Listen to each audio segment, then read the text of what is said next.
Hello, this is a guy who likes fanfiction and is too lazy to read, so here is Code Prime, R2, Revolution in audio form. Check the description for the links to the author. Chapter 11, The Fires of Rage. The Sahara Desert, a region on Earth that had been virtually untouched by either superpower, due to a lack of human life or energon, was now being swept in a grid-like search pattern by those under the command of Shockwave. A small army of Dark Pawns scanned the area as if they were drones. The present Dark Pawns were presently split into 5 different parties, under escort and guide by 1 Dark Knight unit and 1 headmaster in their respective Nightmare rays. Land and the Dark Queen searched the northernmost area with their Dark Pawns, while Order and the Dark Mordred scanned the northeastern perimeter. Power and the Dark Equus looked in the southeastern area, while Refrain and the Dark Aquila searched the southwest, leaving Neburos and the Dark Siegfried in the northwest. At the very center, Shockwave continued to monitor their progress as the Dark Galahad rolled up to his side with a certain immortal boy inside.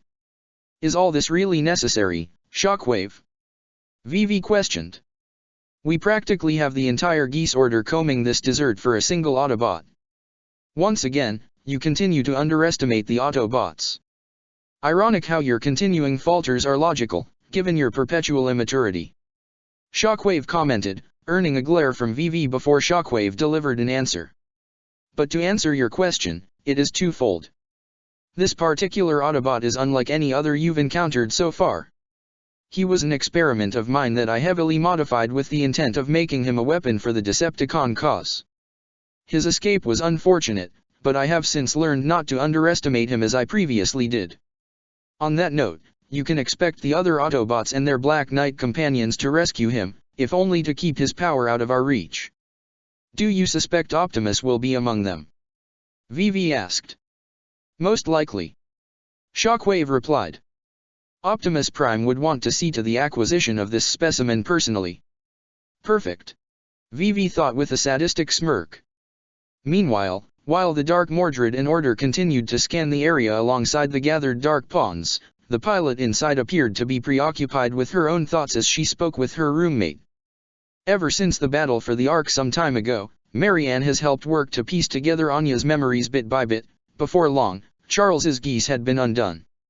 Anya had remembered everything about her past. Of course Marianne had to explain why this happened to her, which included everything about Ragnarok.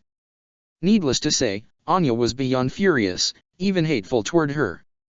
Yet, at the same time, Anya understood that if she were to escape Shockwave's grasp and rejoin Gino, Monica, Nonet, and the others, even Lelich, Nunnally, and Suzaku, she needed Marianne's help, so the two agreed to a truce. They learned to communicate with each other telepathically. The effect of Optimus Prime Geese was still present, helping to establish proper communication, while also giving Marianne a chance to reflect on her own past sins. "You believe this may be our only chance to get a message out to them?" Anya asked quietly, communications in her Dark Mordred turned off so nobody could hear them. The fact that Shockwave had sent this many out shows that he is expecting significant resistance. Marianne communicated telepathically. "More than likely, if we don't run into Optimus or Lelich, it'll be someone of high ranking. If we can deliver the message to them, I don't see why we don't just go with them like what Gino did," Anya said with a slight glare. "This is your plan. Why does it have to be so complicated like your last one?" She felt Marianne wince at the subtle accusation and tone, not that she blamed Anya. "Because it's not just us. If Shockwave and Megatron find a use for the thought elevators, I don't even want to think about it. We can't afford to be too brash, or they'll suspect something's up. I know you don't like it and you want to escape, as do I, but this may be the best way to not only go about it, but also give them a chance to undo everything all at once." "I'm sorry, Anya. As you have said over 60 times already," Anya practically growled. "Also, as you've said, I don't have to like it either." Suddenly the Dark Mordred's radar went up as a signal was picked up in the area. The Dark Mordred and Order soon came to a halt in their search while the Dark Pawns centered on the source of the signal. One Dark Pawn slowly approached a seemingly untouched spot on the desert sand, which began to cave in slightly, almost like quicksand. The Dark Pawn stopped at the spot, with everything becoming quiet. It raised its hand with the intent on reaching down, only for something massive to shoot out in the form of an explosion.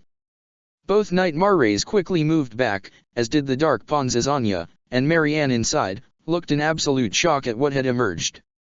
It was an Autobot, but he was massive, even more so than Optimus Prime or Megatron. He was covered in large and thick armor, massive shoulder pads, and held a massive sword that had completely impaled the Dark Pawn that tried to reach for him. The giant Autobot reached out to grab and wrench the Dark Pawn from his blade, tearing to pieces as he did. He set his glowing red eyes on the remaining Dark Pawns, as well as the two Knight Marrays, before the drones tried to rush him. Contact. We have contact. Order reported as the 5 Dark Pawns were easily crushed by this massive Autobot. 3 were sliced easily with the giant's blade, 1 was literally stomped underfoot before he grabbed the last one with his free hand and crushed it like a grape. He then glared at Order and the Dark Mordred before trying to rush them. Acting on instinct, Anya fired the Dark Mordred's Hadron cannons, but the Autobot brought up a shield in his other arm and tanked the blast. The dust cleared to reveal that neither the Autobot nor his shield were damaged. My God! Marianne thought to herself. The Autobot growled like an animal, but before he could press on, multiple energon blasts and armaments were shot his way, forcing himself to block it with his shield as all the Geese Order forces arrived on the scene with the Dark Galahad at the lead. All units, open fire. VV ordered. Belay that order. Shockwave contradicted as he arrived in his tank mode before transforming. You will only enrage him, which will make containment all the more difficult. All bombardment on the Autobot had ceased as he glared at the source of the one voice he would never forget. Shockwave. Hello Grimlock. I am pleased you are still online. Shockwave said stoically. Lucky you. Grimlock growled. However, before he could even have the chance to attack. Neburos, deploy. Geese at maximum power, focus on the primary target. Shockwave ordered. Acknowledged. Neburos reported as his nightmare flew straight at Grimlock. However, right as he was about to swing his massive sword down toward him, a geese sigil manifested in both his eyes. Suddenly, a bright red light was shined from the Nightmare's eyes directly onto Grimlock like a spotlight, freezing the Autobot in place while leaving everyone else unaffected. Target immobilized. Excellent. Shockwave nodded. Dark Knight Headmasters, commence containment procedure as instructed. Remaining units, continue to monitor the area for signs of the enemy.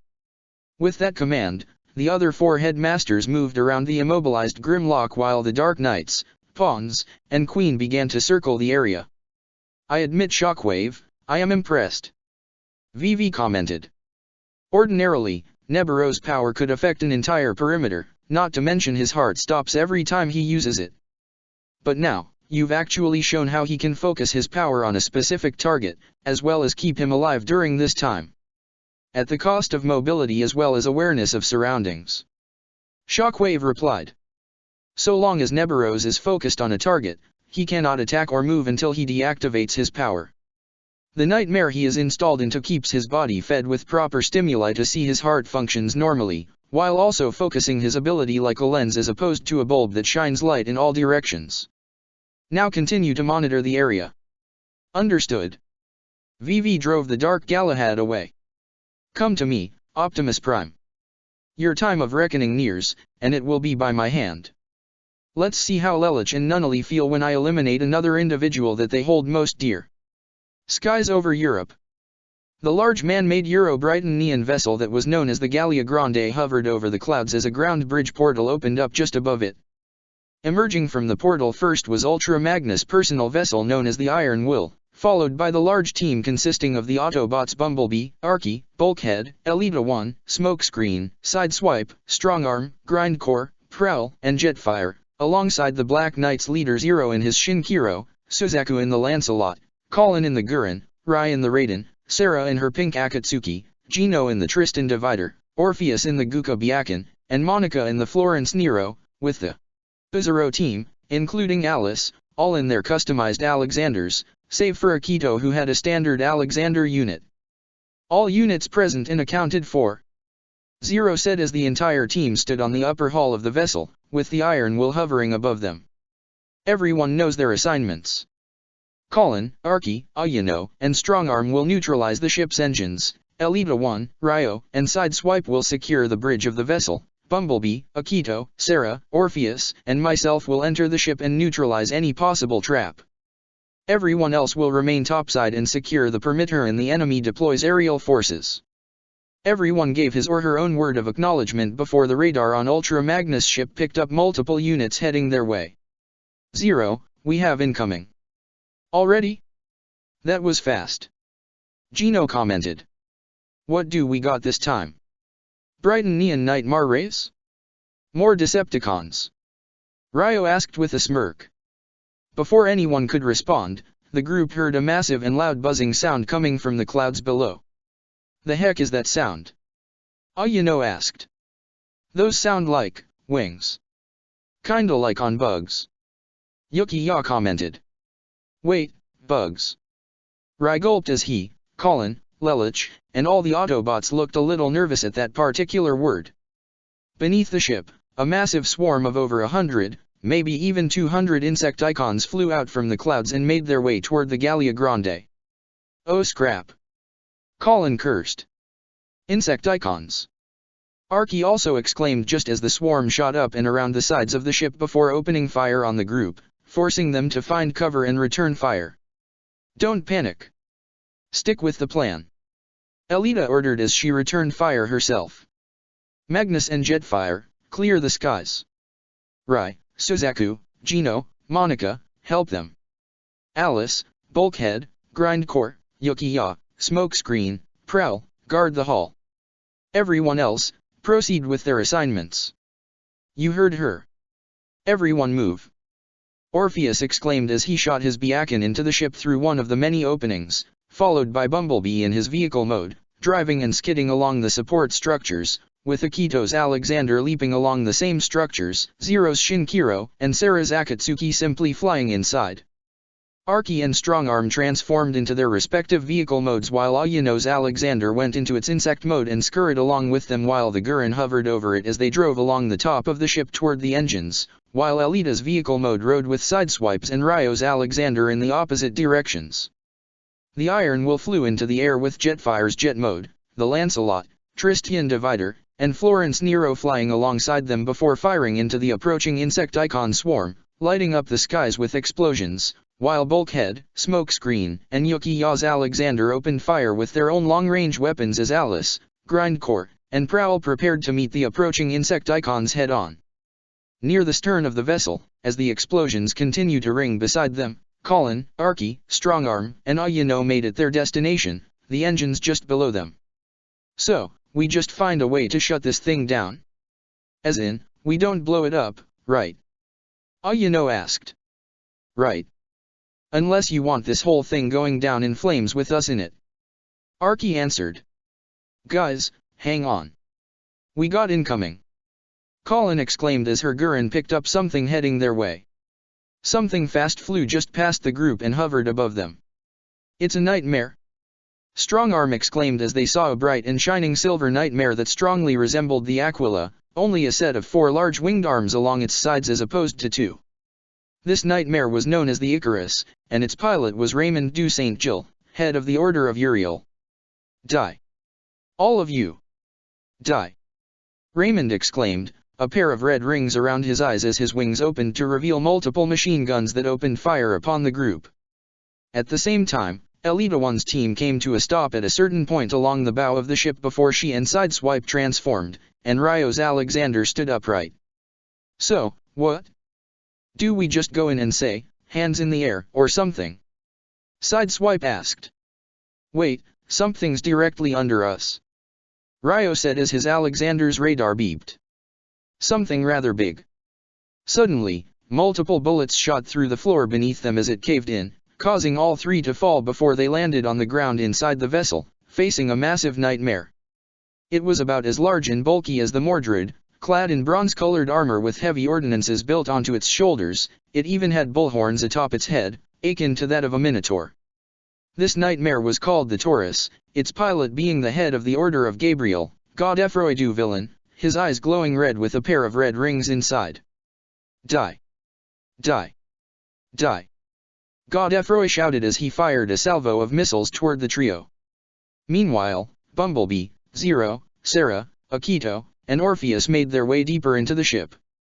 As they did, however, they noticed a lack of resistance the deeper they went.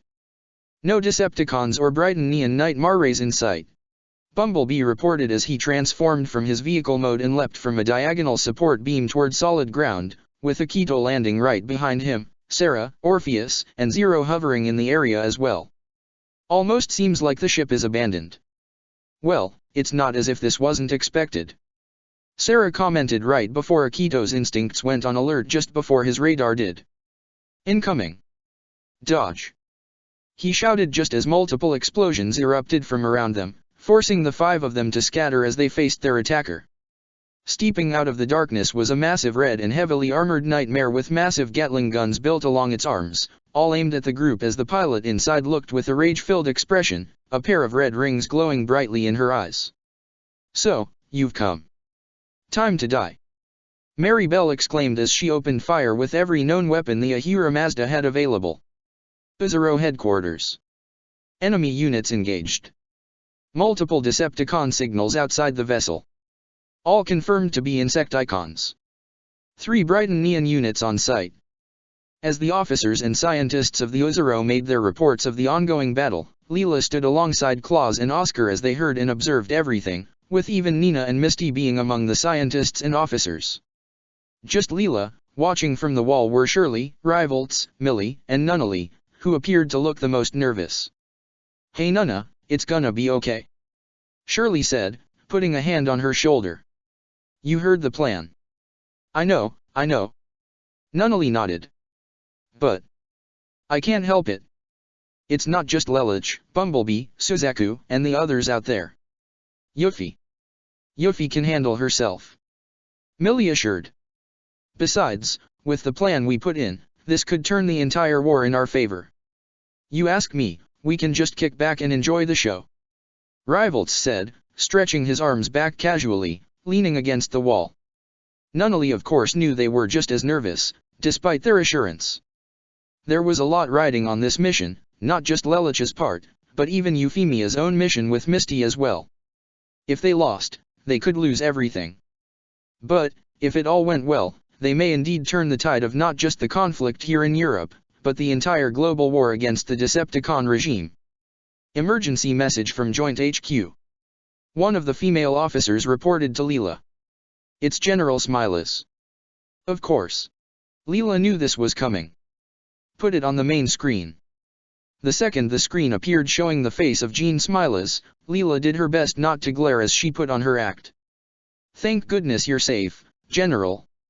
"I'm fine, yes," Smiles replied. "But the government, the military, they are scattering. Paris is in shambles, and it appears Euro-Brighton Neon forces are closing in on our borders. It's bad, but I won't be going anywhere, trust me." "Sir, we have discovered the enemy's main flagship," Leela reported. "Zero and Ultra Magnus have taken their Black Knights and Autobots to intercept and disable the vessel. We can cut off the head of the invading army. They're engaging the enemy as we speak. You've already launched a counter-attack. It seems you and Zero make quite the team, and right now, the people could use that," Smiles said. "What exactly do you mean, sir?" Leela asked, though she had a good feeling as to what it was already. "Leela, the people are afraid, and with the government in shambles, they need someone to stand behind. Someone who can calm down the masses and help them to take a stand," Smiles explained. "It's not just Zero and the Autobots who can do that, but you as well. Leela, it is time the daughter of Bradau von Breisgau steps into the light." Sahara Desert. After arriving via ground bridge, the vehicle mode of Optimus Prime drove through the sand with Windblade riding behind on his 5th wheel plate. Alongside him were the vehicle modes of Ironhide, Wheeljack, and Jez, with the personal Nightmare rays driven by Ogai, Todo, Wizard, Cornelia, and Nonet present as well. The group traveled some distance before coming to a stop near the top of a large dune before the Autobots transformed into their robot modes and quickly found cover with their Black Knight companions to see what was happening just below them. Shockwave, with the Dark Galahad piloted by Vivi by his side, they continued to lead the operation as the Dark Knight units, alongside the Dark Queen and Dark Pawns, guarded the area. The group of heroes looked further on ahead to see their target, who had been fixed with a special collar as the 5 Headmaster Knight Marrays surrounded him. "There's our guy," Wheeljack commented. "So, that's Grimlock," Cornelia observed. "Yep, that's him all right," Ironhide confirmed. "He's a lot bigger than any other bots I've seen," Nonet observed. "How did he even get here?" Ogai asked. "Did you say he wasn't on the Ark when you left Cybertron?" Before the Ark departure, Grimlock and his team were investigating a disturbance in the Sea of Rust. Optimus explained. "They were captured by Shockwave's forces and brought this laboratory. The disturbance was an old space bridge that he reverse-engineered and rebuilt in that very same laboratory. Grimlock was able to free himself as well as his team before reporting to me. Then the entire portal became unstable," Jez continued.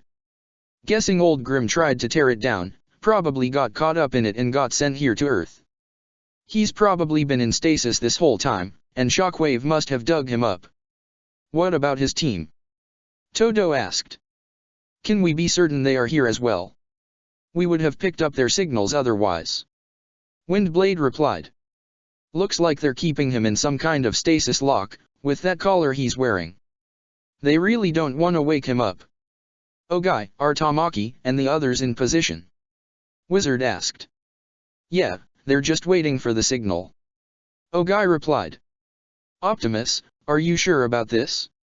I mean, Shockwave's got some heavy hitters down there, not to mention those headmasters that are guarding Grimlock." "I am certain," Optimus confirmed. "Grimlock is a capable warrior. Once he is freed, Shockwave's forces will quickly be overwhelmed." "Is he really that powerful?" Cornelia asked. "Before Shockwave got him, Grimlock's old team, the Lightning Strike Coalition Force," Jez began. "That's a mouthful," Nonet commented. "Just 5 Autobots completely wrecked an entire unit of Decepticons," Jez continued. "Yep. If there's any team that's got a higher body count than the Wreckers, it was those guys," Wheeljack added.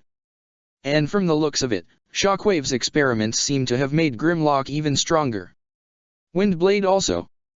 "Plus, he's the type to hold on to a grudge. So when he sees Shockwave again." "Understood," Todo acknowledged. "We're ready to move when you are. Ironhide, Wheeljack, get the enemy's attention," Optimus ordered. "You got it." Ironhide nodded as Wheeljack smirked before throwing a volley of grenades over the dune and into the enemy's area. This resulted in a series of explosions that took down several Dark Pawns and took the enemy by surprise, which Ironhide added to by firing blasts from his energon cannons. "They're here," VV exclaimed as he readied the Dark Galahad. "As expected," Shockwave acknowledged. "Headmasters, begin relocating Grimlock away from the battlefield. Do not call for a ground bridge until you are minimum distance away. We cannot risk the enemy finding our base." With that, the 5 Headmaster units encircled Grimlock before special compartments built into their backs opened up to produce an electric field that connected to each other, as well as Grimlock's collar, keeping him in a stasis lock before they hovered into the air, taking the massive Autobot with them and began to fly eastward at a relatively slow yet steady pace, not taking any chances of waking the big guy up. "All forces, converge and intercept the enemy," Shockwave ordered as the remaining Dark Pawns, Dark Knights, and the Dark Queen mobilized. "Do not allow them to reach Grimlock," he said as his forces conveyed around him before he opened fire with his large energon cannon at the dune the Autobots and Black Knights were hiding behind. Optimus leapt from the dune with all his allies behind him before returning fire themselves and charging at the Decepticon scientist and his assembled group. European skies. The skies were lit with explosions as the airbound Autobots and Black Knight forces threw everything they had to keep the Insecticons at bay. Suzaku grunted as the Lancelot was rammed by an Insecticon while airborne. But he quickly recovered and drew his Varus rifle, shooting point blank to obliterate one Insecticon before a second charged at him, which he met by having his Lancelot draw an MVS blade from its free hand. Gino also flew the Tristan Divider back as 2 Insecticons flew toward him and shot energon blasts from their horns, which Gino retaliated with slash Harkins from both the Tristan's arms. One Insecticon had its wings clipped before it fell just as the second rammed into the Tristan, with Gino struggling to hold it back with his nightmare's strength alone. Suddenly, that same Insecticon was shot with a streak of lightning, courtesy of the Raiden's Surger Claw, much to Gino's relief. "Thanks, Rai. Anytime." Rai smirked before flying the Raiden with a katana in hand, heading straight for two more approaching Insecticons. The Iron Will flew through the clouds as it had 7 flying Insecticons at its tail, firing with their energon blasts as Ultra Magnus did his best to avoid them. He then pulled up on his controls, causing the Iron Will to fly straight up before flipping and descending right below the Insecticons. Magnus wasted no time in opening fire to neutralize all 7 at once. Ultra Magnus' victory was short-lived, however, as 6 more Insecticons came at him from behind. However, salvation came in the form of Jetfire in his jet mode, flying alongside the Florence Nero. Monica fired her Nightmare's Hadron to obliterate 2 Insecticons, forcing them to scatter as Jetfire opened fire to clip the wings of 2 more, causing them to fall before accelerating toward a third, where he transformed and landed on the Insecticon's back to grab its wings and force it to collide with a 4th. He then transformed and opened fire to take down a 5th, leaving the 6th to be cut down at its wings by Monica's Florence Nero, causing it to fall as well. Meanwhile, as the skies continued to light up with explosions, a few Insecticons have managed to land on the hull of the Gallia Grande and transformed into their hulking humanoid forms to engage with the heroes that were unable to fly. One rushed Smokescreen, who swerved toward the side and opened fire on the Insecticon's back, but this only served to irritate it and attempted to rush Smokescreen again. However, this was all just a distraction, as Prowl had leapt onto it from behind, climbed to the back of its head, and drove his shurikens into its eyes, blinding it before kicking it in the back of the head to knock it down. Not even giving it a chance to get back up, Smokescreen ran to the downed Insecticon, forced its mouth open and fired energon shots down its throat till it ceased function. Alice's Alexander Valiant scurried along the hall in its insect form as a hulking Insecticon gave chase. It was quick to catch up to her and try to grab her, only for Alice's Alexander to transform back into its humanoid form and leap onto its arm and behind the Insecticon like a master gymnast before the Insecticon turned around just as Alice shot her Alexander's arm forward, producing an Urina edge knife right into its neck before pulling back just as it fell over and died. Bulkhead and Grindcore found themselves back-to-back against 2 Insecticons. Bulkhead formed his maces before laying the smackdown on the one he faced, while Grindcore rushed the second Insecticon to grapple with it and press his strength against his bug-like opponent. After the 5th mace strike, the Insecticon grabbed Bulkhead's mace before delivering a punch to knock him down. However, Bulkhead transformed into his truck mode and shot at the Insecticon's legs to trip it up before transforming back to leap into the air and deliver both his maces onto its head to crush it. Meanwhile, Grindcore found himself being pushed back against the Insecticon he wrestled with, but then he let go of the Insecticon's arms and grabbed its belly to push it down to the ground before grabbing it by the neck. Grindcore gave a loud battle cry as he pulled with all his strength to pry the Insecticon's head from its body. The 2 large and green Autobots would soon find 3 more Insecticons flying their way, only for their wings to explode, sending them soaring off the side of the ship and falling into the clouds below.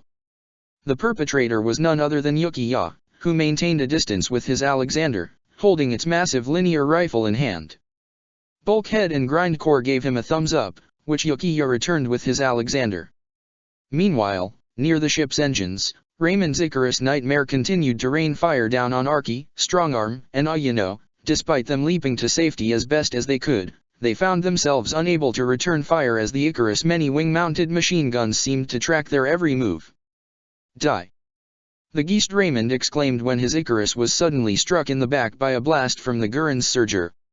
"You're not the only one who has fancy wings, pal," Colin stated as her Gurren activated its red energy wings before shooting up into the air, prompting the Icarus to follow and directing all its firepower toward her, which Colin retaliated with similarly rapid-fire energon blasts from her wings, intercepting the bullets to create a flurry of explosions in between the 2 flying Nightmare rays. At the same time, inside the vessel, Godefroy's Taurus Nightmare continued to blast a multitude of missiles toward Elita 1, who had transformed into her vehicle mode to avoid getting shot at. Die! Die! Godefroy roared before his nightmare was blasted at the side by Rios Alexander's own missiles from its shoulder-mounted weapon. However, the Taurus' own armor activated a hidden shield-like feature that protected itself on that one side. Once Rios' assault ended, Godefroy attempted to rush and ram Rios Alexander, only for Sideswipe to appear and grab the Taurus by its horns before delivering a knee to its head unit and knock it off balance, allowing Elita 1 to open fire on its flank with her Energon blasters. Meanwhile, within the innermost confines of the ship, the Ahura Mazda fired in all directions as the Shinkiro, Bumblebee, Akatsuki, Byakuya, and Akito's Alexander did their best to dodge or block the rapid fire from the massive Red Nightmare's heavy ordnances. How long I've waited. Zero, you and the Autobots are the reason why Britannia is no more, and why the world is in chaos. Mary Bell exclaimed, still under the effect of Shin's geese. For that reason, you must die. Die. Die. She focused all her firepower on the Shinkiro, prompting Zero to activate his Nightmare's shields as he looked towards his half-sister. Mary Bell, I had a suspicion that you would be here. No doubt Shin's geese has affected you.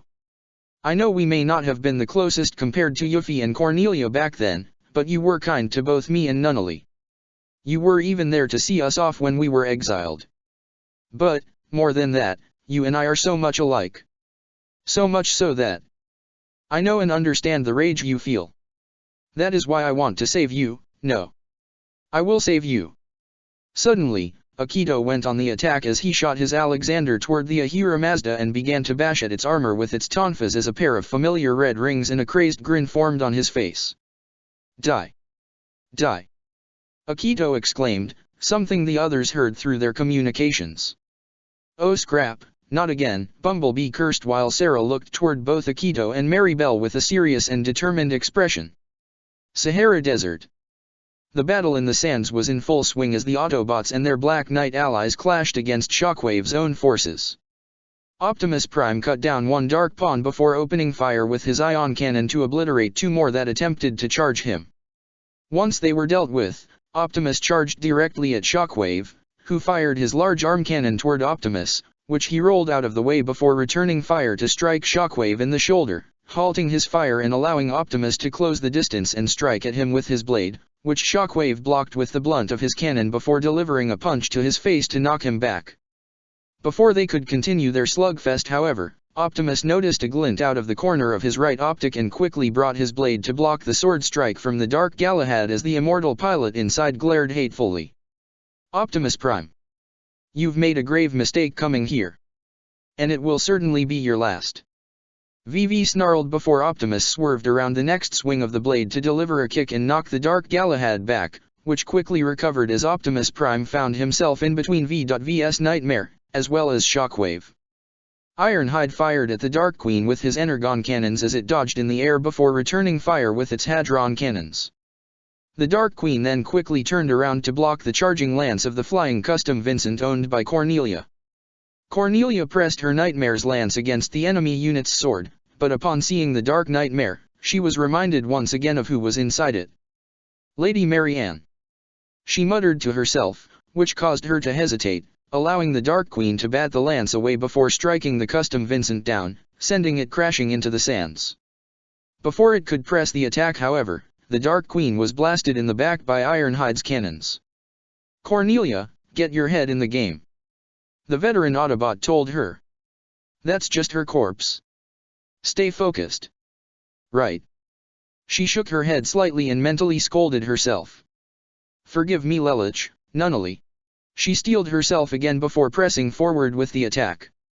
At the same time, the Gale's Chin Conquista flew in the air to meet the Dark Mordred, Nonet's Nightmare drawing its MVS blades to bring down on the bulkier mech, which brought up its shields to block the attack. Anya. I know you're being forced against your will to fight us, but we can still help you. We're able to save Gino, we can do the same for you. Nonet pleaded.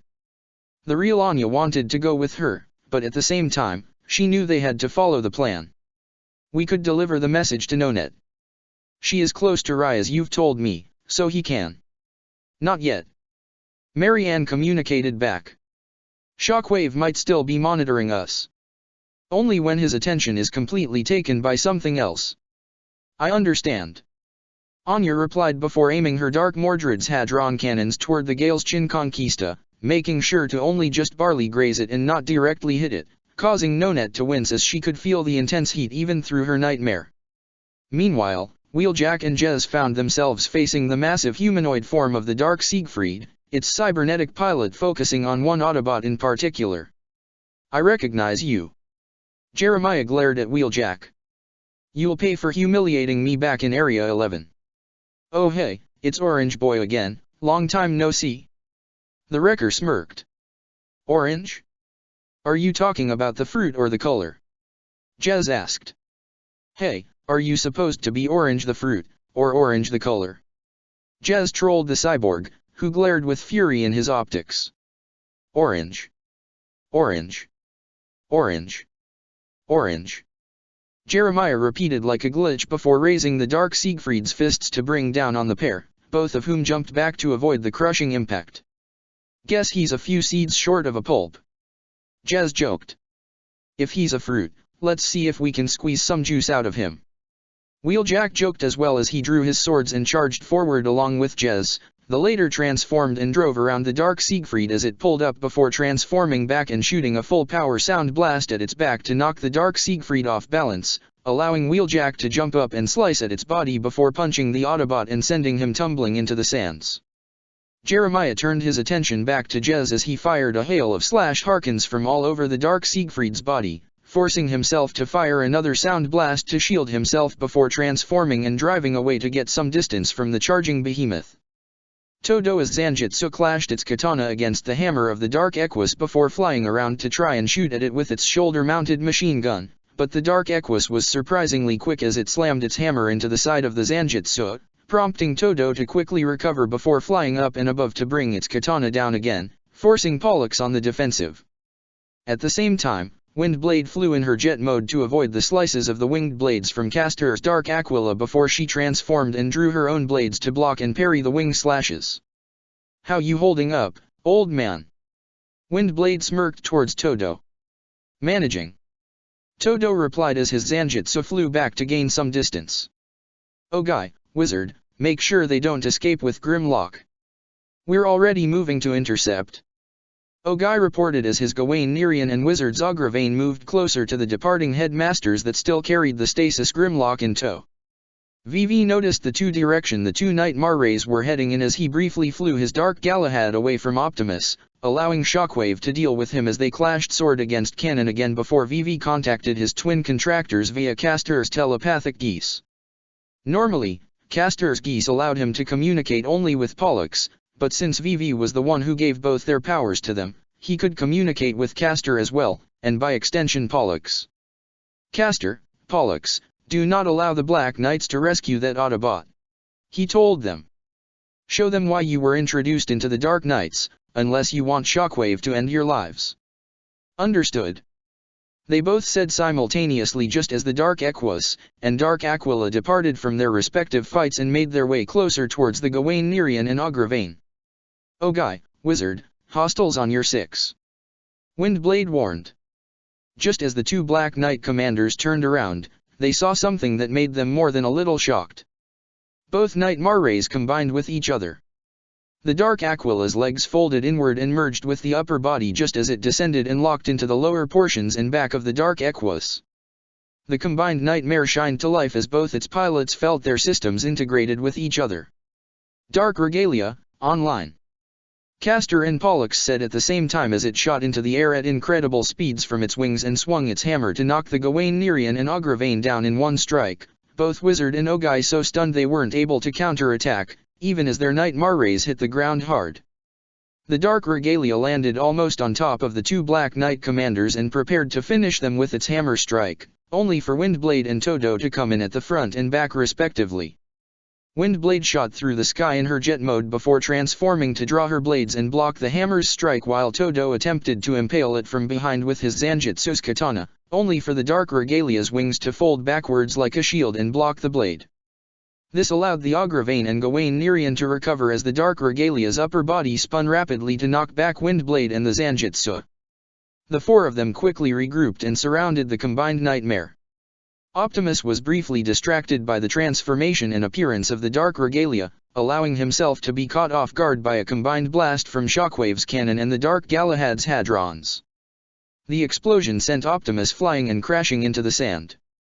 Before he could recover, both enemies had their weapons aimed at him. Heh, the dirt suits you so well. Vivi smirked. We suspected you would intercept Grimlock, sending your most powerful Nightmare rays to neutralize the headmasters and awaken him. Shockwave told Optimus. A logical and sound approach, but a predictable one. I know who I am dealing with. Optimus said to Shockwave specifically. And while it may not be logical, my intent will achieve its objective. Because in place of logic, you lack faith in your own comrades. Something I have in abundance.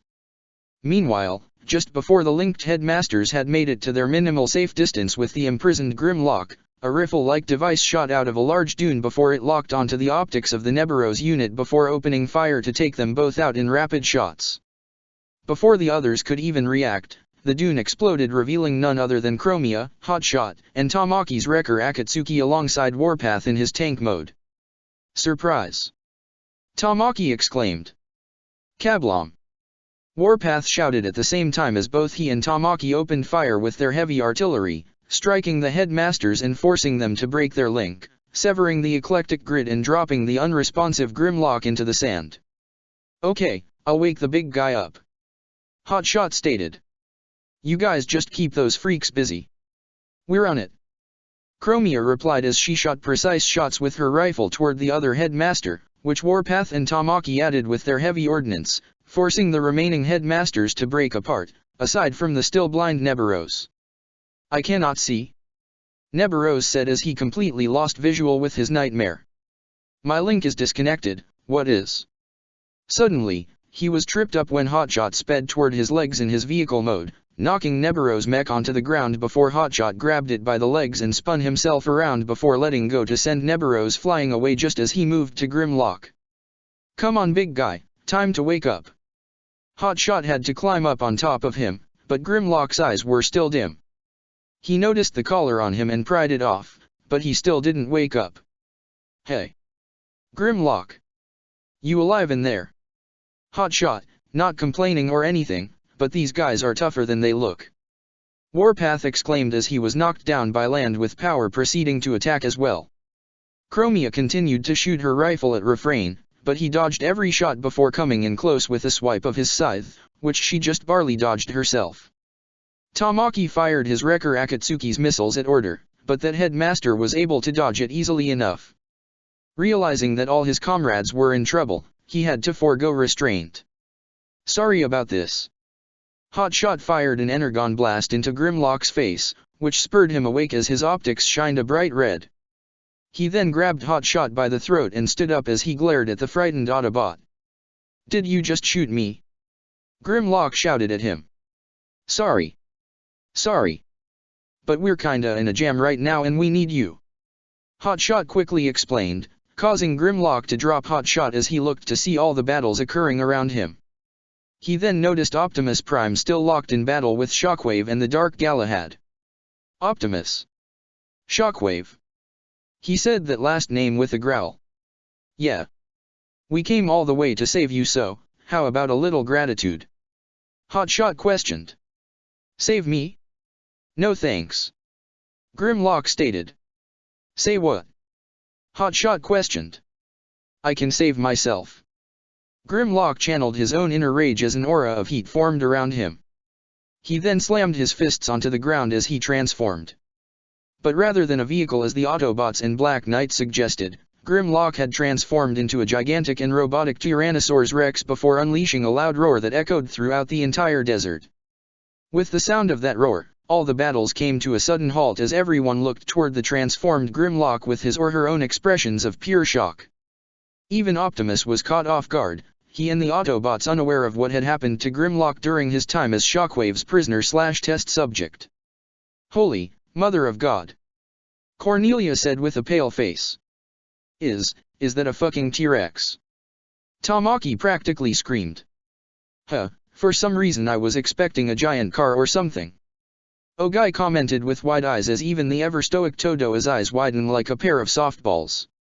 Did you guys know he could do that? Nonet asked Jez and Wheeljack, the closest pair of Autobots to her. Nope. Jez shook his head. Don't even know what the scrap that is. Wheeljack commented. Neburos looked up as the robotic Tyrannosaurus Rex glared at him, his visual feed barely restored. Grimlock focuses his sights on the individual that had put him in stasis in the first place. Neburos tried desperately to activate his geese. I must contain this. I must. However, Grimlock opened his mouth to blast a concentrated stake of fire-like plasma to completely eradicate the nightmare and the young pilot inside, killing Neburos in one shot before setting his optics on the Decepticon Cyclops that put him through so much pain and torture. Shockwave. The T-Rex form of Grimlock roared before charging forward. Skies above Europe. The Iron Will was rocked as its right engine was hit by an Insecticon's Energon blast. Realizing the best thing he could do was manage a controlled crash, he redirected his damaged vessel toward the Gallia Grain where Bulkhead, Grindcore, Alice, and Yukiya were dealing with 5 Insecticons before he contacted them. Soldiers, you may want to move from your current position. They noticed the incoming Iron Will with smoke coming from its right engines. Incoming! Yukiya shouted as his Analysis Alexanders transformed into their insect modes with Bulkhead and Grindcore doing the same with their vehicle modes to split out of the way just as the Iron Will crashed and skidded along the upper hull of the Gallia Grande, crushing the 5 Insecticons underneath. Magnus gave a sigh, though his ship would need repairs, he was content to know he was still alive and none of his soldiers were caught up in that. Back in the air, Jetfire pursued a single Insecticon in his jet mode before firing at its wings to clip them and send the massive alien bug plummeting like so many others. Suzaku activated his Lancelot's energy wings to fire onto an incoming group of 3 Insecticons to fire a multitude of energy bolts that shredded and blasted them to smithereens. The Florence Nero and Raiden regrouped with the Tristan Divider as the last of the Insecticons, consisting of 7 total, shot toward them before they fired a combined assault of hadron blasts, electric currents, and machine guns to blast them into oblivion. Is that all of them? Suzaku asked. I just scanned the area. That appears to be the last of them. Jetfire reported. Good. Never was a big bug fan anyway. Gino commented. That makes 2 of us. Rai said. 3.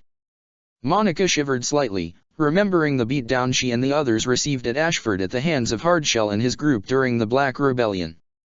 Back near the engines, the Gurren and Icarus flew alongside each other, clashing MVS Fork Knife with blade wings before the Icarus fired all its machine guns point blank at Colin, who was forced to bring up her Surger Claw and activate it, sending a wave of radiation that blasted off the guns and upper 2 wings, damaging the lower ones as well. But even with its flight systems greatly damaged, almost disabled, Raymond pressed the attack. Die. He tried to ram Colin, only for her to swerve out of the way and deliver a kick to the back of its head, knocking it back down toward her comrades. However, right as it landed, it pulled itself back up as it charged at them like a rabid animal. Die. Die. Raymond attacked Ayano first, who swiftly dodged with her Alexander before it drew its blade and sliced off its remaining left wing, while Strongarm quickly aimed her Energon crossbow and fired a precise shot at the remaining right wing to sever it, leaving the Nightmare without any appendages save for its legs as Arky shot past its cockpit with her arm blades, slicing it in half, as well as the pilot inside before it exploded. Talk about clipped wings. Ayano commented, which Arky returned with a smirk of her own. Meanwhile, within the vessel, Ryo's Alexander retreated backwards as he virtually unloaded with every missile his Nightmare had at its disposal. Eat this, you freak! Die! Godefroy exclaimed, his Taurus firing all its missiles as well. Both volleys collided in a powerful explosion that rocked the entire area of the ship. Out of the dust, Ryo and Sideswipe both charged with yells, the former's Alexander wielding a strong axe while the later held his sword. Moving as quickly as they could, they sliced precisely at the joints where the armor had been weakened from their assault. With enough strength, Ryo's Alexander's axe cut through the armor to disable the Taurus right arm while Sideswipe impaled his sword into the joint itself, piercing through the armor before slicing to completely sever the left arm. Die! Die! Die! God Ephroe was ready to keep pushing, despite his nightmare being heavily damaged, but Elita One moved in to slice with her arm blades at its throat, and landed on the Taurus upper area to reach down and pry open the head from its neck before firing a couple energon blasts into the open neck space, destroying the nightmare from the inside it before it toppled over and burst into flames just as Elita leapt off. Well, he was certainly something. Sideways commented. The way he was acting, it almost felt like Akito and Ryo didn't finish, but Elita and Sideswipe knew what he meant anyway. It had to have been Shang. Elita deduced, clenching her metallic fists. To do this to his own comrades. When I see him, he will pay for this.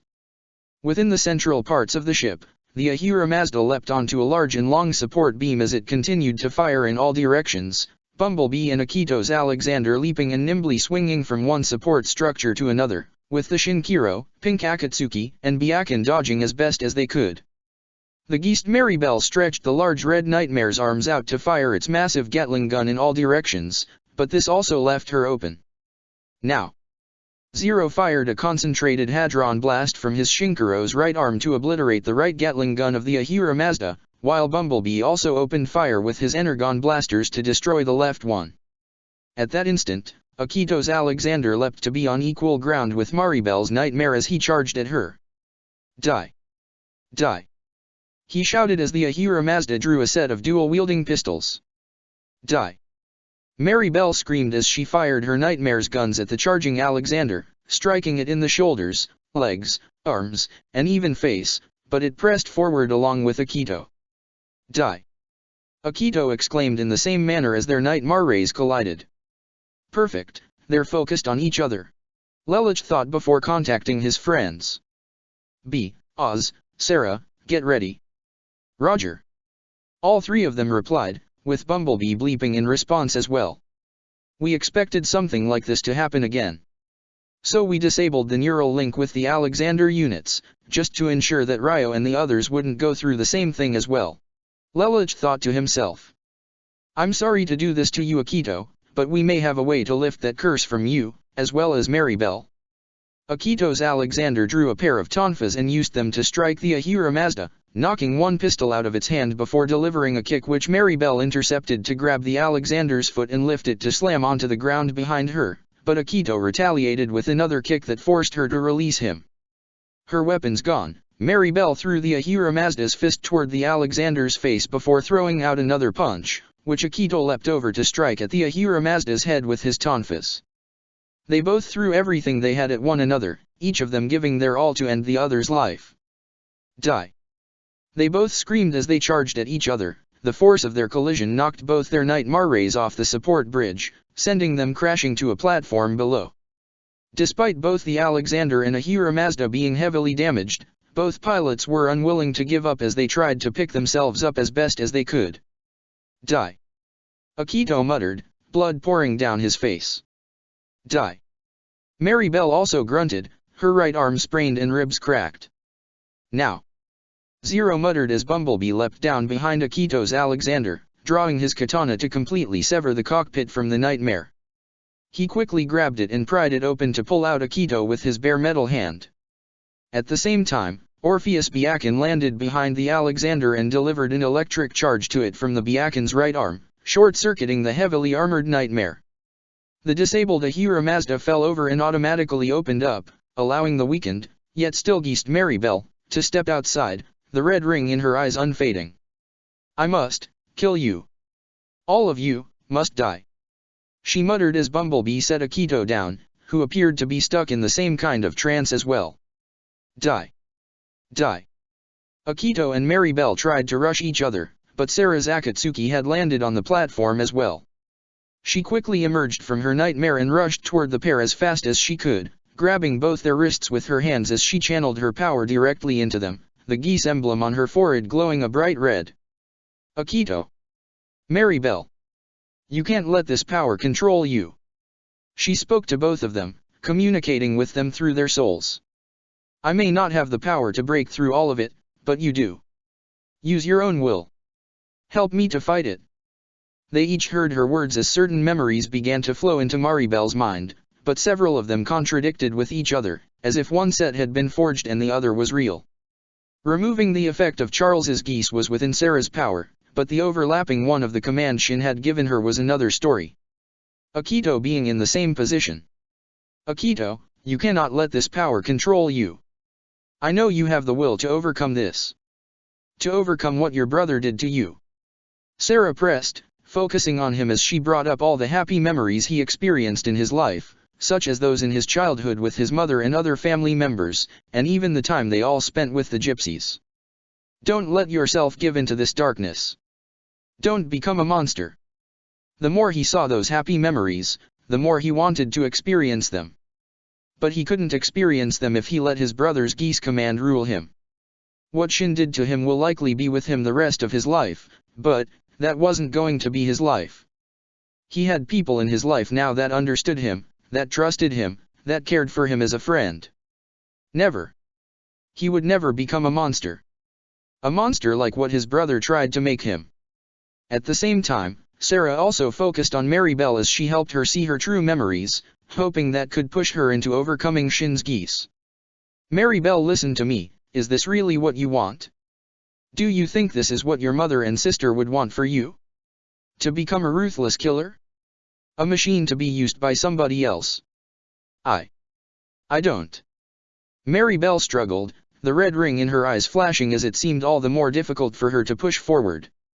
That is until someone else stood before her, someone that made her heart practically stop, someone she never thought she'd see again. Maribel. Yulia appeared to be kneeling before her.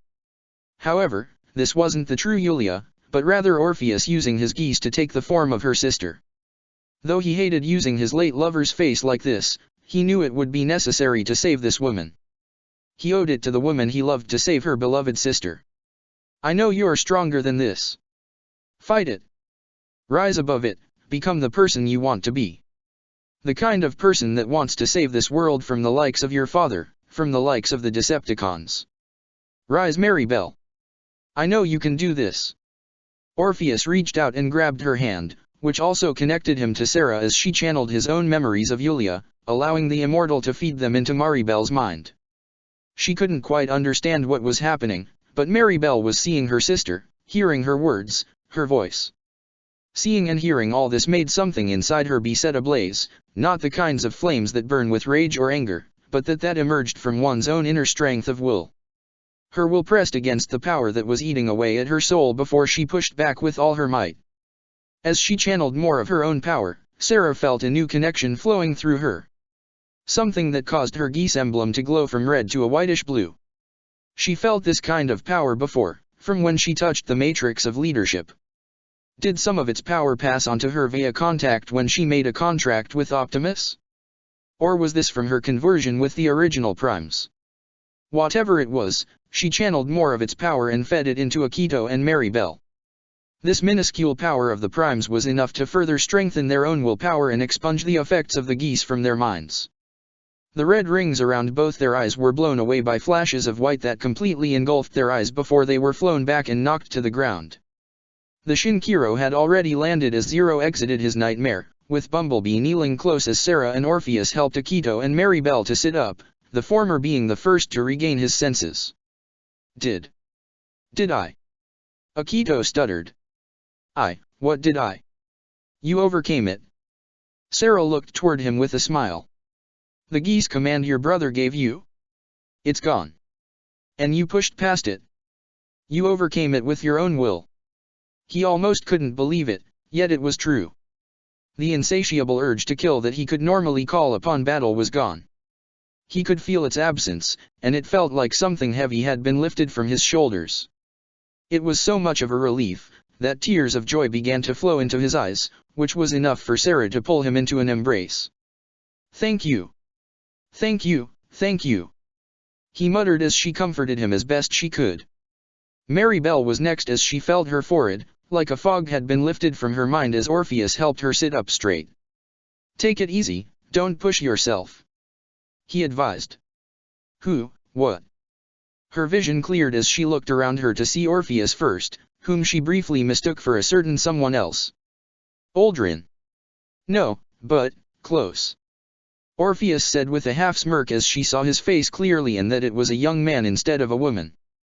But he looked almost exactly like her. She looked around her surroundings and was most taken aback by the large yellow Autobot that kneeled close to her. "Are you all right?" Bumblebee asked. "What?" Mary Bell didn't understand him. "He asked if you were all right." Zero walked toward her, causing her to gasp with a startle. "Zero. Please, Mary Bell, there's no need for that here. After all." He removed his mask to reveal his face. "We are family." She practically felt her heart skip a beat at the sight of her half-brother, whom she had thought died a long time ago. Lelich. Sahara Desert. The massive, robotic, Tyrannosaurus Rex that was known as Grimlock roared as he barreled his way through all the remaining dark pawns, swiping his tail to rip them asunder, literally crushing them underfoot, devouring them in his massive jaw, or even incinerating them with his powerful fire breath. As he continued to demolish the enemy forces like paper, most of the Autobots and Black Knights attempted to regroup together, if only to stay out of his way. "Since when can you guys transform into dinosaurs?" Tamaki exclaimed. "We couldn't. This shouldn't be possible." Chromia replied. "Possible or not, it's happening right in front of us." Wheeljack put in. "Must have been Shockwave's experiments." Windblade assumed. "He always did have a knack of screwing with nature." "Yeah. Go get him, big guy. Show those wannabe cons what you got." Warpath cheered. "Should we be helping him?" Ogai asked. "You really want to get in the middle of that?" Jez pointed toward the one-sided massacre as Grimlock incinerated a group of dark pawns with his fire breath. "Yeah, we'll stay out of it," Ogai said with a gulp, glad they were able to rescue this Autobot and not let Shockwave turn him into a weapon against them. Speaking of which, Shockwave attempted to find cover as he and the Dark Galahad moved back before he tried to rally his forces. "Dark Queen, Headmasters, form defense position 7-9 Alpha at my location." As per his command, the Dark Queen, along with Refrain, Land, Order, and Power surrounded Shockwave and V.vs Dark Galahad. Dark Mordred rained down covering fire on Grimlock. Orange, Dark Regalia, commence attack. "Will they be able to destroy him?" VV asked. "Unlikely, this is merely a test to see how far Grimlock's power has come so that we may develop proper countermeasures at a later date," Shockwave explained. As the two largest Nightmare rays made their way closer to Grimlock, the Dark Mordred was still in the air facing the Gale's Chin Conquista. This was it. While Shockwave was focused on Grimlock's rampage, Anya could give her message to her former comrade. "Nonet." She got the elder woman's attention. "Give this message to Shirley Fennett. Look toward the stars as we have done. She'll know what that means." "What are you?" Nonet questioned before the Dark Mordred sped towards Grimlock's location. "Anya." "Wait." "Nonet, fall back and regroup immediately," Optimus ordered. Though hesitant at first, Nonet did indeed fall back as her Nightmare regrouped with Optimus Prime and the other Black Knights and Autobots. Already the Dark Regalia had sped its way toward Grimlock, still in his Dino mode, before striking its massive hammer into his face to knock him off balance, allowing the Dark Siegfried to charge Grimlock and grapple with him. Jeremiah's own modified Nightmare appeared to be just as large as Grimlock as the behemoth tried to put Grimlock in a hold that pulled back on his neck and exposed his belly, allowing the Dark Mordred to line up and aim its Hadron cannons before firing. It was a direct hit that seemed to knock Grimlock back. However, the robotic Tyrannosaurus Rex quickly recovered and gave a roar before unleashing a concentrated stream of fire like plasma straight at the hovering Dark Mordred, forcing Anya to bring up the Nightmare's shields to full power, but they were quickly draining. "Impossible!" Anya muttered as fear began to flow throughout her body. Suddenly, a pair of red rings formed around her eyes as Marianne took control. "Time to fall back." Just as the shields broke apart and the fire streak began to scorch the Dark Mordred, Marianne pulled back on its controls and retreated just before the Dark Regalia and Dark Siegfried went on the attack again. They came at him from both sides, striking him repeatedly with fists and hammer strikes, as well as spiked missiles from the Dark Siegfried. It seemed Grimlock was stuck and unable to find a counter-attack, but the more he was struck and injured, the greater his rage grew, and the more his destructive impulses began to surge and increase his strength. Right as the dark Siegfried threw another punch, Grimlock lifted his face and opened his jaw to intercept and bite down on the dark Siegfried's right arm before ripping it off completely. He swung his tail to knock back the dark Regalia before striking it at the left leg of the dark Siegfried, crippling it and bringing down Jeremiah's massive nightmare. "Damn beast! You dare to stand against me?" the cybernetic human exclaimed. "Yes. I dare." Grimlock roared before head-butted the dark Siegfried to push it back and knock it down and proceeded to stomp onto its head and disable the nightmare.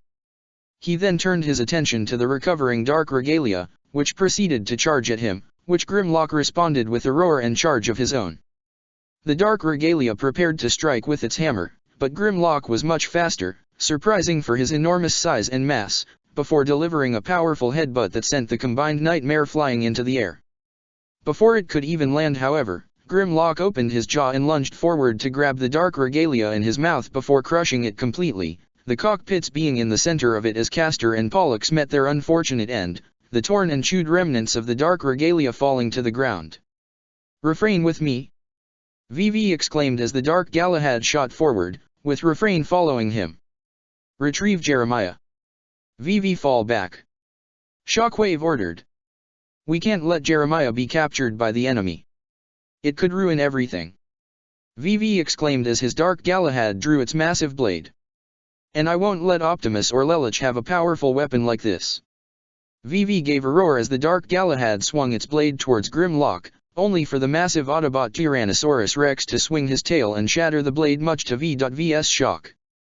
He wouldn't even have time to react defensively as Grimlock unleashed a streak of plasma-like flames from his mouth to engulf the dark Galahad and blast it to smithereens, killing Vivi once more. However, this allowed Refrain to retrieve the damaged cockpit from the dark Siegfried, with Jeremiah still inside, and return to Shockwave.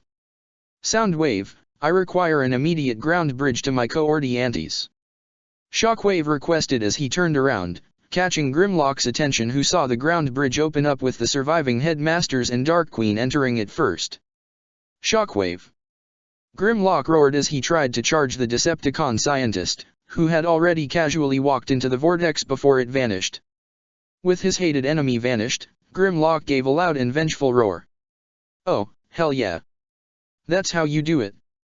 Hotshot exclaimed. "Cons better watch out, cause we got a real monster on our side." Tamaki smirked. However, the sound of the cheers from many of the Autobots and Black Knights drew Grimlock's attention, still remaining in his Dino mode as he glared at them, a burning rage fire still in his eyes. Why is he looking at us like that?" Nonet gulped. "Hey Grim, it's over. You won, man," Jazz tried to tell him.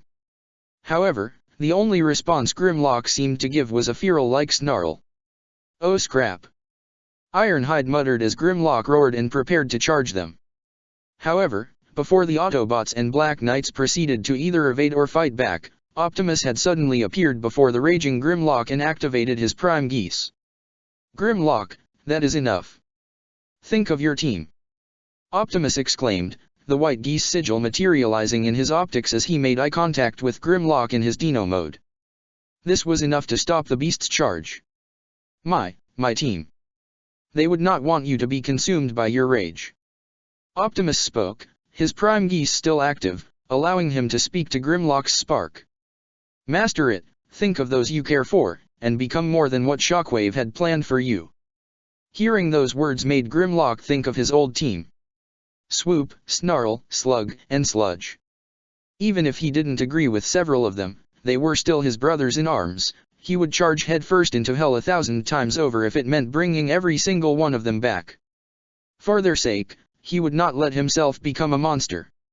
Taking the time to calm down and let go of his rage, Grimlock had transformed back into his normal Cybertronian form, which still towered even the likes of Optimus. This caused everyone in the Autobots and Black Knights to calm down as well. Even Cornelia and Todo couldn't hold back their sighs of relief. Having deactivated his geese, Optimus gazed up at the glaring Autobot. "Hello Grimlock. I am pleased to see you are all right. What did you just do to me?" Grimlock questioned. "I know that wasn't a normal thing with your eyes. It is complicated. Optimus explained. I will explain everything to you in time, but if you must know, this power only allows me to see what lies in your spark. I am incapable of controlling the will of another. You were able to overcome this with your own strength. Grimlock knew the Prime wasn't a liar and chose to accept this response. He took a moment to look around. Where am I? How long has it been? This planet is called Earth. Optimus began.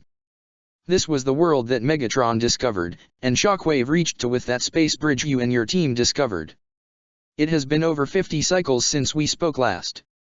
Is my team here? Grimlock asked. No. Optimus replied. We have been unable to make contact with them since the Exodus.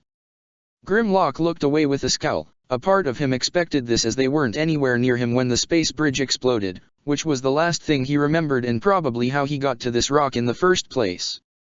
They can handle themselves. Grimlock spoke the truth. What do you want from me? Your help.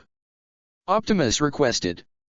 Megatron is on this planet, and he has brought the majority of his forces here.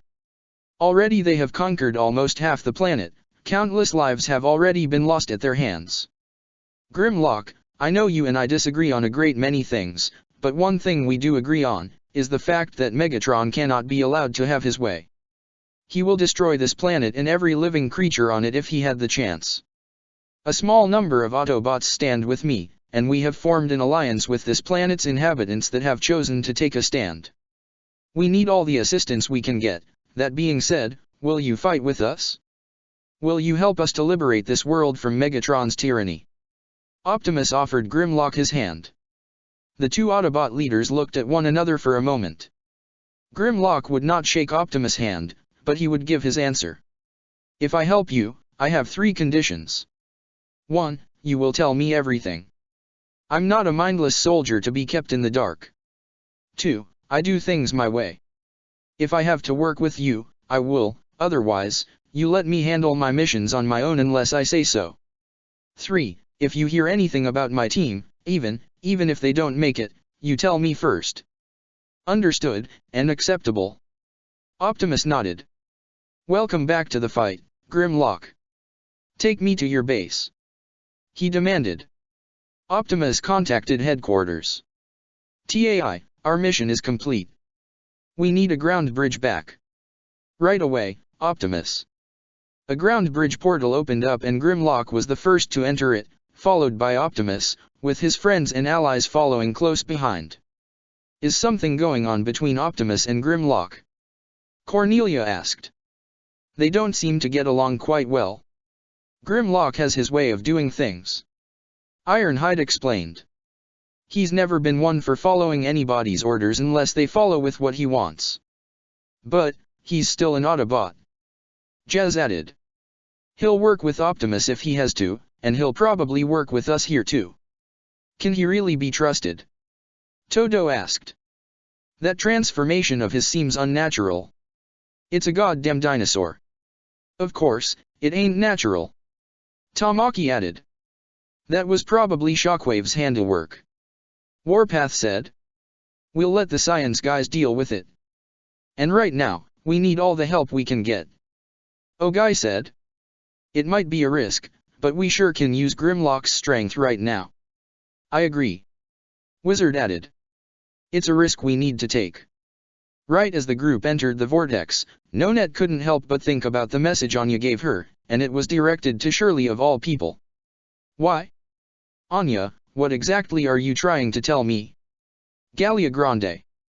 Bumblebee, Sarah, Orpheus, and Akito had taken a few steps back as Maribel, still on her knees, looked toward her half-brother in shock.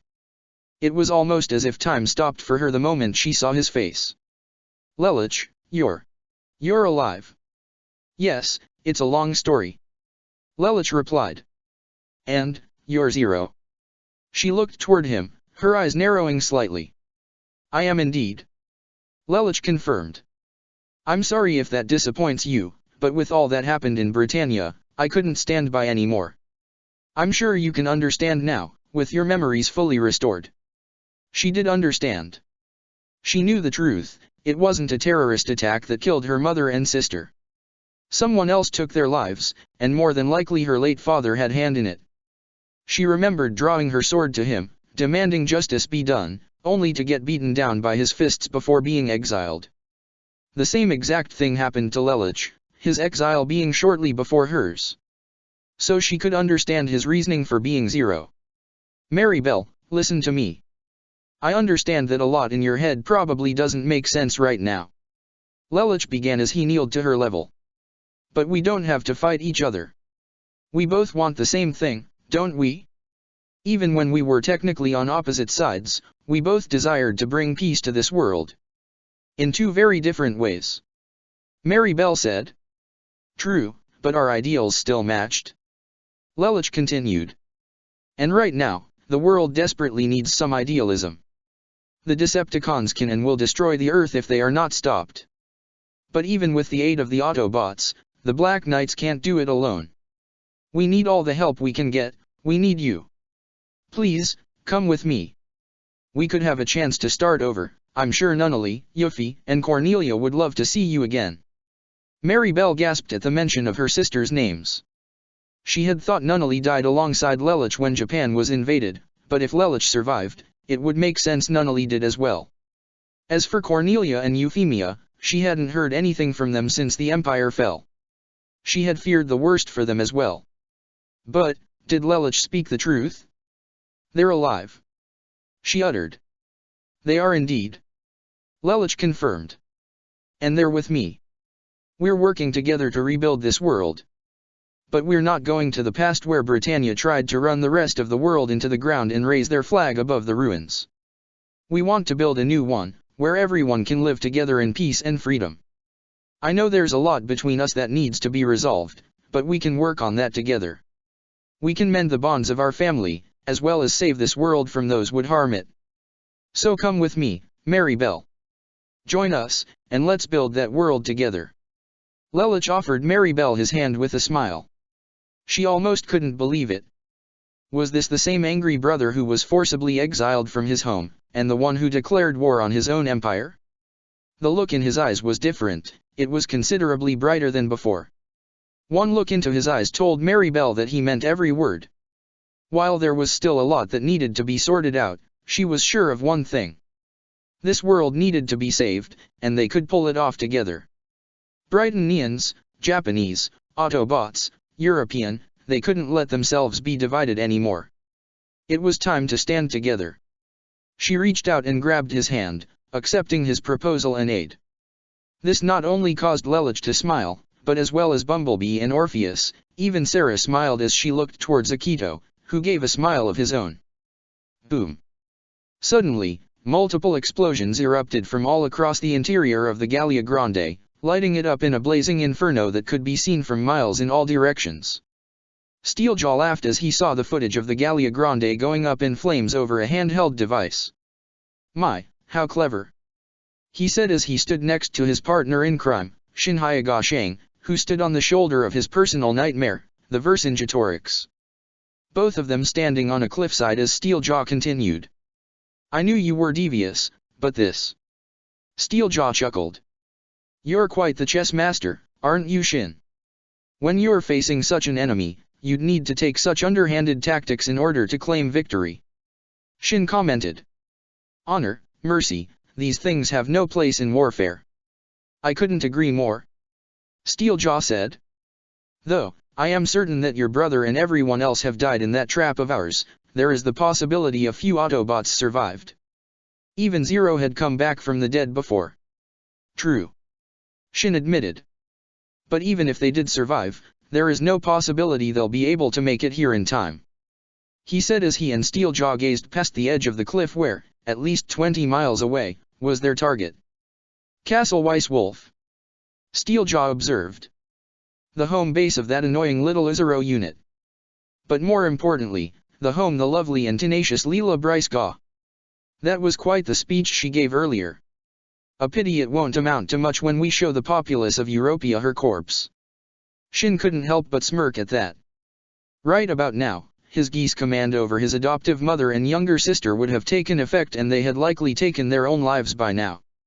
No need for them to witness the coming end of Europia, when an entire superpower goes up in flames, along with the rest of the world. At the very least, we can have some fun with her and what remains of her forces. Shin said as he and Steeljaw gazed back to the other side of the cliff. Down below was assembled their army. It consisted of the entirety of the Order of Michael, excluding the still missing Azura force, but they were of little consequence at this point. The 3 Sword Masters and Jean's unit appeared to be leading well over 200 Knight Marrays total. In addition, were over 100 Viacan troopers, being led by Steeljaw's own pack consisting of Arachnid, Thunderhoof, Fracture, Underbite, and Quillfire. There was even a mobile base that had something attached to its back like a trailer. It appeared to be a large Cybertronian device that opened up and shot something straight up into the sky like a missile. It kept flying straight up and would keep going till it was no longer in sight. Remind me to meet this Shockwave in person when this is over, Shin said to his partner. His anti-ground bridge satellite will certainly come in handy. There's no means for our remaining enemies to escape. They're trapped and have no way of calling for backup. Steeljaw sneered. I believe this is checkmate. Geese order. Dr. Arkevely, Colonel Mad, and even General Bartley all stood before a large computer screen that showed a 3-dimensional diagram of a Cybertronian satellite-like device as the mad scientist chuckled. Brilliant. Just brilliant. Arkevely stated. Those ground bridges were quite the nuisance, allowing those pesky Autobots and Black Knights to come and go as they please. Well, no more of that. Thanks to Shockwave's brilliance as well as my own, these beauties emit an energy field around a specific target that will make it impossible to deploy a ground bridge within its vicinity. No more disappearing acts for those fools. No sir. Arkevely laughed. But we've only managed to complete 3 so far. Colonel Mad said. One is currently being housed at Dark Mount to keep Lord Megatron's main base from being invaded. The second is at the Chinese Federation while Starscream and Schneeisel continue to negotiate with the High Eunuchs. And we've delivered the third to Steeljaw's group in the EU. Bartley looked more than a little envious. If they had something like this in the homeland, then Britannia would still be standing. But sadly, Britannia was nothing more than a memory. So if he were to continue living, he had to serve these madmen and the metallic beasts they worshipped. There is a slight error to these machines, however. Bartley said. If they are connected to a separate power source, the perimeter of the energy field can be expanded and contracted to the user's desire. But, on their own, they only have a fixed perimeter that can't be changed. So, if they were to escape the perimeter. True. Arkevely admitted. But, if you have an army on your side that keeps your enemies surrounded, such an oversight seems rather minor, don't you agree? He said with another laugh. Meanwhile, in an adjacent laboratory, the cybernetic body of Jeremiah had been recovered and was going under extensive repairs. The man who appeared to be working with him was none other than Joseph Fennett. However, as he worked, the door opened behind him as Anya Allstream walked in. Dr. Fennett, the stars look beautiful tonight. I've recorded them if you wish to see for yourself, if you are unable to leave the laboratory. She told him. Thank you, Anya. But I can't be distracted from my work. Joseph said. Understood. The girl nodded and left the man alone. She delivered the message. Good. Hopefully Shirley will be able to get it. So phase 1 is complete, time to move on to phase 2. Joseph thought to himself as he walked over to a terminal that was connected to Jeremiah's cybernetic brain by a series of wires and cables. He began to type away and input a special program of his own design. One that could start a domino effect and bring this entire god-forsaken place to the ground. Don't worry, Jeremiah.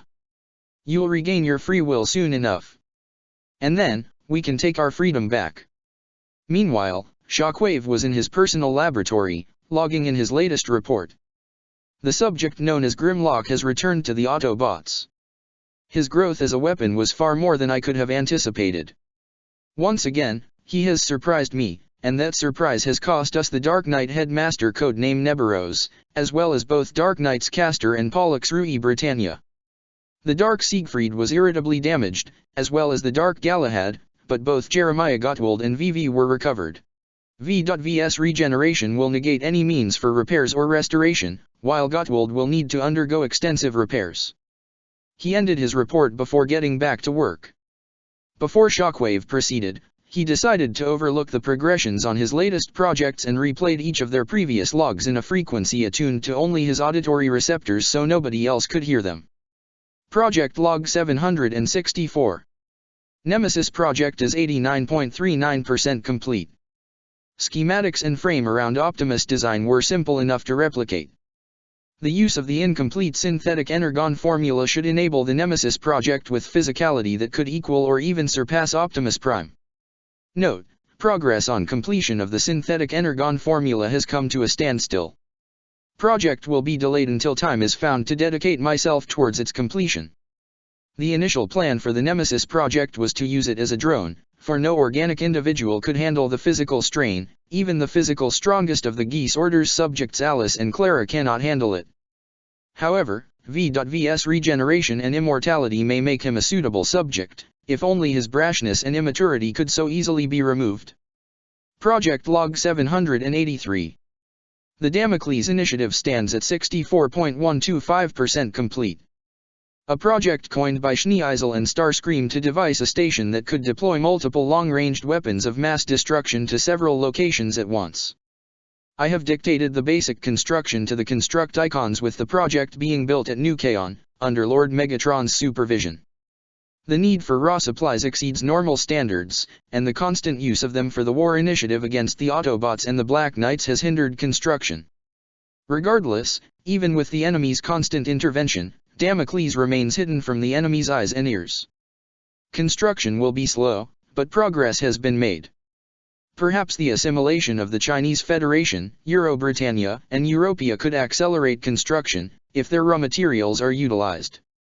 Project Log 815. I have been unable to return to my lab on Cybertron due to my focus being on Maters on Earth. However, with the planet all but barren, the cultivation of the subject has gone undisturbed. As cultivation continues, subtle chemicals and electric pulses are being added to the subject's cerebral cortex that will enable me to control it once it fully awakens. This has been among my most successful projects yet, one that could potentially surpass the destructive capabilities of the rough test subject Grimlock. Project Log 839. I have known Lord Megatron for many cycles before the war. If there is one word I could use to describe my leader, it is ambitious. And this project of his surpasses any and all tasks he has undertaken thus far. I had initially thought it impossible to control Dark Energon, yet Megatron has proven me wrong, but even the utilization of the so-called blood of Unicron pales in comparison to this. Lord Megatron believes the root cause of all conflict is free will, and I agree.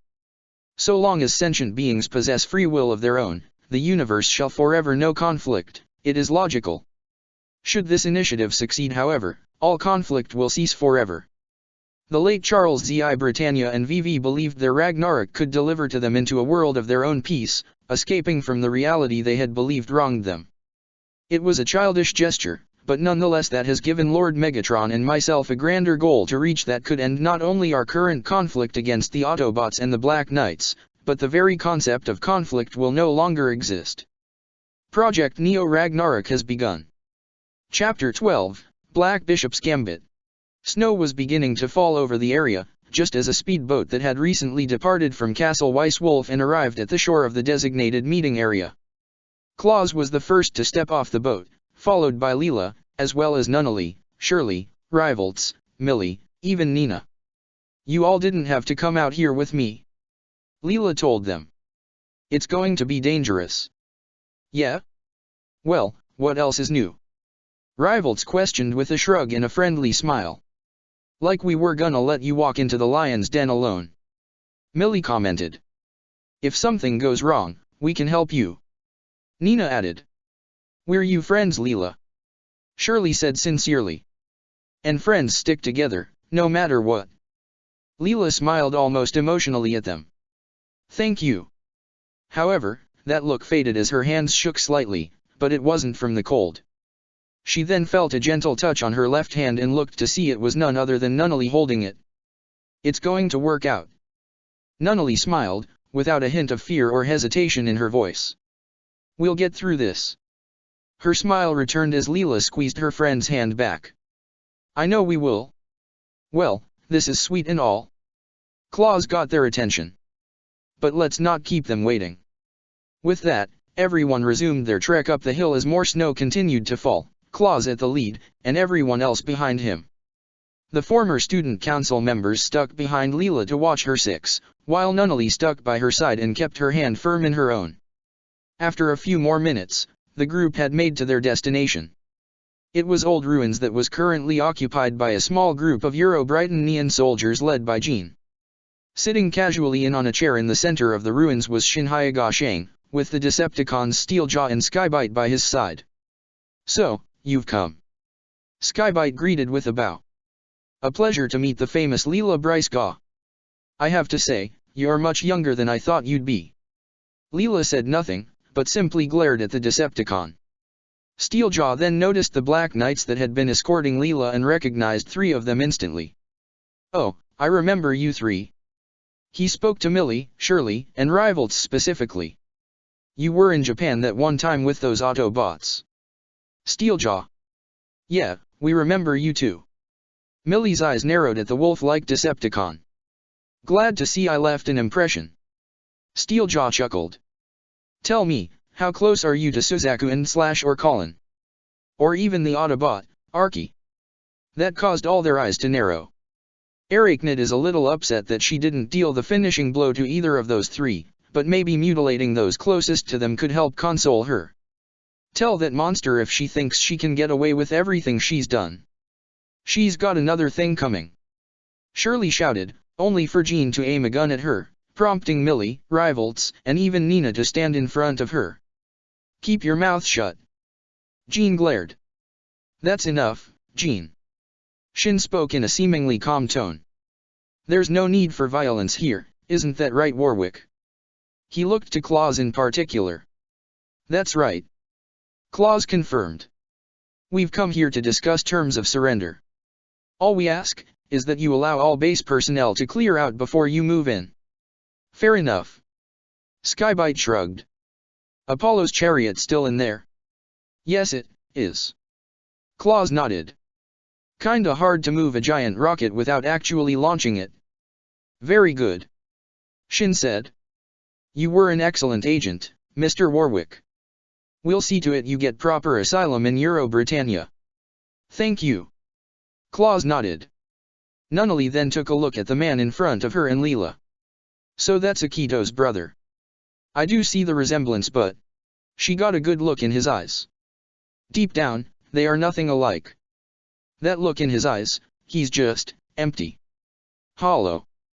I wasn't expecting you to bring friends, Ms. Bryce-Gaw.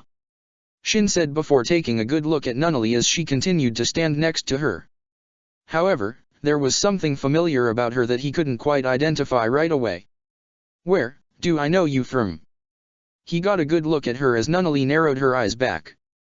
After a few seconds, it came to him. Oh, my goodness. Nunnally 6 Britannia.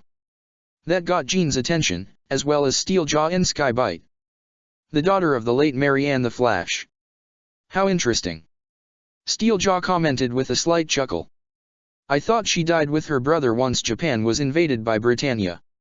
Skybite assumed.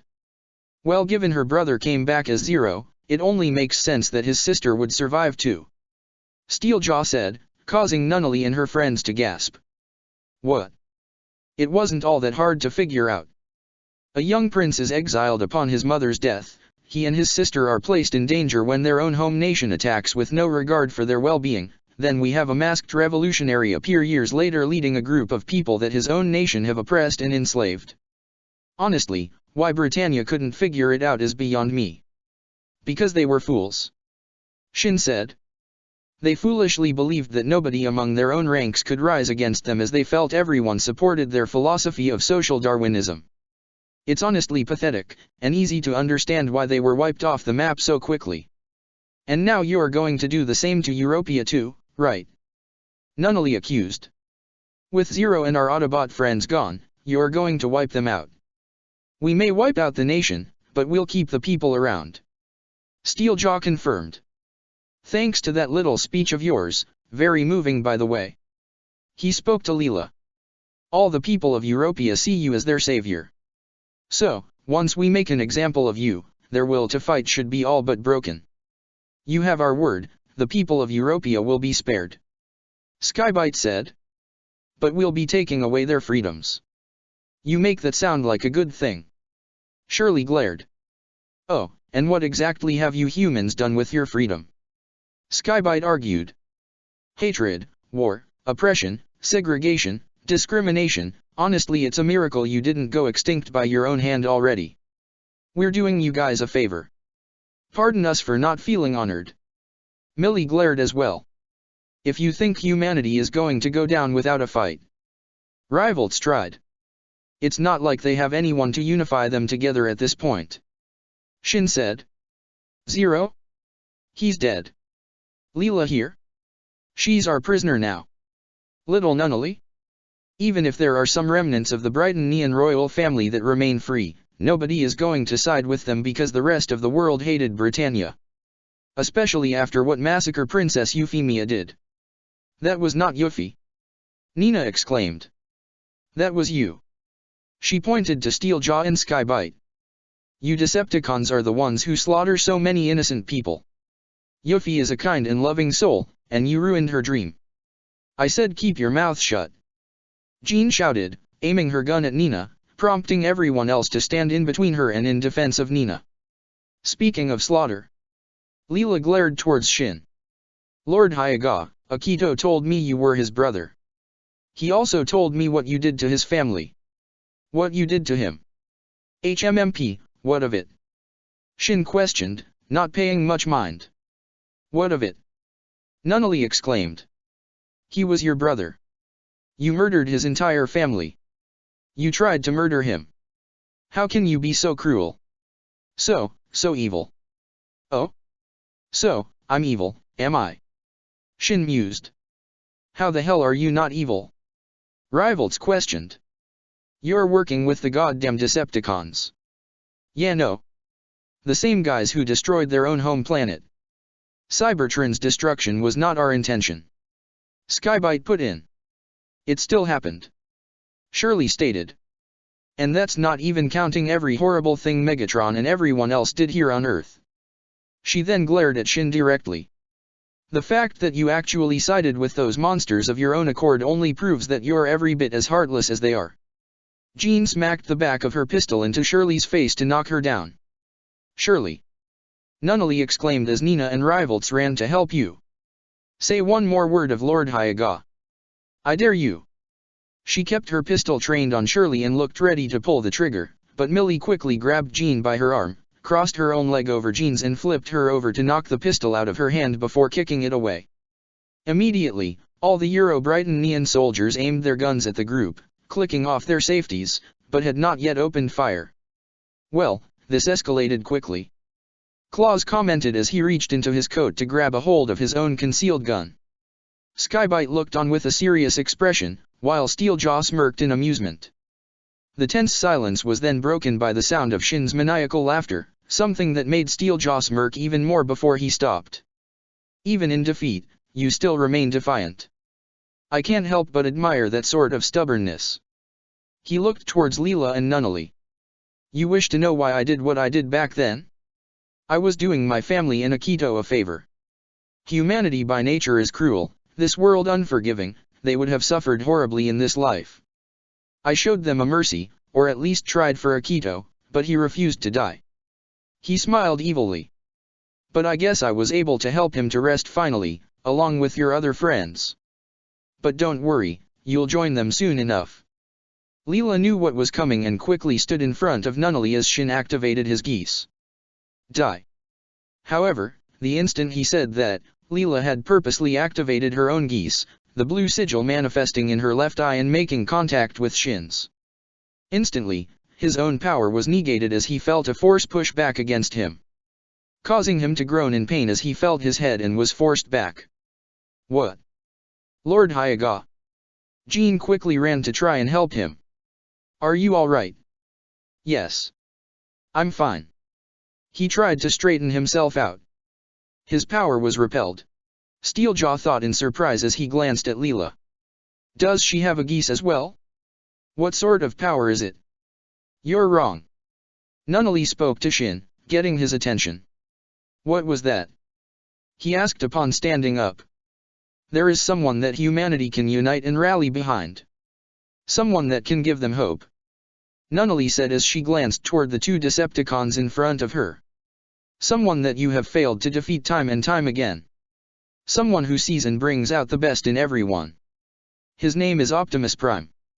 Even if you take over Europia, or even the Chinese Federation, you can't break our spirit. You can't break his spirit. Optimus Prime will stop you. Steeljaw chuckled. I'm looking forward to seeing him try. You'll have to deal with us first before you get to him. A certain voice echoed throughout the air, the very same voice that caused Nunnally, Leela, Rivolts, Millie, Shirley, and Nina to all smile with joy and relief, while Shin, Steeljaw, Skybite, Jean, and the Euro-Brighton soldiers looked in shock. What?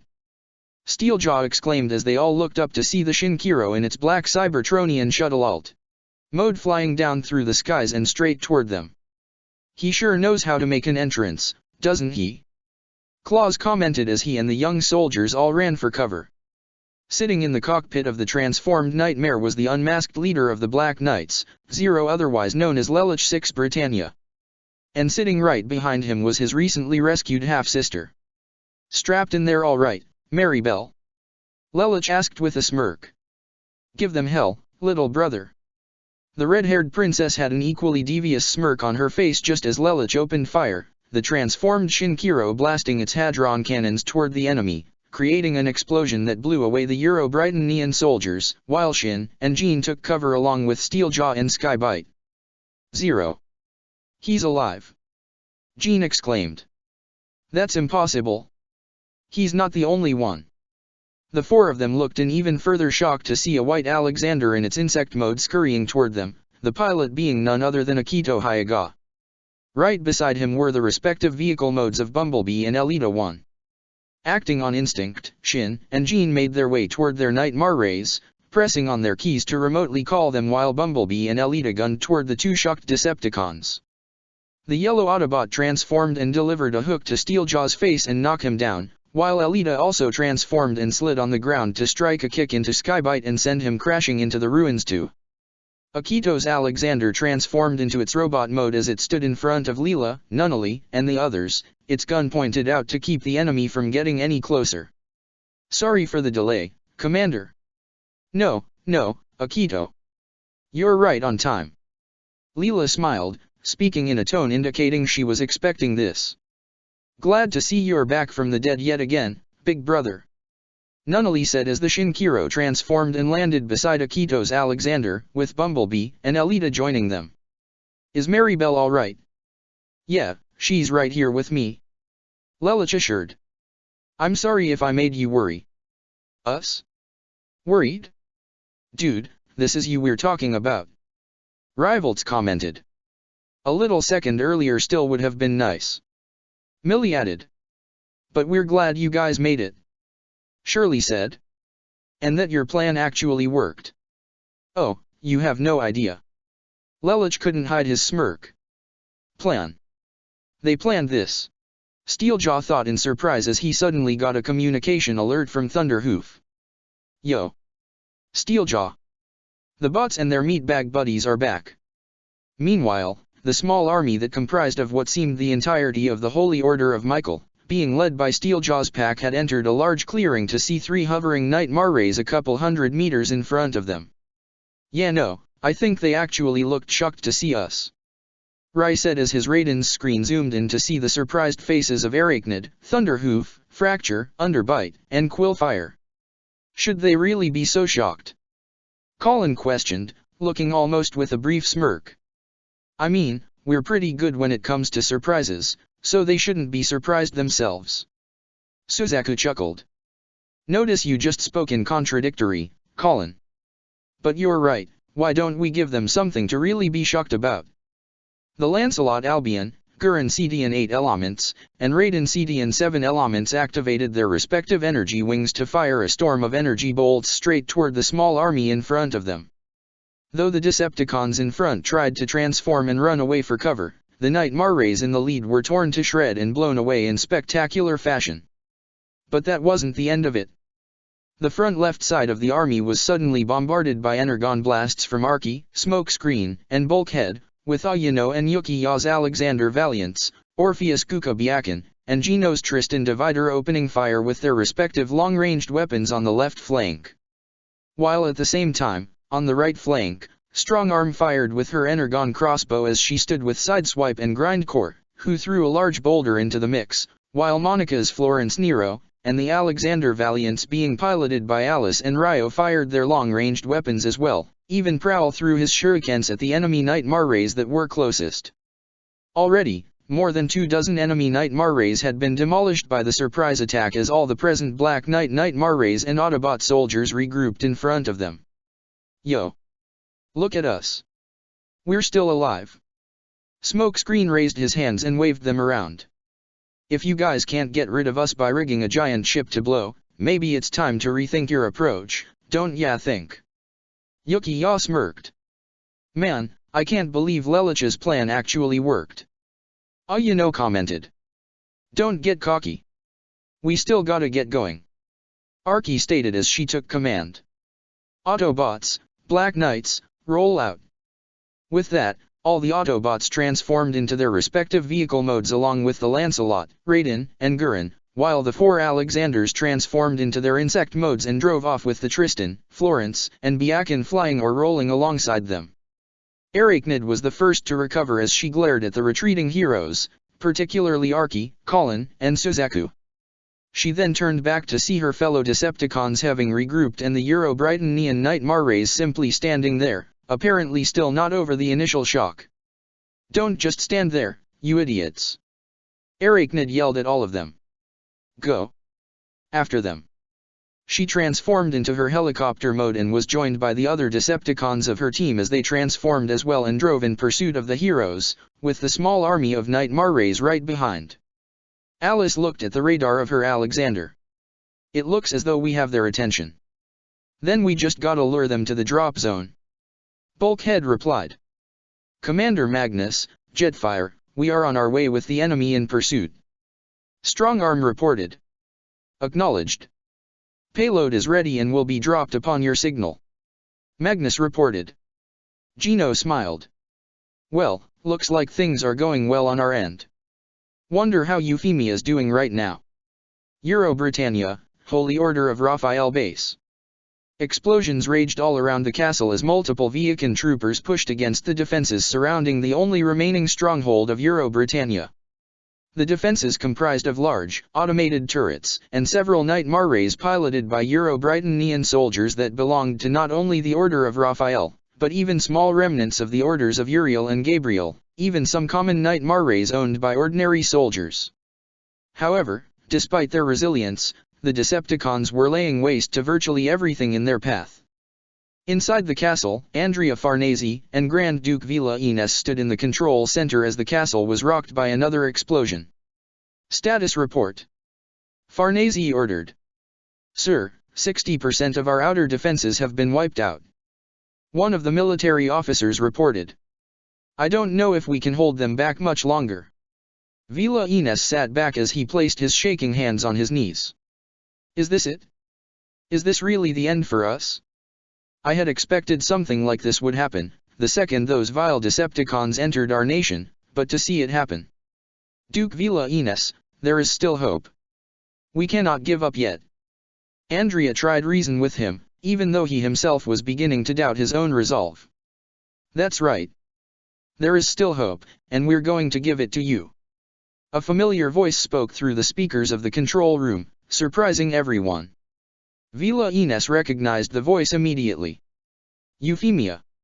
I'm sorry I couldn't get to you sooner, Duke Vila Ines. Euphemia said over the communication systems of a certain ship. Making contact was not an easy task, but Zero was able to pull it off. So we're here now. We. Vila Ines questioned over the other line. That's right, Your Excellency. Toto Thompson said, standing next to Euphemia at the controls of the Grand Berry. The Glinda Knights are here, along with some other additional reinforcements. Toto pressed a few key commands on the ship controls, allowing the approaching vessel to fire a series of missiles and hadron cannon blasts towards the Decepticon forces outside the castle, blowing away more than half the Viacan troopers that were previously on the attack. As the remaining Decepticons turned their attention to the Grand Berry, its deployment hatches opened up as multiple Nightmare rays dropped in. The Glinda Knights, led by Uldren Zevon in the Lancelot Grail, all flew out as their respective Nightmare rays. The Vincent Graham, the Zetland, and pair of Bradfords each had their own built-in float systems. But they weren't alone.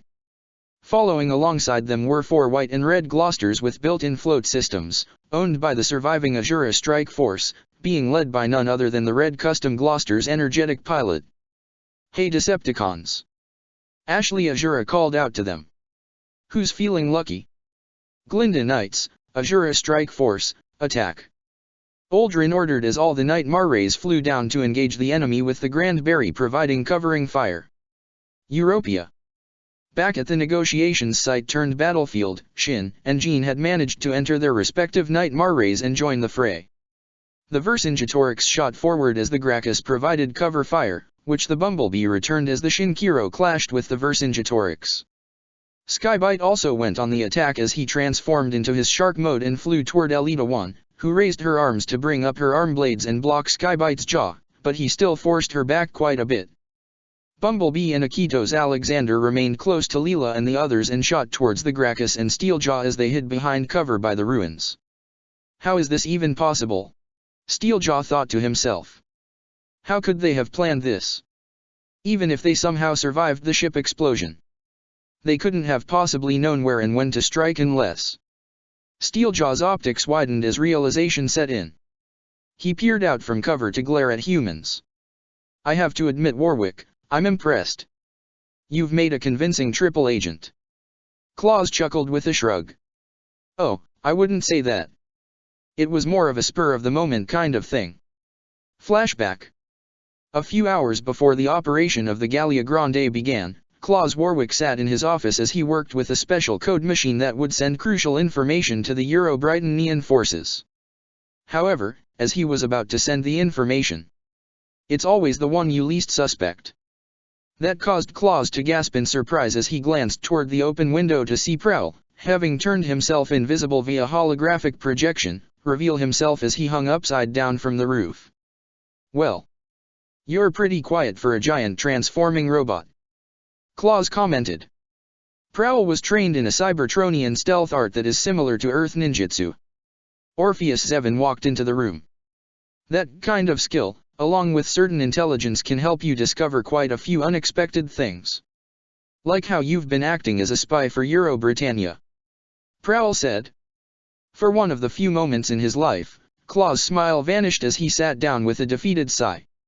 "Well, no point denying it now. Yes, I'm a spy for Euro-Britannia. I've already slipped them the information of our base's location, as well as Apollo's chariot. So, go ahead, turn me in, let me stand trial or a firing squad or whatever it is you do. Heck, pull a gun on me and just shoot me right here and now." However, neither Prowl nor Orpheus made such a move. "The last thing we want is to make your daughter an orphan," Prowl said, catching Claus' attention once more. "Before joining the Black Knights and the Autobots, I was part of a group called Peace Mark," Orpheus revealed. "We had connections worldwide, and those kinds of connections make it easier to find information that is normally difficult to find, or that people try so hard to bury. Shortly after your divorce from your wife, you gained custody of your daughter," Prowl began. "But she was diagnosed with a special form of cancer, the kind that you don't really get better from. You needed money for her treatment, and Euro-Britannia offered you not only the necessary money, but even access to their more advanced medical materials that should help her. That's why you became a spy. You've done your homework," Claus said, making no effort to deny it as he stood up and faced the wall, with neither of them seeing his face. "Yeah, I sold out my comrades, my friends, my country, all for the sake of my own daughter who doesn't even have a guarantee of living these next few years." Though they couldn't see his face, they could tell from his body language that he was more than a little devastated, and neither of them could blame him. This was his daughter, and the chances of her surviving her condition, even with advanced Britanny and medical science, was far too slim. So, like I said, do whatever you want with me. Claus said, still keeping his back turned. But for what it's worth, I hope you guys manage to pull it off. Even though world peace is more like a pipe's dream than anything else. Orpheus smirked as he looked towards Prowl, who had his own smile as well. Your daughter is currently being treated at St. Anne-Marie's in Paris, correct? Prowl asked. Yes. Claus turned around with a curious expression. Well, once this whole battle is done, we can have her relocated to our base. Orpheus revealed, causing Claus to look at them with shocked expressions. The Autobots are a little less stingy at sharing their technology with us than the Decepticons. And after 6 months, we've gained a good enough understanding that we can apply some of their medical advances to humans. So, I'm sure we can not only give her proper treatment, but even a cure. Claus did not expect to hear something like that. And given that you have a means to send coded messages to the enemy, perhaps we can use that to orchestrate a little surprise of our own. Prowl said. We may have a chance to catch them off guard and perhaps even score a decisive victory. What are you? Claus stuttered. We're giving you a second chance, Claus. Orpheus said. A chance to do the right thing. You can not only help all the people here that you see as friends, but also save your daughter, and even give her a hero to look up to. Why? Why are you doing this? Claus questioned, losing his composure. I betrayed you. I sold all of you out. I'm a spineless coward. A hero. Me? What in the actual hell makes you think I could ever be something like that? Huh? He questioned as he shook Orpheus by the shoulders. However, Orpheus remained completely unfazed. See, that's where you're wrong. If you were doing it for money or your own safety, you'd already be behind bars right now. But you're not doing it for you. You're doing it for someone you love, and believe me, more than a few people in our alliance, be they Autobot or human, know exactly what that's like, and I'm no exception. Sometimes we do the wrong things, for the right reasons. Prowl added. And that's worth giving a second chance. Granted, Ultra Magnus may not be too happy with it initially, however if you manage to own up to it, and even offer some inside information, he'd be more willing to accept it. At the very least, he'll postpone any judgments until the crisis has been averted. And even then, I'm sure Leela and Zero would still be willing to give you a chance. Orpheus put in. Leela doesn't seem like the type to hold on to a grudge, and Zero knows what it's like to cross a few lines for someone you love. Claus backed away slightly, in a state of shock and disbelief. They know he's a spy and are still willing to give him a chance to atone and are even offering to help his sick daughter. Given the time he spent with the Autobots and Black Knights, would actually expect their aid for his daughter, but he did not expect them to give him such an opportunity. His state of shock and disbelief soon turned into an empty chuckle. You guys are something else, you know that right? Claus said in between laughs. How do you do it? How are you so optimistic? Honestly, I wasn't always like this when I first joined Peacemark. Orpheus confessed. But after spending some time with the Autobots and the Black Knights, I guess it kinda rubbed off on me. And in the state the Earth is currently in, humanity could use some optimism right now. Prowl said.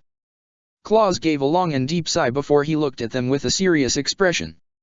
Just promise me one thing. Even if I end up dying, Marie still gets her treatment. You have our word. Your daughter will be in safe and capable hands.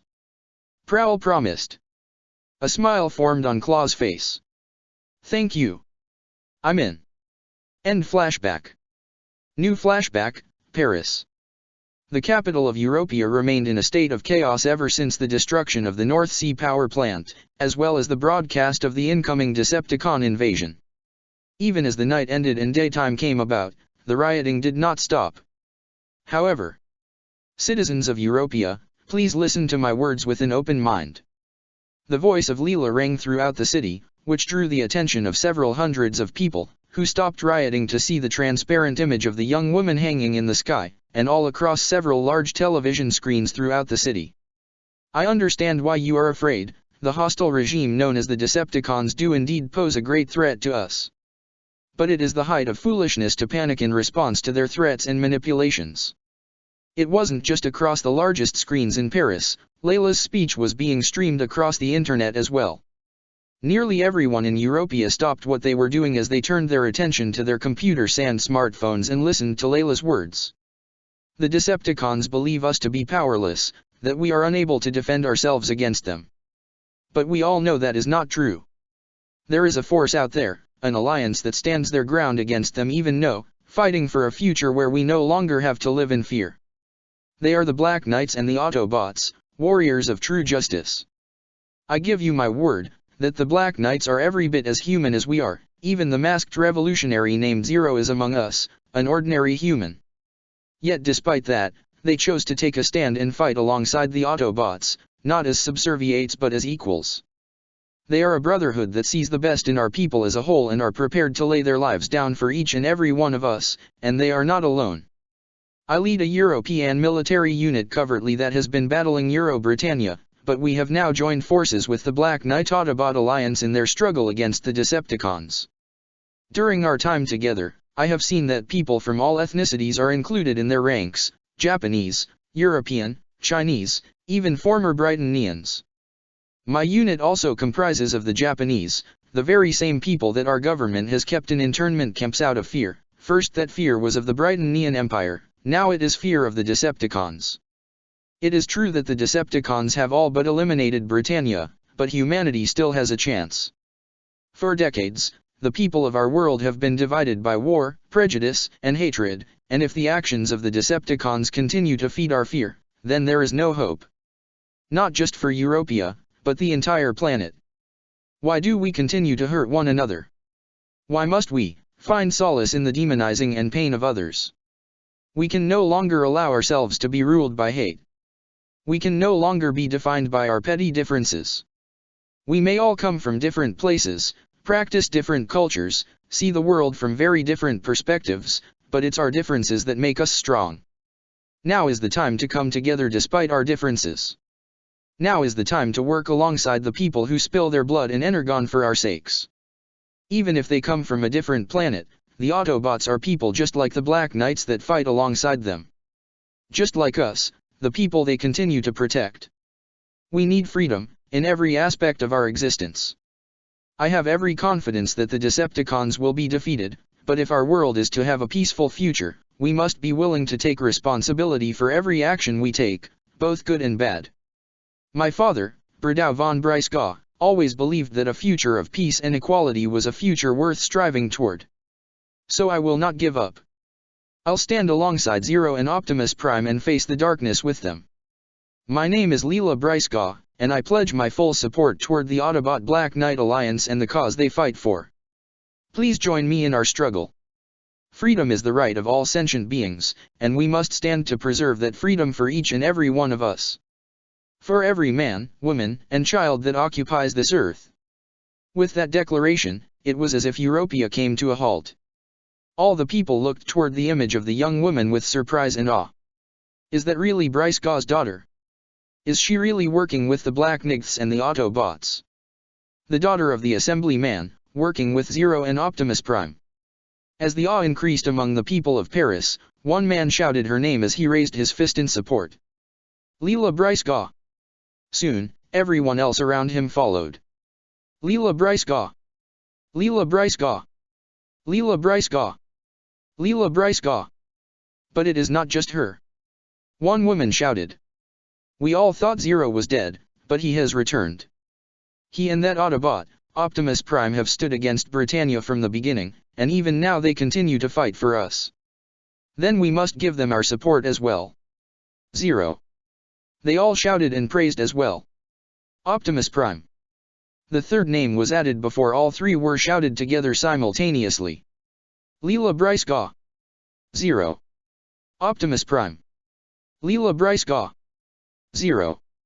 Optimus Prime. Leela Breisgau. Zero. Optimus Prime. Leela Breisgau. Zero. Optimus Prime. Gene Smila's office. As the cheer could be heard even from inside his office, General Smiles sat as he saw the whole speech as well through the main screen in front of him. He chuckled slightly before speaking his thoughts aloud. She is certainly your daughter, Bradau. You'd be proud of her. Smiles said before smirking. But now, perhaps it's time to send her your way. Or rather, her name anyway. His plan was already in motion. The soldiers he worked closely with were organizing Europea's military forces and preparing to march on Euro-Britannian territory. All they needed was his word, and once he would give the false reports of the deaths of Leela and Zero, their fires would burn even more and they'd be more willing to destroy Euro-Britannia, and the Decepticons stationed there, to avenge their heroes. Suddenly, the door to his office opened. "Hello, General."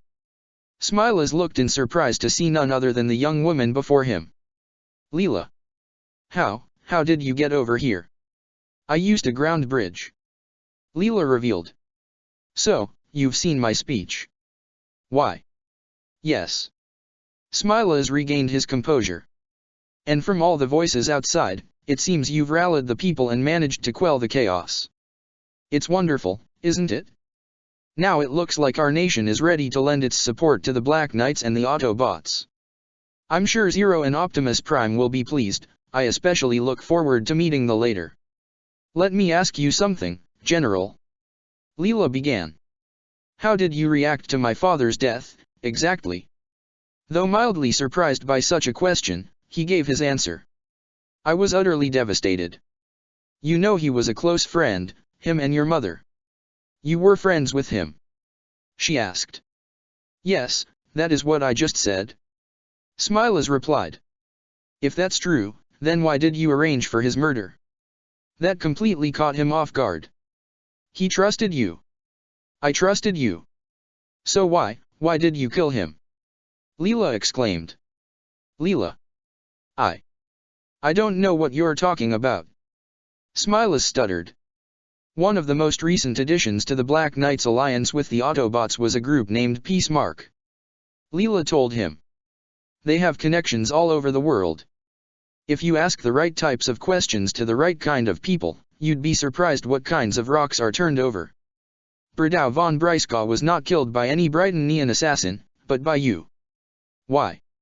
Why would you kill the very same man who worked so hard for the benefit of Europea?" Smiles sighed before his face became solid and responded. "That is exactly why he had to die. Leela, I respected your father, but his ambitions were weak. If your father were to have his way, all of Europea would have thrown away its weapons, which would have made it all the easier for Britannia to invade and conquer. But, if Europea were to stand as an empire, we could have the means to fight back." Leela questioned. "That is exactly the same train of thought Megatron had when he created the Decepticon regime and destroyed Cybertron. I am not trying to destroy the Earth," Smiles exclaimed. "No, you just want to see it brought under Europea's heel." Layla's eyes narrowed. "Just as Britannia tried to do. Don't you get it? Trying to force your will on everyone is only going to lead to more destruction. You would spill the blood of innocent people in your quest for power. People will die, yes. But those people will become martyrs just as your father did." Smiles said. "You think democracy is any better? Look at the state Europea was in yesterday when our nation was ruled by capitalists who only thought of themselves. I am trying to make it into what Napoleon had intended. Your dreams of power are only going to consume you, General Smiles." Leela told him. "You cannot prevail against the Decepticons with Europea alone." "But I won't be alone," Smiles said. "Once Optimus Prime gets the word of Zero's death, I'm sure he'll be more than eager to work alongside me in repelling the Decepticons. But of course, I can't have you tell him that." He pulled out a pistol and aimed it at Layla's face. "Nothing personal, Leela. For what it's worth, I truly did enjoy our time together." He fired his pistol, only for the bullet to bounce off her chest, leaving her completely unaffected, much to his surprise. "What?" Leela smirked in a sense that was not her own. "You are a fool, General." Her form began to fade away, almost like static before it was revealed that the Leela standing before him was nothing more than a hologram being projected by the armor worn by the masked revolutionary named Zero. Every bit as foolish as the late Charles Z.I. Britannia. Just another power-hungry warmonger. 0. Smiles aimed and fired his pistol again, only for the bullets to bounce off his armor as Zero rushed him to punch him in the gut and deliver a roundhouse kick to send him flying across the office and into the wall. This was the second phase of his plan. Lelich had anticipated the Gallia Grande was booby-trapped somehow. He and all his friends and allies on board, even Mary Bell, had managed to escape via ground bridge. Though they were unable to return to Castle Weisswolf due to some kind of interference that prevented a ground bridge in that area, they were able to return to European soil all the same. Once they got the broadcast for Layla's speech, Lelich used a ground bridge to send only himself to Paris and confront Smiles. Before the operation began, he and everyone else at the castle, including Leela herself, got the confirmation from Wizard, using his Peacemark connections to learn that Smiles had arranged for the assassination of Bredau von Breisgau, and now he heard the words straight from Smiles' mouth. You should have seen the look on Layla's face when she found out. Zero told him as he marched over the recovering general and picked him up by his shirt and pinned him to the wall. She cried, in front of everyone. Even the other Azuro officers and soldiers reacted in shock and disgust. I even saw that same look on Akito. Leela trusted you, she even saw you as family, and you betrayed her. Just the thought of that makes me sick to my stomach. He really did know what that was like. To be betrayed by someone you trusted and respected, someone you even saw as family.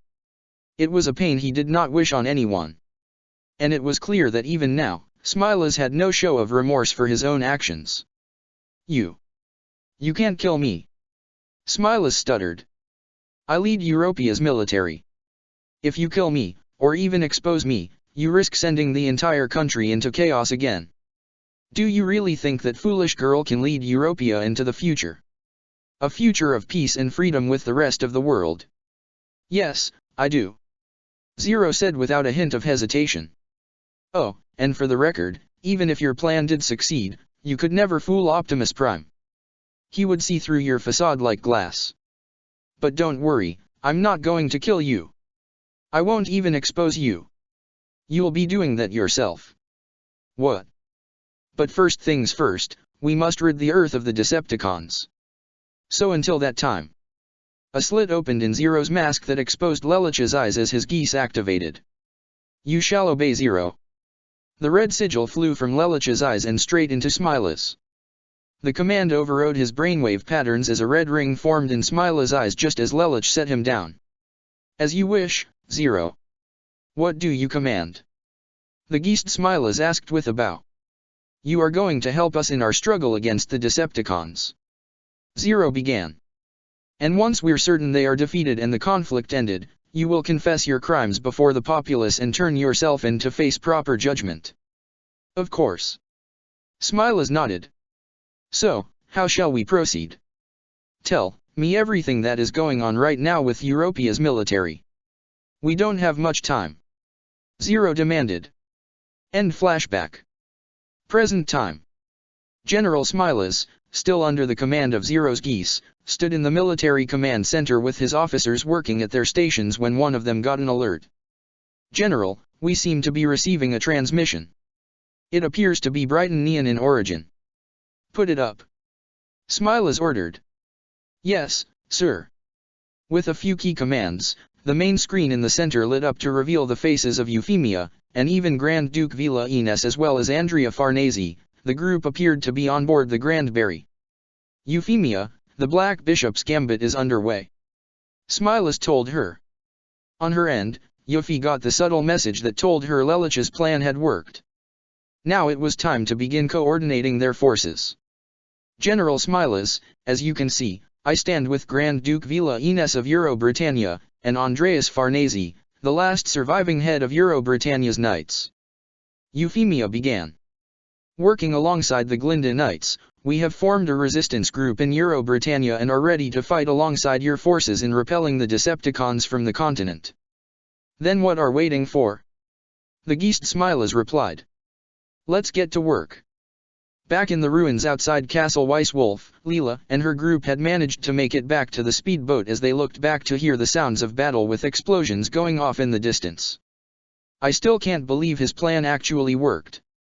Claus commented. I know he's supposed to be a chess master and all, but damn, impressive. He said with a smirk. You should see him when actually plays chess. Rivals said with a smirk. Maybe we should get going.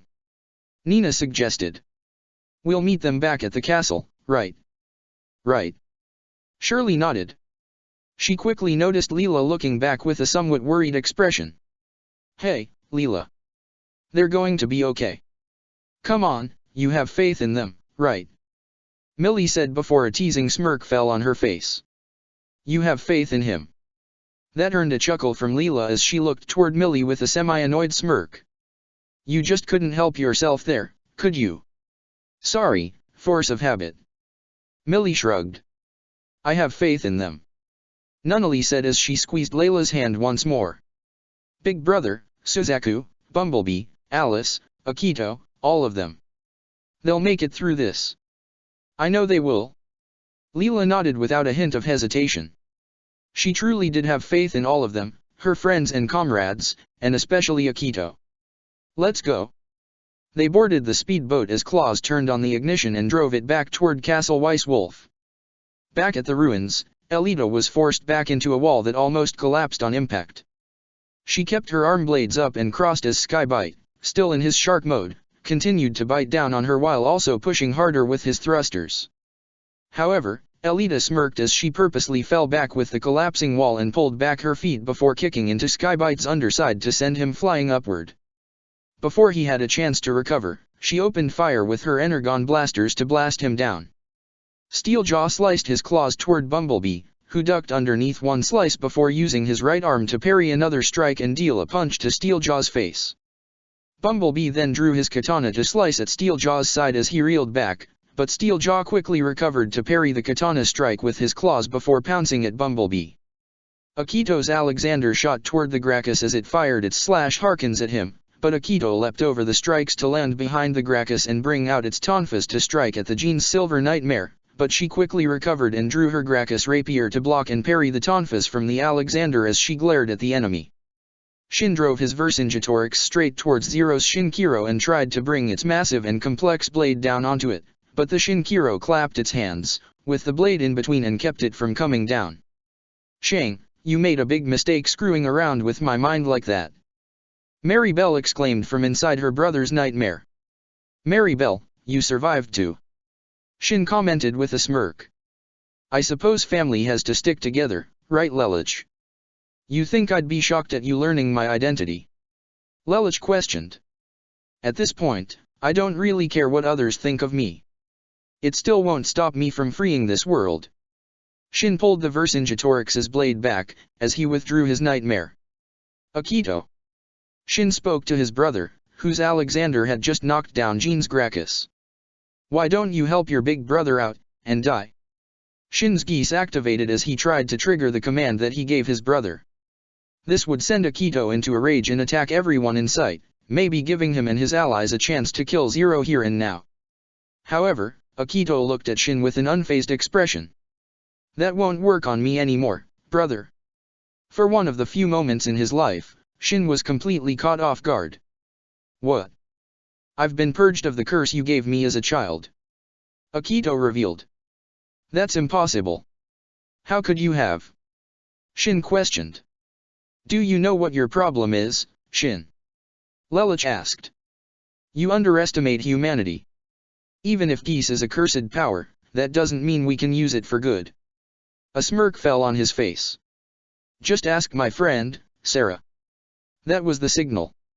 That was the opportunity for the pink Akatsuki to emerge from its hiding spot among the clouds and shoot toward the ground at high speeds straight toward the Vercingetorix, crashing into the Golden Nightmare and sending it crashing through the ruins and trees. Lord Hyaga. Jean had just recovered with her Gracchus and was about to go in and help, only for the Shinkiro and Akito's Alexander to block its path. Shin grunted as he wiped some blood from his mouth. He tried to pull up on his nightmare, only for Sarah's pink Akatsuki to land on top of it. The pink nightmare's hands quickly reached down to grab the Vercingetorix's cockpit. If I could remove your geese from your twisted mind, I wouldn't hesitate to do it. Sarah said. But since that's not an option, I can do the next best thing and suppress it. She channeled her power, her geese emblem glowing a bright red. It may be indirect contact, but it was still contact, nonetheless. Shin gasped as he felt Sarah's power flow through his being and go straight into his mind. He tried to channel his own geese power and fight back, but soon felt something being built around it. Almost like a piece of his mind was being walled off and contained from the rest, which forced his power to deactivate. No, you. You dare. You dare to try and contain me. Shin exclaimed in rage as he tried to pull up on his nightmare. Yes. I dare. Sarah stated with a determined and fierce expression.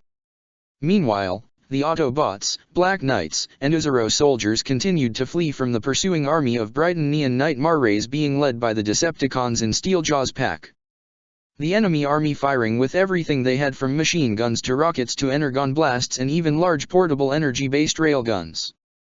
One of which fired a powerful green bolt that shot toward the fleeing heroes.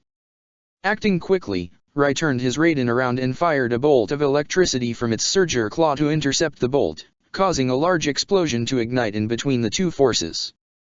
The shockwave was powerful enough to give the fleeing heroes an even further boost forward.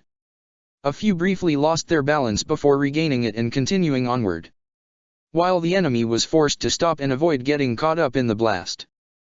Those railguns are gonna be a problem, Rai stated. Then we better get rid of them, Arky stated before contacting their air support.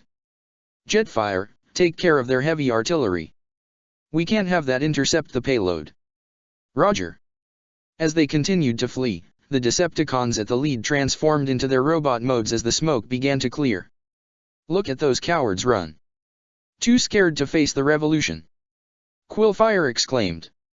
They're not even trying to fight back. Why? Fracture asked. Maybe they just don't have the brass. Thunderhoof commented. However, Arachnid gazed up toward the sky as she saw something moving fast toward them. Her optics zoomed in to see it was the jet mode of Jetfire. We got enemies in the sky. Arachnid turned back towards the Brightonian army. Shoot him down. Immediately, all the hundreds of Sutherlands fired toward Jetfire, but he proved too quick and agile and had avoided nearly every single shot. But he wouldn't have too much longer as he got a target lock on all three energy railguns and fired his missiles. Jetfire curved upward just as the missiles made contact and obliterated the railguns. We lost our heavy artillery.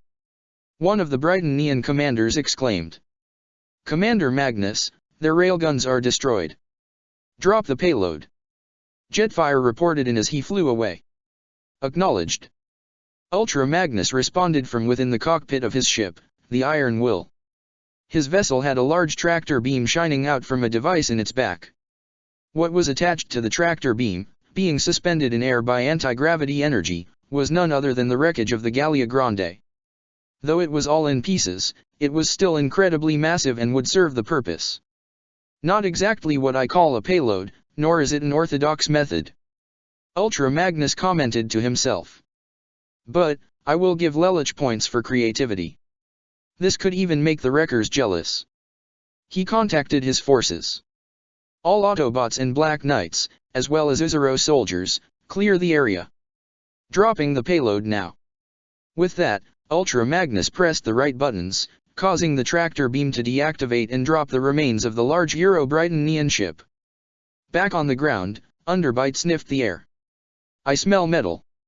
A lot of it, and it's coming right at us. Arachnid and the other Decepticons present gazed up toward the clouds again, seeing a darkened shape just beyond them. However, their optics widened in terror as they saw the debris of the Gallia Grande fall straight toward them. Clear out. Now. Arachnid screamed as she transformed into her helicopter mode and flew away. Hey. Wait for me. Thunderhoof also transformed and put the pedal to the metal, followed by Underbite, Quillfire, and Fracture. All the Brightonian soldiers saw what was happening as well and attempted to follow their lead. Retreat. All units retreat. However, the smaller pieces of debris impacted first, crushing and breaking several Nightmare Rays, or even landing in front of them to block their path as larger and heavier pieces fell on top of them. In no time, the entire cluster of rubble had fallen onto the Holy Order of Michael's forces. though the frontmost and rearmost Knight Marrays were able to escape, but in that one instant, they had lost more than 2/3 of their whole army. The entire area shook with a large impact, which was enough to distract Steeljaw from his fight with Bumblebee. What in the... He was suddenly punched across the face by the black and yellow scout to send him crashing into the ruins, with Bumblebee opening fire with his energon blasters on the ruins above him, causing it all to collapse on Steeljaw. At the same time, Elita One slid under Skybite as he tried to slash at her with his claw, but she swept her feet to knock him down before grabbing his foot and flinging him toward the recovering Vercingetorix after Sarah had finished her work, her pink Akatsuki pulling back toward the Shinkiro. Lord Hyuga. Jean's distraction was her undoing as Akito's Alexander drove one of its arm blades into the Gracchus' right leg, and the other into its left arm. With a twist, both limbs were severed, crippling the nightmare. "It's done, I've suppressed his geese," Sarah informed the group. "I can't say for certain if it's suppressed permanently, but it should slow him down. Just got word from the others," Elita reported. "The payload was dropped, and all our forces are regrouping at Castle Weisswolf. Nunnally, Leela, and the others are already there as well. We could finish them off right here and now," Mary Bell suggested. "No," Zero said. "Let them regroup and lick their wounds. We still got to solve that issue with the ground bridge, and see to it all personnel in the castle are taken care of." Akito paid one last glance to the Vercingetorix, seeing its cockpit open, with Shin climbing out to glare at all of them. He'd honestly never seen his brother so out of composure like that. His eyes burned with rage and his teeth gnashed so hard, they looked like they might crack. "We'll settle this later, brother," Akito told him before the group made their leave. The Shinkiro transformed into its Cybertronian shuttle mode, allowing Akito's Alexander to grab onto it and fly away with Sarah's pink Akatsuki. Bumblebee and Elita both transformed into their vehicle modes and drove away with them. As Steeljaw and Skybite both recovered, they and Shin got multiple reports from their forces about the damage they sustained from the enemy's surprise attack. Jean also got out of her Gracchus and tried to help her commanding officer. "Lord Hyuga, are you all right?" However, as she got to him, Shin smacked the back of his fist into her face, knocking her down as she looked to him in emotional shock, while Shin looked as though he was about to murder someone. Steeljaw felt himself in a similar state of rage, so much so that he began to shout in the direction of his retreating enemies. "This isn't over. I will tear you to ribbons, Zero. You and everyone else you call a friend and comrade. That castle shall be your tomb." Steeljaw's rant was finished with a powerful wolf-like howl that echoed throughout the sky. The transformed Shinkiro flew alongside Sarah's pink Akatsuki with Akito's Alexander still hanging on to the former. They were soon joined by the Gurren, Lancelot, Raiden, Tristian Divider, Florence Nero, and Byakuya, along with Jetfire's jet mode and the Iron Will piloted by Ultra Magnus. As they flew over the lake, the vehicle modes of Bumblebee and Elita One drove underwater and were regrouped and joined by those of Archie, Bulkhead, Smokescreen, Sideswipe, Prowl, Strongarm, and Grindcore, and even the insect modes of the Alexander Valiants piloted by Ryo, Ayano, Yukiya, and Alice, their Knight Marrays fully capable of submerging underwater thanks to Jetfire's modifications. Though they couldn't see each other's faces at the moment, everyone could feel each other's smiles, knowing the victory they just pulled off. Even Akito couldn't help himself but smile. "Lelich, you are something else, you know that right?" Mary Bell commented with a smile as she sat behind her half-brother. "So, I've been told," Lelich replied as he looked to see they were approaching Castle Weisswolf. Nunnally, Leela, Shirley, Rivolts, Millie, and Nina were already there with claws, and were even greeted by Oscar, Anna, and Misty as they all waved their approaching comrades with emotional and excited smiles. Lelich looked at the screen of his younger sister and saw her smile. Somehow, her smile only grew as she looked his way. It was as if they could see each other's faces despite the circumstances. Unbeknownst to them, Akito and Leela had a similar moment themselves. However, Lelich's smile faded as a serious expression formed on his face. "We may have won now, but it's not over. To the contrary, the battle for Europia has only just begun." Chapter 13, The Origins of Geese. Grimlock stood alone looking at the endless blue sea, standing near the edge of the artificial island that was Horai Island. The second he came to the base, Ratchet performed a scan on him to see the extent of Shockwave's own experimentations, but a scan was as far as he would allow it to go, maybe just an energon sample at the most, but that was it.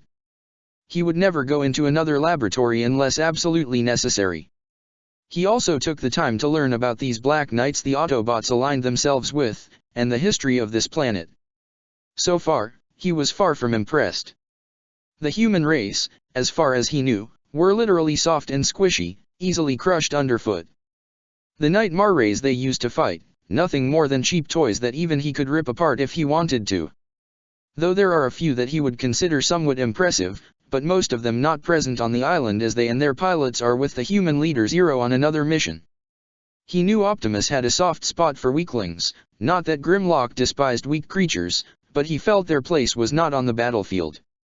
And it wasn't just humanity's physical weakness, it was its seeming incapability of overlooking even the tiniest differences and their persecution of them.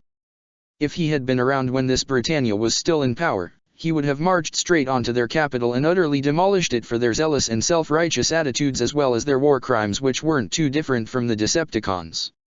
He'll let Optimus and this Zero sort out the politics, that was never his strong suit. His priority would be to demolish every Decepticon in his path, as well as locate his team. Oh my! He turned around to see a trio of humans approaching him. So you're the one they call Grimlock? Lloyd observed with an intrigued smile. What do you want? Grimlock questioned. Pardon us for interrupting whatever you were doing, Grimlock. Cecile smiled apologetically. We were just. All the Cybertronians we've seen so far have the ability to transform into vehicles or other forms of machinery, yet you can transform into an Earth dinosaur. Rax Hata said. Why is that? She asked with her own intrigued expression. Grimlock looked rather annoyed but chose to give an answer anyway. Apparently Shockwave somehow discovered the species that roamed on this planet before you humans and modeled my transformation after it. I've heard you lead your own team. Lloyd said. Are they all Dinobots like you? Yes. Grimlock confirmed. Can we see this marvelous transformation of yours? Lloyd asked. No. Why not? I'm rather curious myself. Rax Hata queried. Because I can't. Grimlock revealed, best to get this out of the way and hopefully get some peace and quiet. Apparently I can only transform when I'm angered enough. Don't know why, that's just how it works for me now, thanks to Shockwave. Oh. I'm sorry to hear that. Cecile said, she could tell from his tone of voice that it was a painful ordeal to say the least. Maybe I could take a peek inside. Lloyd offered. See if we can do anything about. Grimlock leaned in close to the trio of scientists, particularly Lloyd. One look into his glowing red optics was enough for him to gulp as the large Dinobot spoke in a strict and warning tone. The last one who took a peek inside me had his arm ripped off. So, unless you want to get crushed into a squishy red pulp, take your curiosity elsewhere. Got it? Why? Yes, sir. Lloyd backed away, with even Rax Hata looking nervous while Cecile was almost terrified. The three of them quickly turned around and left the area, leaving Grimlock alone with his thoughts again. The Ark Bridge. A political marriage. Optimus questioned as he, Ironhide, and Ratchet stood alongside Cornelia, Fixit, Todo, Ogai, Guilford, Nonet, and Tamaki, having received the report from Wizard as well as Diet Hard. Yes, it was recently announced that a political marriage were to take place between the former Britannian Prince Schneeisel and the Chinese Federation Empress Tianzi. Diet Hard revealed. Damn, your brother was backstabber, now he's a pedophile. Tamaki questioned to Cornelia. The girl's like what, 10 years old? She's actually 13, and no. Schneeisel is scum but he's not a pedophile. The former Britannian princess commented. Human depravity aside, this is a significant development for our enemies. Ratchet said. And should it succeed? It'll be a major problem for us. Ogai finished. The Decepticons could gain total control over the Chinese Federation like that. He snapped his fingers for emphasis. That definitely sounds like something Schneeisel would do. Nonet said. They'd gain an entire superpowers army, and at least 1 million human slaves without spilling a single drop of blood. Zinc told us the high eunuchs were greedy and immoral, but selling a child to the Khans just to save their own sorry hides. It's no wonder Starscream could hold a decent conversation with them, they're just like him. Ironhide stated. Then let's just go in and bust the kid out of there. Tamaki suggested. We got a couple agents on the inside, don't we? We can't contact any of them because of the Prime Dragon protocol in place. Wizard reminded Tamaki. And the wedding isn't right away, it's in a few days. I agree, we can't afford to go in guns blazing. Todo said. We run the risk of endangering the Empress as well as our own if we do that. And if young Tianzi were to perish, the Decepticons and the High Eunuchs could easily persuade the Chinese populace into thinking that we were the ones responsible. Optimus said. They'd make her a martyr, and still gain the entire Chinese Federation on their side. Guilford noted with unease and disgust in his voice. Using a child like that was dishonorable and cowardly. Why can't just use a ground bridge to bail them out? Tamaki asked. We can't. Fixit answered as Tai appeared to bring up a hologram of the Vermilion Forbidden City. There is some sort of barrier around Palace that emits a frequency that makes ground bridges impossible. This barrier seems to be projected from a device within the palace. Tai added. The interference prevents us from locating it, but if it is connected to an ample power source, there is a possibility the barrier could be expanded well beyond the palace. So even if we were to sneak in, we don't know the limits of this anti-ground bridge technology, which would make our extraction quite impossible. Todo said. Ogai groaned. The ground bridge has pretty much been our go-to since this whole thing started. It's gotten all of us out a number of jams in the past. Given Shockwave's position in the Decepticon ranks, I suppose it was only a matter of time before he found a counter for arguably our greatest strategic advantage. Ratchet said. So, what do we do? Ironhide questioned. We can't let that kid get sold to the Khans, and we definitely can't let them get their hands on the Chinese Federation.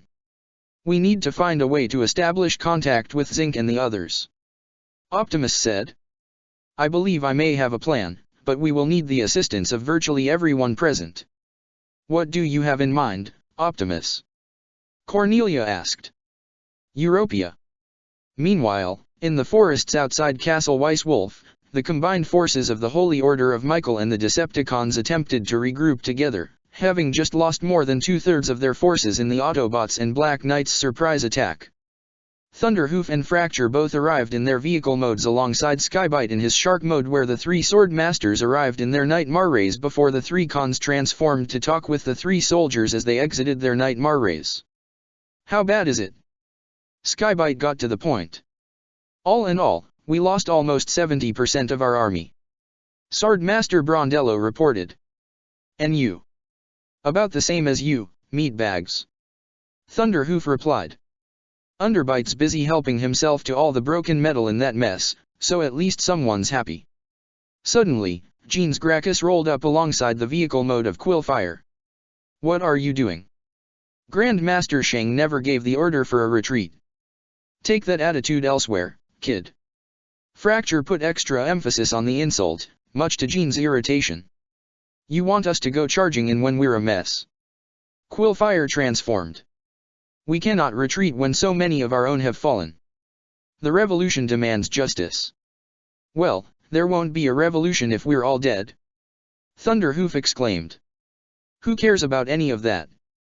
They all heard Arachnid's voice as her helicopter mode arrived before transforming and landing in front of all of them. Again and again, the Autobots' pets continue to humiliate us. Humiliate me. I will not stand for this anymore. I'll go up there and butcher Arky, her precious pet Colin, that bothersome Suzaku, and everyone else, even if I have to pave the way with all your corpses.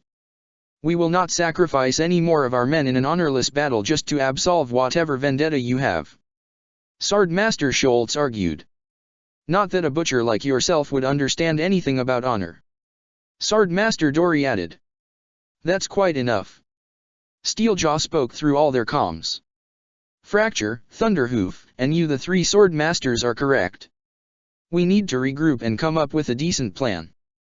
You would be wise to agree, Jean, Quillfire, Arachnid. Shin also spoke through the comms. If you really desire victory or revenge, then we must devise the strategy upon which we can best achieve it. This seemed to calm Jean down, albeit with reluctance. Understood, sir. All the other Decepticons and Euro-Britannian pilots calmed down a bit too, realizing this subject wasn't up for debate. But that didn't stop Arachnid from glaring viciously in the direction of Castle Weiss Wolf. Meanwhile, in another part of the forest, Shin stood on the shoulder of his Vercingetorix with Steeljaw standing beside him.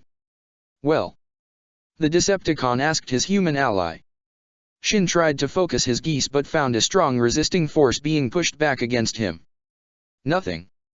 My geese is still there, but it's as if a steel wall has been built up around it, he said with a scowl as he thought about the immortal girl who put it up. That woman. They think removing your power is enough to cripple us. Steeljaw commented. Zero and his friends left us alive. He growled. I'll make certain that is the last mistake they ever make. Agreed. Akito. Zero. Bryce Gaw, all their friends and allies, Autobot and human, will bury them in their precious castle, and leave none alive. Shin stated, making no attempt to hide his own bloodlust. Castle Weiss Wolf. Leela stood on the upper level of her castle's main hall with Lelich, Akito, Claus, Sarah, Orpheus, and Maribel around her, while Ultra Magnus and Elita 1 stood on the ground floor on equal level with them. Thanks to our surprise attack, we were able to neutralize 2/3 of the enemy forces. Ultra Magnus reported. But the odds aren't quite even yet, they still outnumber us. We can't evacuate the castle or call in for backup either, that interference around the area prevents us from using a ground bridge. Elita added. Sounds like we have no choice but to dig ourselves in. Sarah commented before looking toward Lelich. All things considered, Lelich, we really shouldn't have spared Shang and Steeljaw back there. Perhaps you're right. Lelich said with acceptance. Guess I let my arrogance get the better of me again. Nothing we can do about it now, though. Akito put in. Thinking too much about the past isn't going to get us anywhere. Right. Leela nodded. We'll need to bring everyone in on this, all pilots and Autobots, Major Hamill's security team, even the drones. We'll have 10 drones at the most. Claus said. The bulk of the parts were used for the Alexanders of Hamill's team. Please, let me help. Maribel stepped up.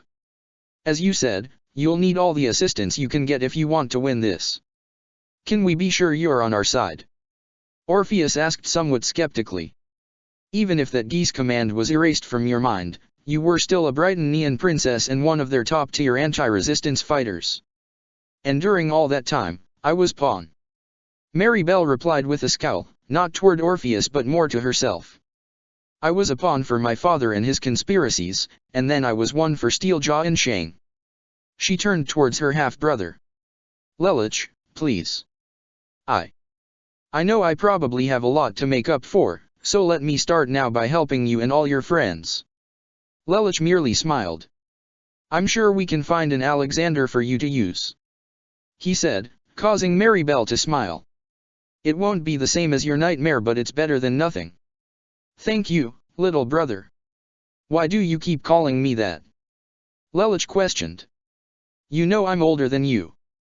I know, but you've always been a kid at heart, and you haven't changed, what with you playing superhero and all, Zero. She teased, patting his head, resulting in Leela and even Sarah smirking, while Elita looked on with a genuine smile. Well then, Maribel, welcome to the fold. Elita nodded. And where is your previous nightmare? Ultra Magnus asked. You used a different one on the ship before. The Lancelot trial is with my Glinda Knights. Maribel replied. So, I'm sure it'll be safe with everyone else. Well then, I believe it's time we come up with some kind of strategy. Orpheus began. However, before they could begin talking, Lelich felt a little tired as he rubbed his eyes a bit. Hey, are you alright? Yeah, just a little tired. Lelich replied as he rubbed his temples. Let's come up with a plan. However, what was most odd was that Lelich wasn't the only one feeling tired. For some reason, Leela, Maribel, Orpheus, and even Sarah were starting to feel drowsy. Their eyelids felt somewhat heavy as their inner energy began to sink for some reason. For a brief instance, a geese sigil briefly appeared in the eyes of Lelich, Leela, Orpheus, and Maribel. Even Sarah's own geese emblem flashed briefly as well. Meanwhile, in the laboratory, Jetfire and the Ozero scientists continued to work on modifying the Nightmare rays, seeing to it they were battle-ready as soon as possible. It's a good thing we got that Nightmare data from that former princess, right Hilda? Chloe asked her comrade as she uploaded the data into the computer they were working on. Yeah, it'll give us plenty of insight on how to brighten Neon Nightmare rays work. Hilda replied.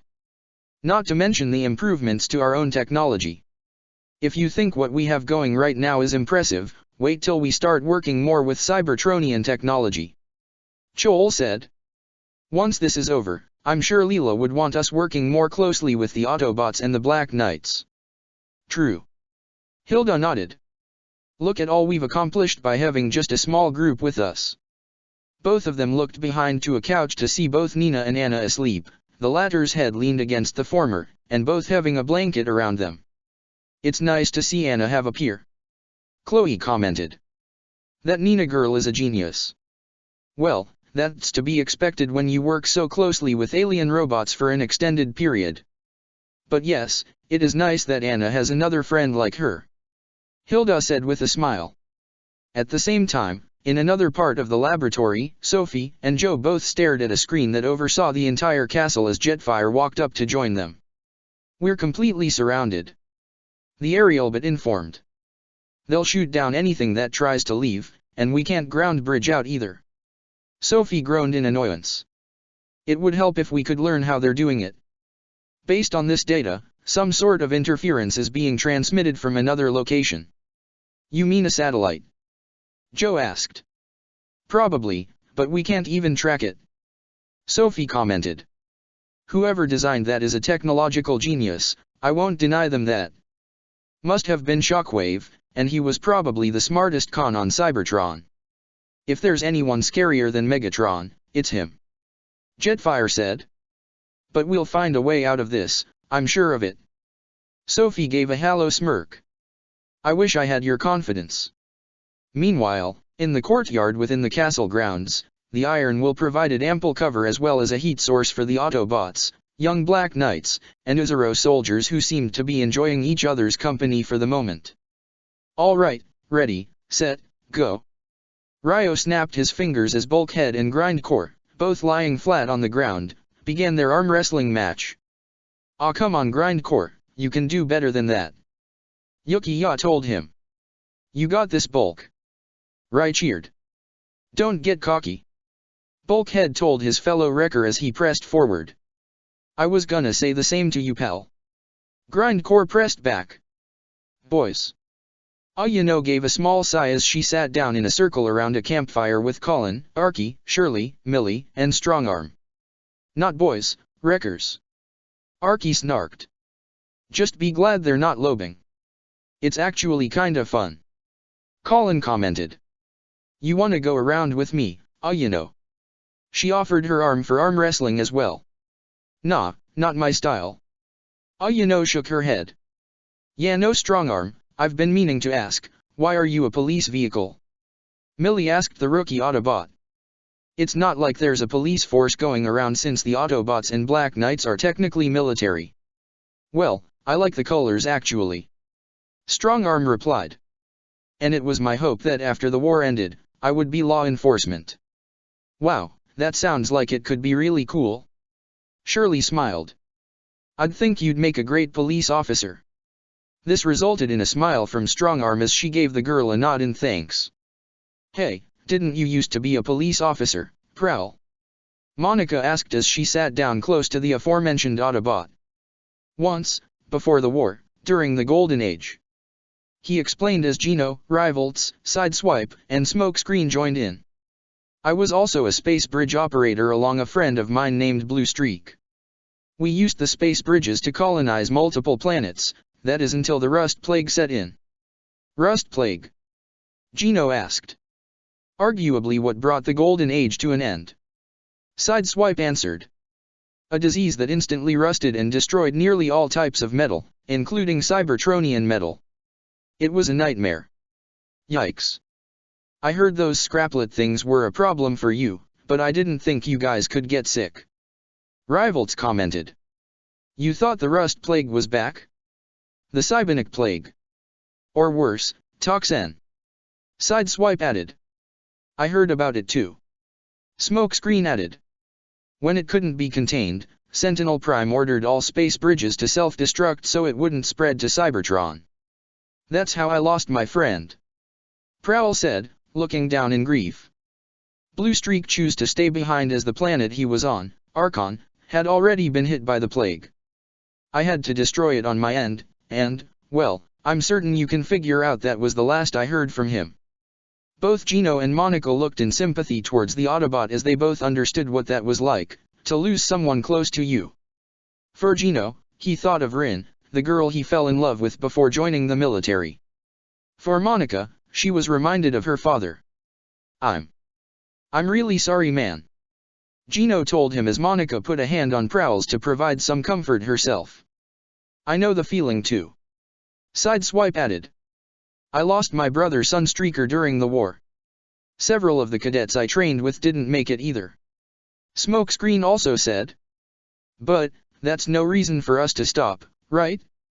If anything, it's all the more reason to keep going, to make sure none of them died in vain, right?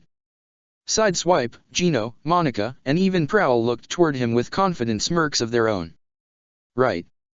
They all said in agreement. Meanwhile, Alice appeared to sit all by herself, looking toward all the heroes in contemplation, as if she was trying to analyze something that wasn't there, something that only she could see. Or rather, what she tried to see but couldn't. Alice, what are you doing all by yourself? Nunnally asked as she sat down next to her and was later joined by Suzaku and Bumblebee, even Misty. They all seem so calm, even happy. Alice said. I just don't understand why. They're acting just like that time we spent with those women, but it's different. The enemy is literally right at our doorstep. Any moment now, we could be in for the fight of our lives. So why are they so upbeat? Carefree? Happy? Suzaku answered for her.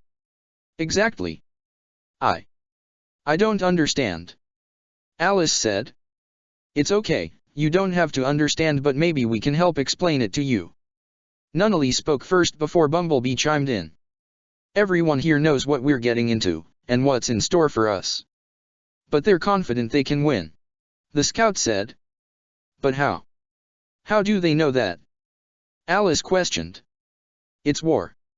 Anything can happen in war. And you're absolutely right, Alice. Suzaku spoke. Much like you, I used to work for the Decepticons as well as Britannia. I didn't quite understand these people before, how they could act like this when there was a war going on. I mostly thought that though because I thought I was on the right side, but I wasn't. After taking the time though to get to know them, I understand. These people, human or Autobot, they have something the Decepticons don't. Something they and Britannia have tried to take away for a very long time. What? What do they have? Alice asked. Nunnally took her hand and gave her answer. Hope. They have hope. Hope. Alice didn't quite understand. Yes. Hope for victory, hope for a brighter tomorrow, hope that when this madness ends, we can all live together in peace and happiness. Nunnally said with a smile. I wish that more than anything too, and I know we can get it if we all work together. And you're a part of that now, Alice. No matter what may have happened to you in the past, you're part of something greater now. Bumblebee added. Something bigger than just yourself. Suzaku also added. Alice still didn't quite understand, but at the same time, she couldn't help but smile as she did feel like she was part of something. During her time in the Geese Order, be it under Britannia or the Decepticons, all she knew was pain through their experimentations. The only source of comfort she had was that she was not alone. Sansia, Delk, and Lucretia, they were in the same boat and could find comfort in each other throughout the pain. But now, she felt like she was part of something bigger and far warmer than before, and it made her happy. More than anything, she also wished the others could be here with her to experience this warmth. Sansia, Dalk, Lucretia. I promise, I will save you. All of you. Misty, who had said nothing, placed a hand on Nunnally's shoulder. You really know how to inspire people, don't you? Nunnally blushed at her friend's praise. Well, I had some good role models, she said, thinking of her brother and Optimus Prime. Grindcurry's hand was brought down by Bulkhead, much to the cheers of Rai and Ryo and the comic disappointment of Grindcore and Yuki-Ya. And the winner is Bulkhead. Ryo cheered. Rai would have cheered alongside them, but for some reason, his eyelids began to feel heavy. He found himself wandering toward the circle where most of the girls were and ended up sitting down next to Shirley. Hey Rai, are you okay? Yeah, just tired. Rai stuttered before he leaned his head onto Shirley's shoulder, neither aware of the brief flash of geese in Rai's eyes before his eyes closed. Shirley blushed for a moment, which only grew once she saw the smirks from pretty much everyone present, Autobot and human, all staring at her with knowing expressions. Oh, don't even start with me guys, Shirley told them, but that didn't stop her from looking toward Rai with a smile as he already fell asleep. Rai gave a gasp as he awoke, only to find he was no longer at Castle Weisswolf. Instead, he appeared to be standing on water, perfect and still, so much so that it perfectly reflected the starry sky above. He didn't even notice the geese sigil actively glowing in both his eyes. What? What the hell? Where am I? Rai? Is that you? He turned around in shock to see none other than Lelich with an equally surprised expression, his own geese sigil glowing in his eyes. Lelich. Mary Bell also appeared alongside Leela, Orpheus, and even Sarah, her own geese sigil shining. What is all this? Orpheus questioned, his geese sigil glowing with everyone else's. What is happening? Leela questioned, her geese sigil shining blue in her left eye. Sarah. I don't know. The immortal girl was just as shocked as the rest of them, the geese emblem on her forehead shining brightly. Lelich? Sarah? All of you. None were prepared for the sudden appearance of Optimus Prime before them, the white Prime geese sigil in his optics glowing as well. Leela was more than a little shocked and awed, though she met Optimus before over their communications. This felt as if she was meeting him in person, which was a whole different experience altogether. Mary Bell, however, was more awed than the rest of them. Optimus Prime, the same being that stood alongside Zero and challenged Britannia, defeating its most powerful champions to bring freedom to the Earth, to say she was awestruck at finally being in presence was an understatement. Optimus! Lelich exclaimed. You're here too. What is this place? There is no need to fret. A new and distorted voice spoke, all six of them gazing toward the source as it slowly descended to touch the water they all stood on as the starry sky of night began to shift around to that of daytime. This entity appeared to be that of a young woman, with facial features similar to Sarah. She had black hair with light purple tips at the end, and dark violet eyes. She wore all black, save for red trims at her top, on the ends of her sleeves, and at the bottom of her shirt, even at her thighs and at the ends of her feet, all were in the shape of a geese emblem.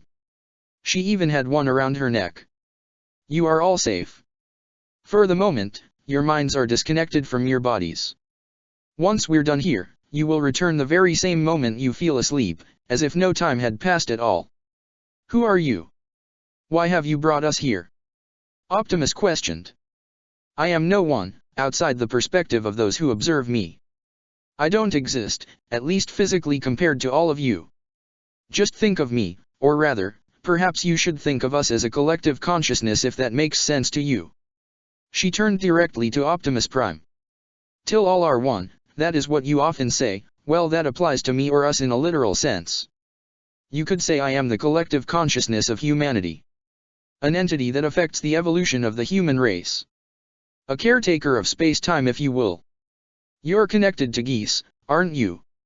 Orpheus assumed. The only ones here are those who bear a geese or a code.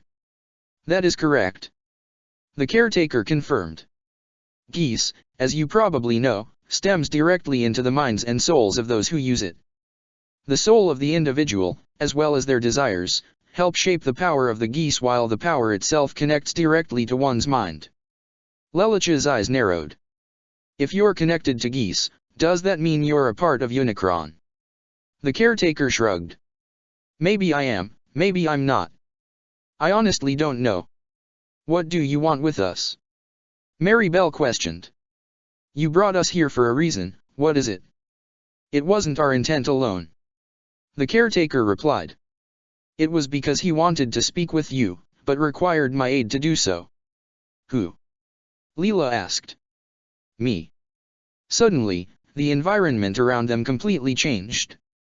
All of them were more than a little shocked to find themselves floating in an endless void that stretched on in all directions. Ryan and Maribel appeared the most panicked of the group, while Lelich, Leela, and Sarah were simply shocked. Optimus felt himself drawn to a familiar presence that resonated with his spark and the Matrix as well.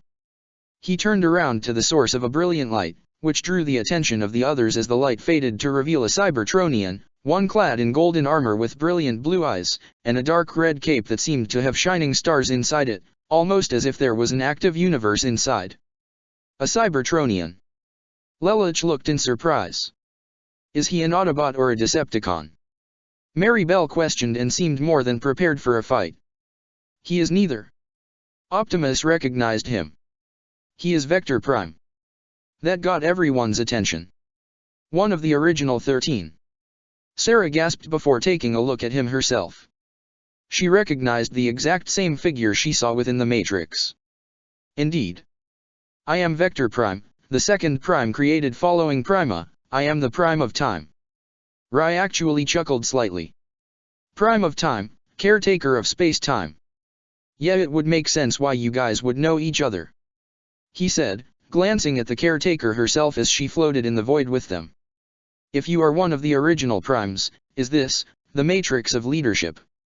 Leela asked, looking at the void around them, remembering Sarah telling her about when she formed a contract with Optimus and what happened in that experience. No, this is not the Matrix.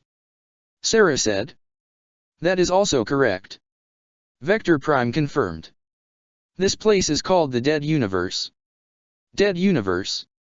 Orpheus questioned. A place of infinite nothingness, where neither time nor space exists. Vector Prime explained. Thanks to my own power, as well as that of the caretaker, we were able to connect to your minds and bring you here. Once we're finished here, your minds will return to your bodies, no harm done to any of you. But, how are you here? In this dead universe? Rai asked. I thought all the original Primes were dead. Most of us have indeed died, but not all. Vector Prime replied. Optimus here is the reincarnation of the 13th. That reveal took most of them by surprise, save for Sarah and Optimus himself. Aside from him, only 2 of the originals still live, myself included. He then gazed directly at Sarah. All those Primes you saw in the Matrix, including the one that was identical to myself, you could say are our spiritual clones, created from the portions of our sparks that dwell within the Matrix of Leadership. But because I still live, I am connected to the Matrix as well and am aware of what had transpired when you formed a contract with them and Optimus. Sarah nodded in understanding, even Lelich seemed to get it. And who is this other Prime that still exists? Maribel asked. He is, not worth mentioning, but that is not why you were called here. Vector Prime said. Indeed. The caretaker spoke. Vector Prime decided that it was time for all of you to know about the origins of Geese. Before anyone could respond again, the scene shifted. This time, they no longer appeared in the Dead Universe, but on Earth, in the middle of an ancient city, one that seemed to mix cultures of ancient Greece and Egypt. They all saw humans wandering the streets of the ancient city, each one wearing white robes with various jewelry all over their bodies. But really got the group's attention, was the familiar emblem on each of their foreheads. I remember seeing this. Lelich noted, looking toward Sarah. When you formed your contract with me, I saw glimpses of an ancient civilization. So did I. Rai noted. Where or when are we? What is going on? This is Earth in ancient times. The caretaker answered for all of them. The name of the civilization was lost to the sands of history, predating any recorded history humans have of their civilization on this planet. Thanks to my power, We are able to see everything that has transpired here. But we are as ghosts, unable to interfere. Vector Prime explained. The subject may be too difficult for the human mind to grasp. Not if you haven't seen A Christmas Carol. Mary Bell noted. These humans. Optimus noted how they all interacted. They came and went, appearing to act rather casually. And yet, there was some sort of harmonization to their movements, almost like they were in perfect sync with one another. I see you have noticed it, these humans are not quite like the ones you've encountered in the past. The caretaker explained.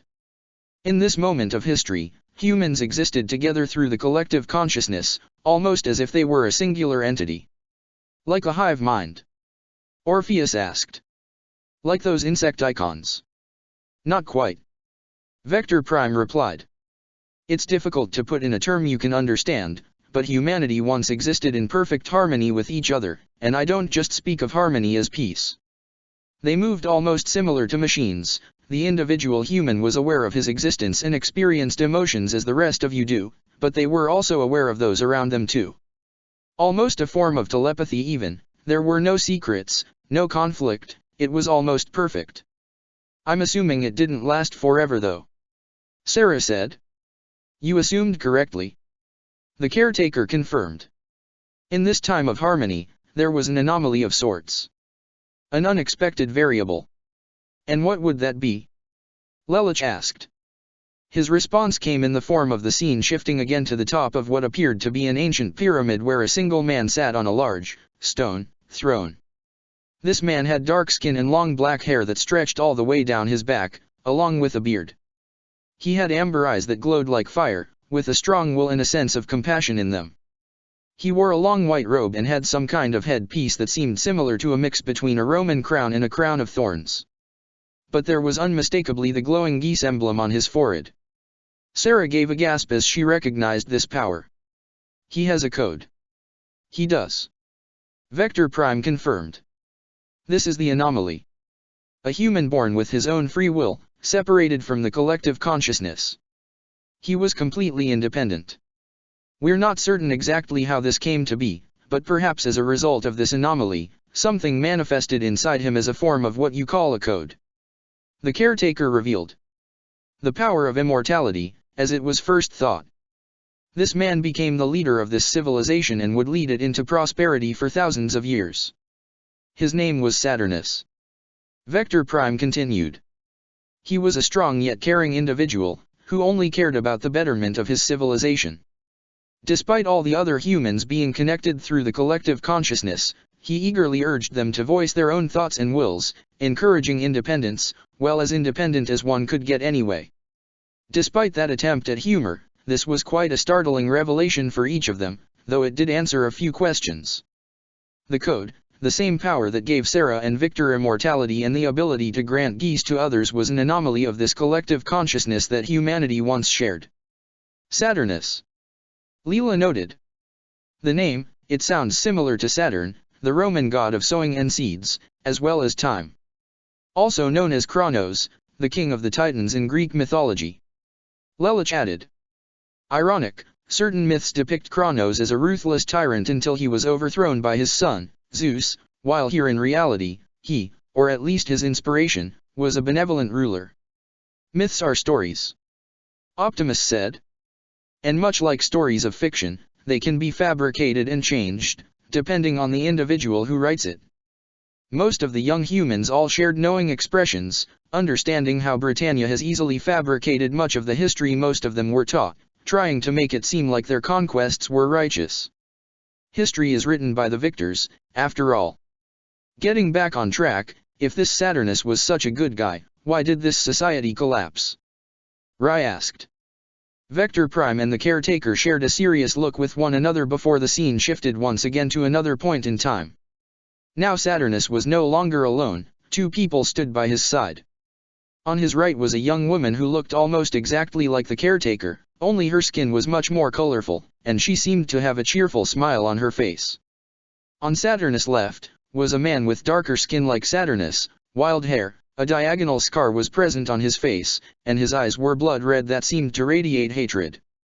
However, Unlike Saturnus, neither of them had a geese emblem on their forehead, but their eyes still had the titular sigils. These two are the children of Saturnus. The caretaker said. The daughter was named Yahua, and the son Belet. Unlike the rest of you, who were granted geese later in life, each of them was born with their power, likely a result of being fathered by one with a code. And like their father, they too acted independently, separated from the collective consciousness. So, this is how geese came to be. Optimus noted. I recognize those names. Mary Bell said. Yahua is one of the names of the biblical god, while Belet is a name given to a demon who serves as one of the many kings of hell. Orpheus added. What sort of powers did they have? Rai asked. As each of you know by now, geese is reflected by the user's most inner desires when it manifests itself. Vector Prime explained as the scene shifted to Yahua being surrounded by various men and women. Her geese glowed brightly as each of them had a pair of red rings in their eyes and smiled even more brightly while in their presence. Yahua's power removed all forms of negativity from those around her. Be it physical or emotional pain, or even negative thoughts and feelings. Her power brought joy and relief. He continued explain before the scene shifted again, this time revealing Belet, smiling malevolently, standing in the middle of night in a puddle of blood. People around him were killing each other with their bare hands or whatever objects they had around them. Nearly every one of them looked in shock, Leela covering her mouth in horror while Rai, Mary Bell, and even Lelich looked with wide eyes. Sarah and Optimus appeared the least surprised, but this was still difficult for either of them to watch. Beletta's ability however was the opposite. He instilled negativity, driving his victims to madness. But why though? Leela asked. Why is it that the daughter was noble and good, seeking to help others, while the son was, so, cruel? So monstrous? That's just how things are. Vector Prime answered. For every force in the universe, there is an equal and opposite.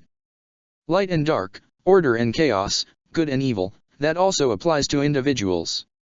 While it is true that our lives can be shaped and changed as we go on, there are those who are born with a sense of good in them, but by extension, this means there are also those who are born with a great darkness. Simply put, there are people who are just cruel or shitty. Orpheus said with a slight scowl. Or just born bad. Upon realizing that he would outlive his own children, Saturnus sought to pass on his code to a successor. The caretaker continued. He would want someone to help humanity continue to prosper and live in harmony until they could find someone else to be worthy as well. I'm assuming his first thought was to pass it on to Yahua.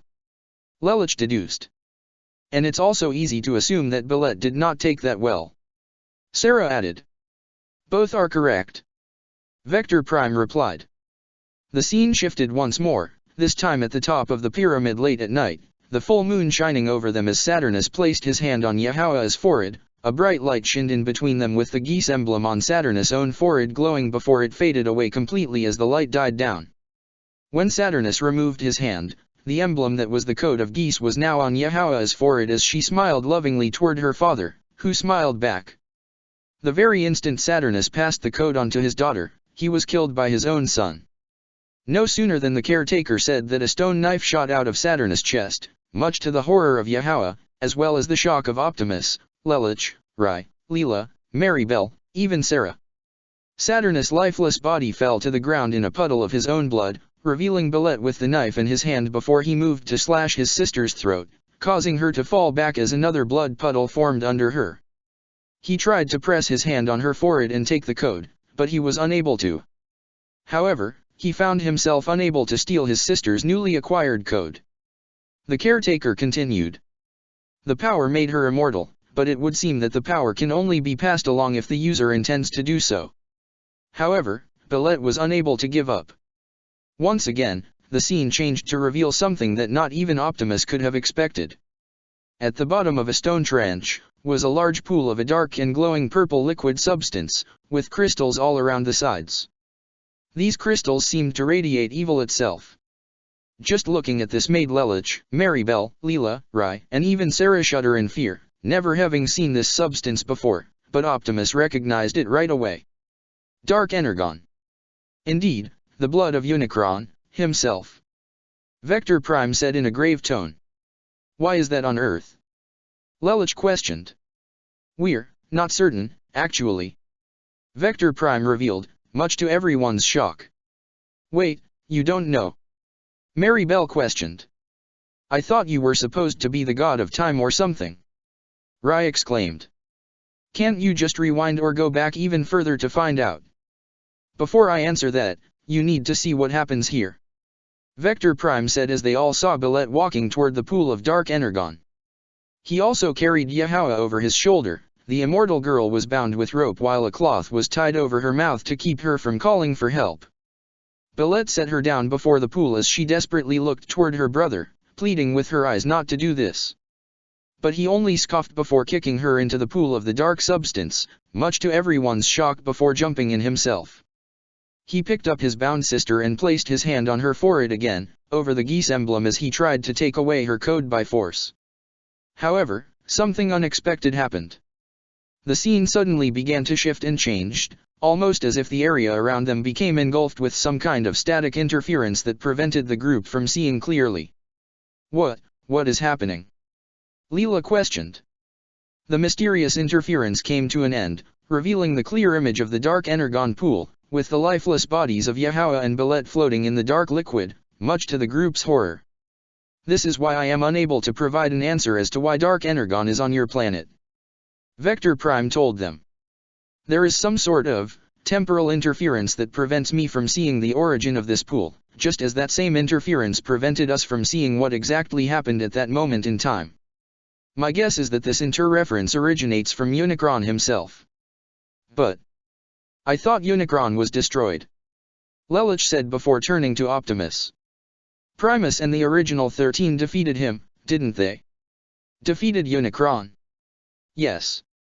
Optimus confirmed. But destroyed? No. Unicron is not a being that can be defeated with sheer force. He is, simply put, evil incarnate. Evil itself is a force of nature, it cannot be created nor destroyed, just changed from one form to another. So long as evil exits in this universe, so too will Unicron. To say all the humans present were shocked would be an understatement.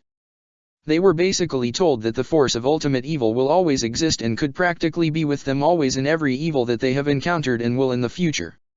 Well, that's rather unnerving. Sarah commented. So, what happened here? Orpheus asked, getting back to the scene in front of them. Yahawa and Billetta's physical forms died. The caretaker revealed. However, something else was born from the ashes. Something abominable. A ghostly figure arose from the lifeless body of Billet, as it and Yahawa's corpse were consumed in purple flames before being reduced to ash. The ghostly figure was a single skull, with a glowing red geese emblem carved onto its forehead. Billetta's spirit had somehow obtained the code, likely through the use of dark energon. However, much like Vector Prime, we are unable to get a clear understanding of how the process occurred. The caretaker explained. But the result was something truly horrific. Billet became a force of pure malice and destruction. Like myself, he doesn't exist on the mortal plane anymore. He is an abomination born of greed, hatred, and malice, one capable of granting the power of geese to others, but unlike you and the one you call V.V. The caretaker looked at Sarah briefly. The geese granted by Billet are corrupted, unstable, and consuming. Like what happened with Mao? Rai asked. No, his geese was natural. The caretaker answered. But his mind and will were weak and could not handle the power. History has proven that there are others who are capable of mastering geese. However, the geese offered by Billet are already corrupted, warping the minds of all those who obtain it. So, he is somehow still able to give geese to others. Mary Bell asked. Even though he's, more or less a ghost now. Yes, the caretaker confirmed. I've seen that skull before. Sarah revealed, much to the group's surprise. When I first made contact with Shang, I saw a vision of it. Is that how he obtained his geese? Yes, but Shang was not the only one. Vector Prime revealed. After this event, when Billetta's physical form died, along with Yahawa, the civilization they once governed with their father fell to ruin. The people were too dependent on a leader, but with nobody to lead them they were aimless and directionless, eventually falling to ruin. As a result, the collective consciousness of humanity became disconnected with all, and the humans that would later arise all became independent and self-aware, which led to the eventual formation of your civilization. And throughout those years, Belet would be drawn to specific individuals and form contracts with them, granting corrupted geese to those who would ultimately bring ruin to their whole civilizations or at least try to. The group was then treated to multiple moments in time, the first being the Aztec Empire falling to ruin as all the people killed each other left and right, men and women, even children with knives and blunt objects beat each other to death with them, and at the center of it all was the ruler of the Aztecs, his corrupted geese flashing in his eyes as he laughed maniacally, even while being literally stabbed in the back by one of his own subjects. The next was Attila the Hun on horseback along with an army of his own tribe, laying waste to a village. He too had a corrupted geese in his eyes as he cut down a woman holding a baby. Then there was Genghis Khan, a corrupted geese also glowing in his eyes as he directed his army to destroy everything in their path along the Eurasia continental area. There was even Vlad the Impaler, witnessing hundreds of people being impaled by large wooden stakes and left to bleed out. He was covered in their blood and even licked it from his hands as his own geese shined brightly.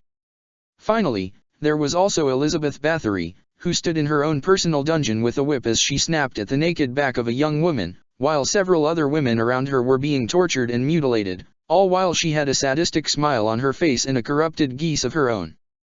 But behind each and every one of them, there was the evil skull entity that was known as Belet, who had granted each of them their power that ultimately consumed them completely. Optimus, Lelich, Rai, Orpheus, Maribel, Sarah, and Leela were brought back to the dead universe to face Vector Prime and the Caretaker as they continued to explain. Beleta's only desire is to corrupt and destroy, much like the dark energon substance that likely gave rise to his inhuman power. The Caretaker said. He still exists even now, always trying to find someone to act as a champion so to speak and ultimately destroy everything around them. I'm surprised he didn't seek my father, given his own vile actions. Lelich said with a scowl while Sarah looked away slightly. That may be because Belet had found someone worse than Charles Z.I. Britannia, someone that you know all too well, who has the most corrupted geese to ever exist. Vector Prime said. Megatron. Optimus said with realization. Wait, but I thought Megatron's dark geese was because of him experimenting with the stuff and dark energon. Rai recalled. That's not quite correct. Vector Prime explained. Because the blood of Unicron was used in the process, Belet likely channeled his power through that same substance and directly into Megatron's essence, which led to the creation of his dark geese. That would explain why his engines felt so similar. Sarah muttered. In a way, Belet is Megatron's contractor, and he isn't even aware of that. It would make sense. Optimus seemed to agree.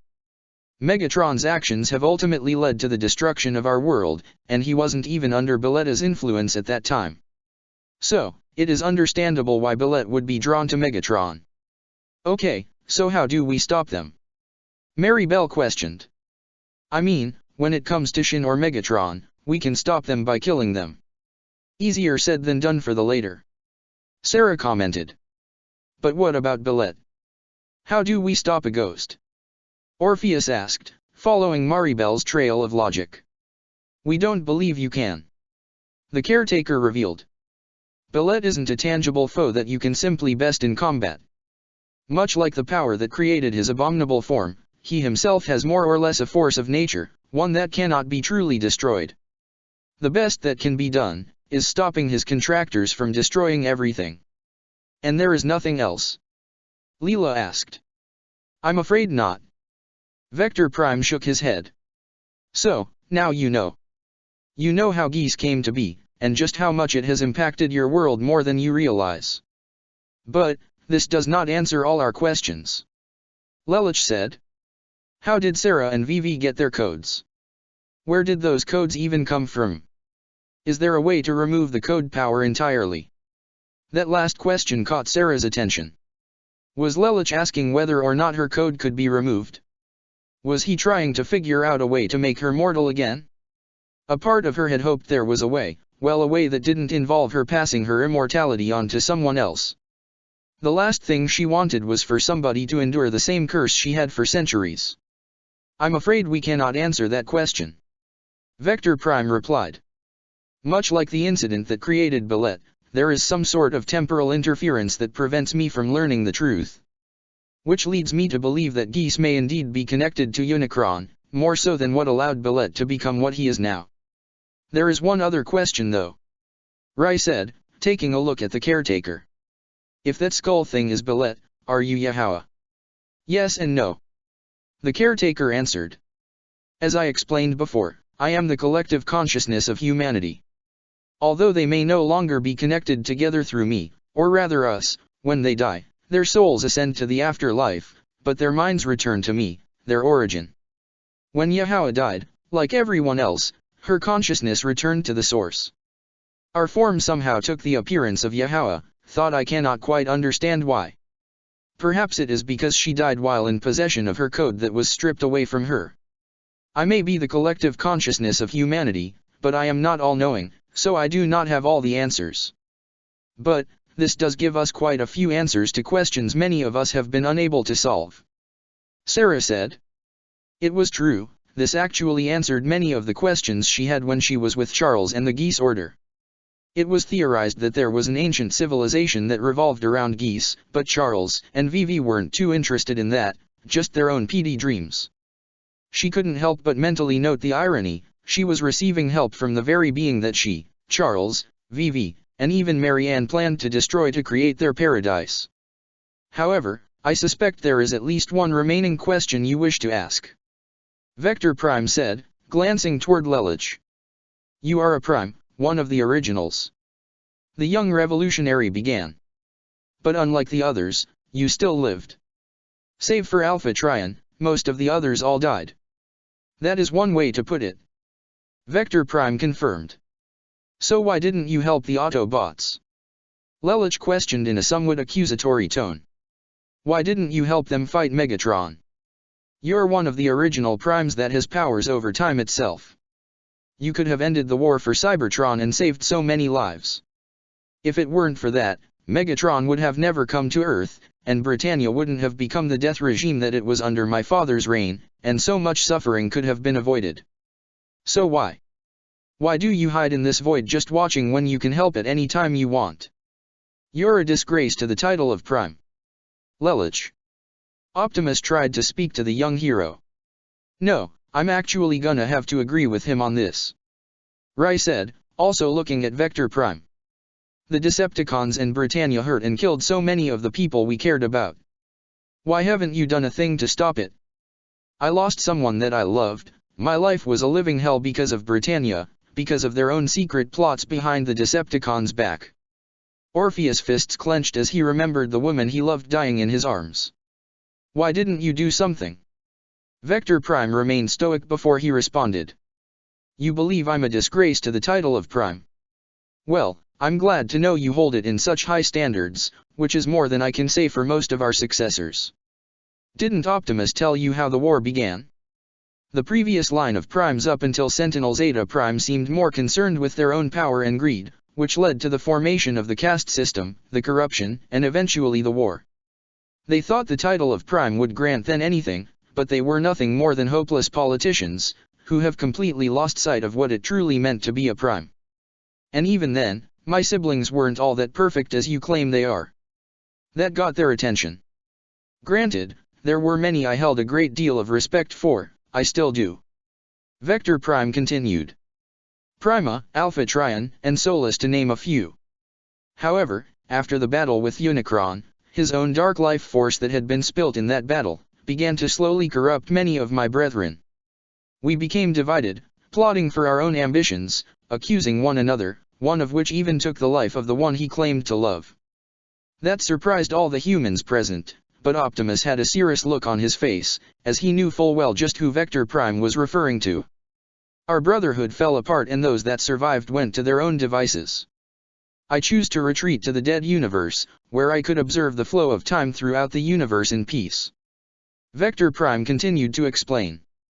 As for why I choose not to intervene in the war for Cybertron, even if I had intervened and stopped the war, it wouldn't have changed the inevitable outcome. What are you talking about? Mary Bell questioned. I am the Prime of Time, I observe the flow of the timeline with my power. I am merely an extension of Primus. Vector Prime tried to explain as best he could to them. Through my observations, I realized something. Everything that exists eventually comes to an end. Whatever we built, will inevitably be destroyed, be it an object, the lives of others, or even civilizations. If I did stop the war, it would have only prolonged Cybertron's destruction. You don't know that. Lelich told him. I'm sure Optimus and his comrades have told you of many great catastrophes that befell our planet. Vector Prime replied. The Rust Plague, the invasion of the Quintessence, any one of those could have destroyed our planet. There could have been another plague, or another invasion. Or Cybertron could end naturally, such as our star dying out. Even the suns, the most powerful forces of nature in this universe, must eventually die. Some way, somehow, Cybertron would have still died. Your world will eventually fall as well, be it a natural end or one of your kind's own making. Everything that is created will eventually be destroyed, your lives included. That is not me speaking as a pessimist or anything, it's a fact, a constant cycle of creation and destruction. It cannot be changed or halted by any force. He's not wrong. Sarah had to admit, speaking as someone who's seen everything and almost everyone around her come and go. While that may be true, our lives are still worth living. Leela stated firmly. I never said they weren't. Vector Prime replied. It's not that I devalue life, I've just come to accept that all life is finite. This dead universe that we dwell in, just because no life exists here does not make this place malevolent. Death is merely the absence of life, nothing more. You're right. Leela admitted. Death does come to all, eventually. I know that none of us are going to be around forever, and maybe that peaceful future that all of us hope to build will come to an end one way or another. It won't stop me or any of us from creating it. The fact that our lives are finite is every bit the reason to live our lives to the fullest. Leela, you are absolutely right.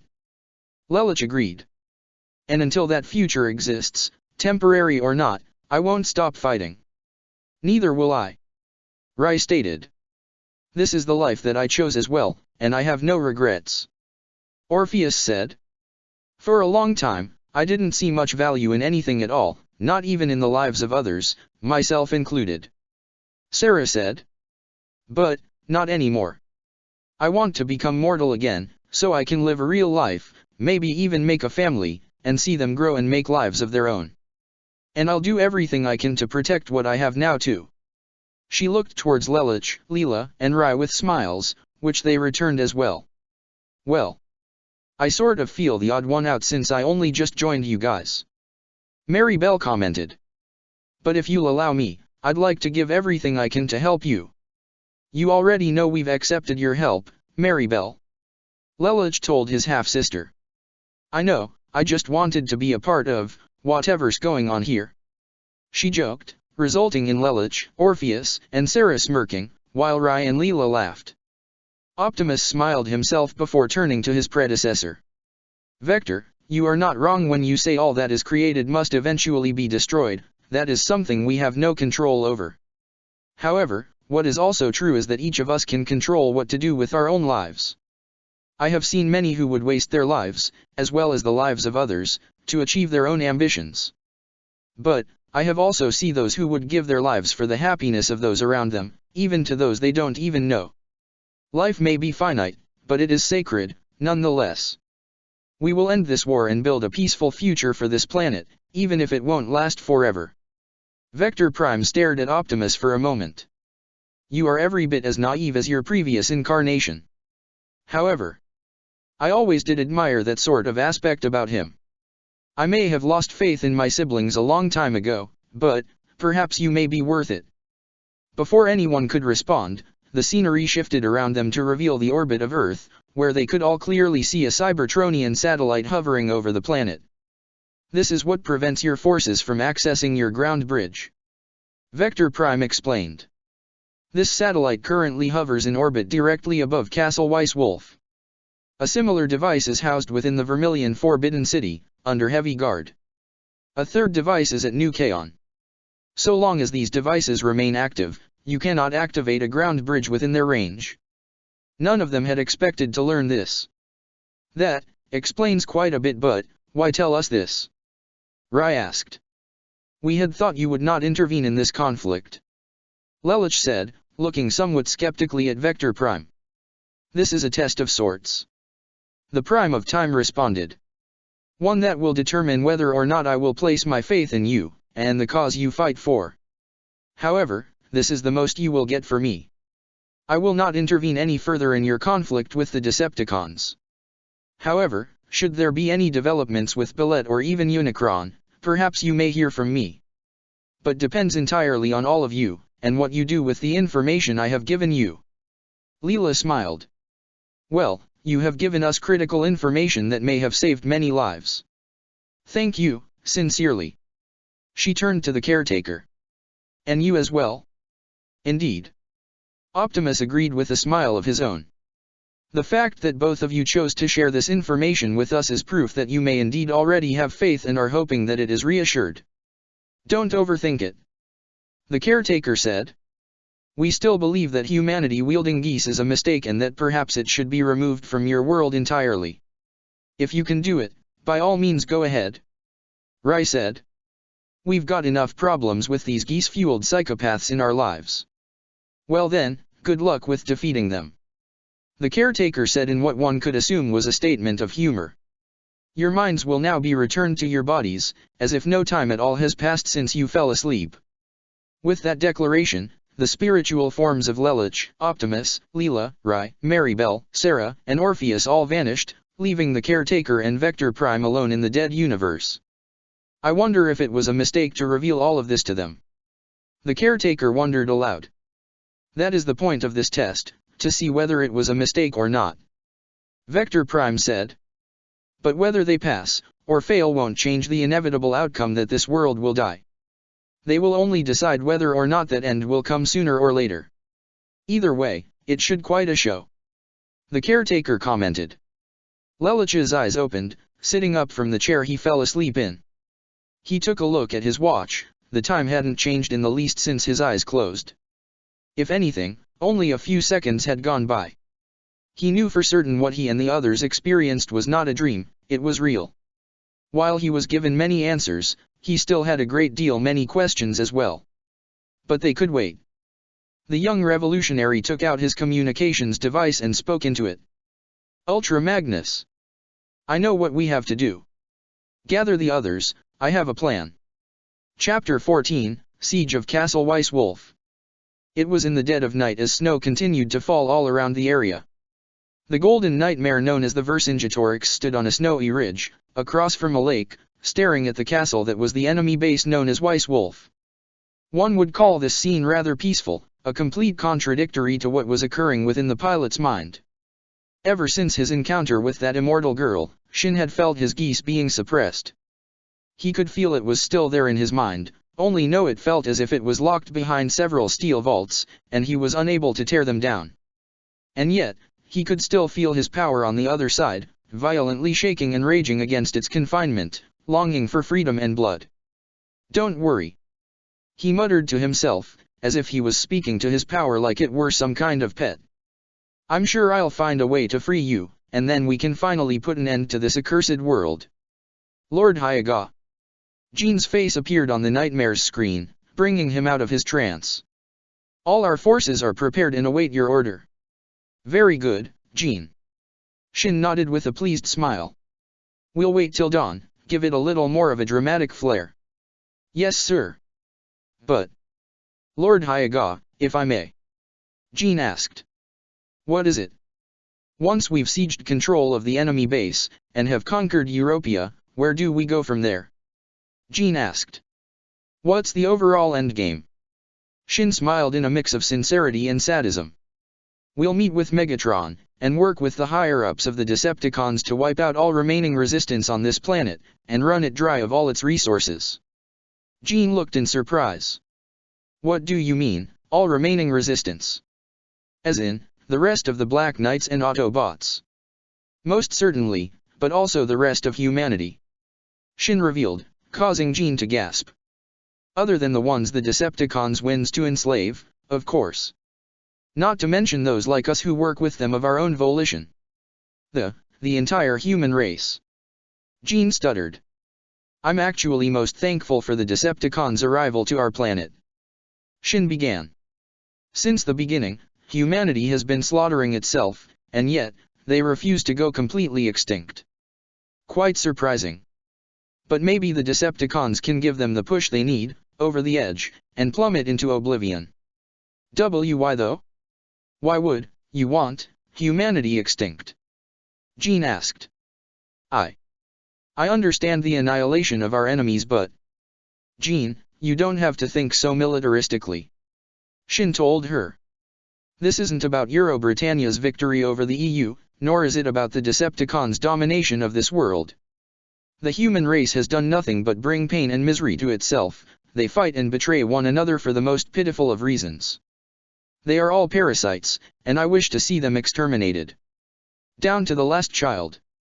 Jean was unable to contain the look of horror on her face. Do you really feel that way, about all people? Our own countrymen, our own soldiers, or, even, me? Shin smiled. Jean, you have been nothing short of loyal to me since I've found you.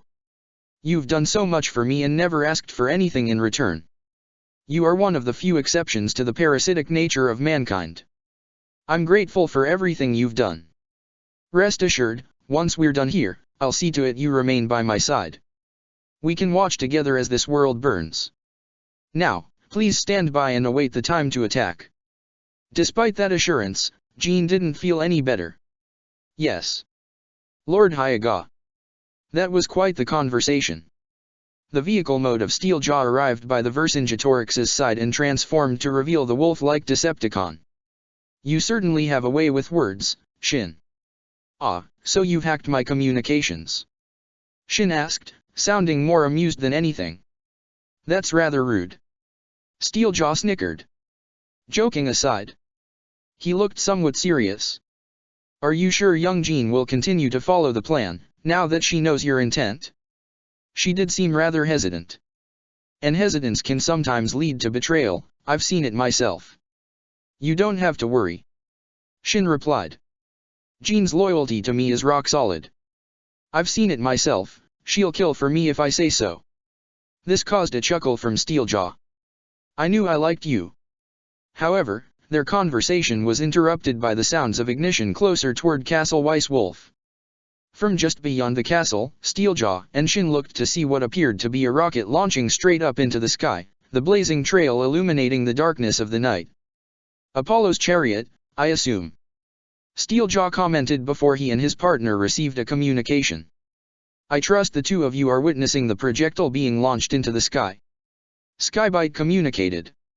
Yes, prepare long-ranged weapons to shoot it down. Shin told him. If it's out of range, send our flyers. That may not be necessary. Skybite said. I just performed a long-ranged scan, and the vessel is completely empty. Empty? Steeljaw and Shin both questioned at the same time. Indeed. There are no weapons or munitions, no life forms, Cybertronian or otherwise. Skybite confirmed. It's a bluff. Steeljaw said with a slight chuckle. They probably want us to think they're running away. With our anti-ground bridge satellite that prevents an escape, Apollo's chariot is the only means for them to leave. But they also know it runs the greater risk of being shot down. So more than likely, it is a bluff to lure us away while they find some other means to escape. Or to better prepare themselves for battle. Shin said, smirking. Getting rather desperate, aren't we, Zero? Skybite, have our forces check the perimeter of the area to see to it our enemy doesn't slip away. Steeljaw ordered. If we don't find anything, we still attack at dawn. Understood. Skybite responded. Apollo's chariot had just exited the atmosphere, its engines ceasing function and breaking off from the main vessel. The seemingly empty rocket let zero gravity take it straight towards its intended destination, the alien-made satellite that was projecting a special kind of interference over Castle Weisswolf that prevented the use of ground bridges. The rocket then began to break apart and disperse into several pieces, revealing a single specially designed Alexander Nightmare. This Alexander was modified by Jetfire and outfitted with a special cloaking device that would render it invisible to any kind of scans. And the pilot of this nightmare was none other than Nina Einstein, wearing a special space suit. Her nightmare activated once it was in zero gravity, the screens powering up and locking onto the satellite. Target located. Nina pressed a few buttons on the nightmare and operated the controls, activating small thrusters on the Alexander's sides to allow her to steer and move towards the satellite. Once she was close enough, the limbs of the Alexander attached themselves to the device, securing its position. I'm locked on, hacking the device now.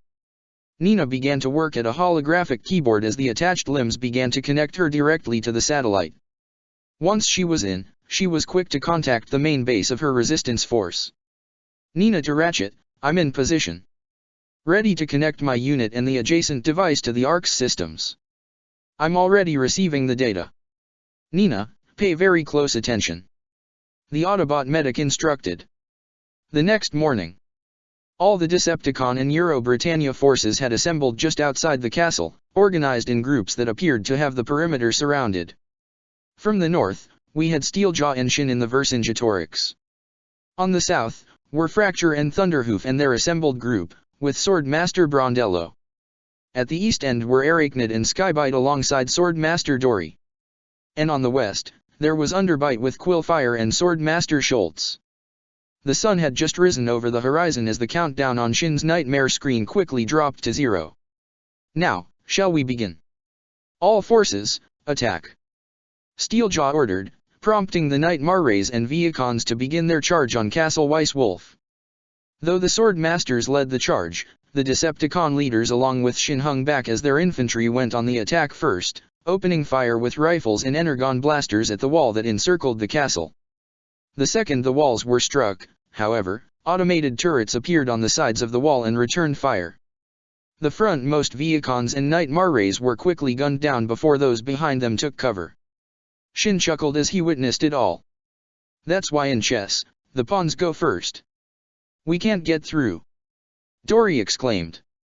Our numbers are spread too thin, and the defensive perimeter is sealed tight. Prepare to fall back and regroup. Negative, all units hold your positions. Arachnid told everyone over the comms before smirking evilly. Their attention is too focused on us, rather than the real danger beneath. Truth be told, this attack was only a distraction as she telepathically communicated to 4 Insecticon bruisers, one at each of their locations, that tunneled their way underground. They dug their way deep under the walls before making their way closer to the surface. Just as they each made their way toward the bottom of the walls, the bombs that were attached to each bruiser went off. 4 large explosions erupted at the foundations of the walls all around the castle's perimeter, causing 4 sections of the wall to collapse and create large openings that would allow their forces to break through. There it is. All units, move in. Shin ordered as the invading forces entered the breached perimeter. On the south side, the vehicle modes of Fracture and Thunderhoof were the first to enter, followed by the Viacons in their helicopter and jet modes in the air above them, with the Euro-Britannia and Sutherlands right below. However, their advance was halted by a blast of energy that exploded in front of them, prompting the Decepticons to transform as they and their Euro-Britannian allies saw from the air what had fired that shot. That's close enough, Suzaku declared, the Lancelot Albion hovering closer to the ground as it was joined by Geeno's Tristian Divider, with Ryo's Alexander Valiant standing on a rooftop of a small building. And standing in front of the 3 Nightmare Rays was the Autobot commander Ultra Magnus with Sideswipe and Smokescreen on his flank. You will not take this castle, Ultra Magnus stated. I'd recommend you surrender. Swordmaster Brondello gasped as he recognized 2 of the Nightmare Rays. That's the Lancelot, piloted by the 11 Knight of Euphemia. And, the Tristian, the Knight of 3, Geeno. Not anymore, I'm a Black Knight now, Geeno said. Yeah, you guys really should be running, Smokescreen said with a smirk. Fracture chuckled. Yeah, I don't think so. He launched a pair of projectiles from his shoulders, which struck Smokescreen to knock him down. The projectiles transformed into the mini-con pair of Arizor and Dive Bomb, both of whom chuckled before they jumped down on Smokescreen. The Viacons and Britannian Nightmare Rays opened fire, with Thunderhoof charging with his antlers before he was caught and halted by Ultra Magnus right as Suzaku, Ryo, Sideswipe, and Geno charged into the enemy, weapons at the ready. On the east end, Arachnid and Skybite flew from the hole in their respective helicopter and shark modes, leading the large group of Viacons and Sutherlands with Swordmaster Dory right behind them. But just before they could get too much farther in the castle's courtyard, Arky's vehicle mode drove out from around the corner before she transformed and leapt up to tackle Arachnid's vehicle mode and send it crashing down the hill. What in? Skybite was taken by surprise as he transformed, right before he and the whole group of enemy units were opened fire upon by Alita 1, Strongarm, and Ayano's Alexander Valiant, already taking down more than a few enemy forces. Skybite transformed back into his shark mode and took to the air, ready to fire on the three from above, only to get shot at from higher in the sky as Jetfire's jet mode shot down from the clouds, prompting Skybite to fly away as Jetfire gave pursuit. Arachnid tumbled in her vehicle mode before transforming and recovering on the ground to face her Autobot rival again. Arky. And where's sweet little Colin? She would soon get a response in the form of red energy projectiles shooting down from the sky, prompting Arachnid to backflip and avoid getting blasted as she saw the Gurren hover down closer to the pilot's Autobot companion. Right here, Arachnid. Colin glared from inside. This is the end of the line for you. Arky glared as well. No more escapes. Arachnid snickered. Finally, something we can agree on. Guess it's a good thing I brought some friends along.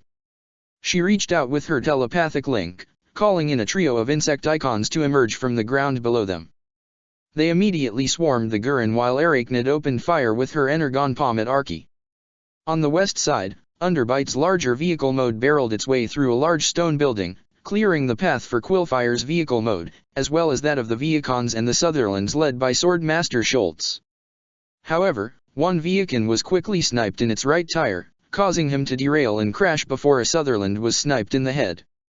The group quickly stopped as the Decepticons transformed to see Yuki-Ya's Alexander Valiant a few dozen meters in front of them with a large nightmare rifle in its hand as it gave a friendly wave. Hiya! Yuki-Ya said rather casually. Suddenly, lightning and energy blasts rained down from the sky, forcing the enemy forces to fall back and find cover as Rise Raiden shot down alongside Monica's Florence Nero and Orpheus Kuka-Byakan. Fire! Attack! Kill them! For the revolution! Quillfire ordered as he shot his quills at the incoming Nightmare trio, with the Viacons and Nightmare Rays firing as well.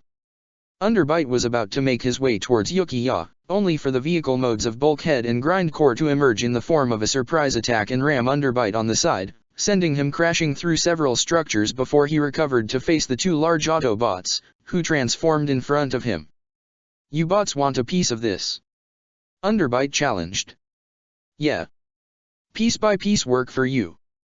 Grindcore responded as he and Bulkhead charged the large Decepticon.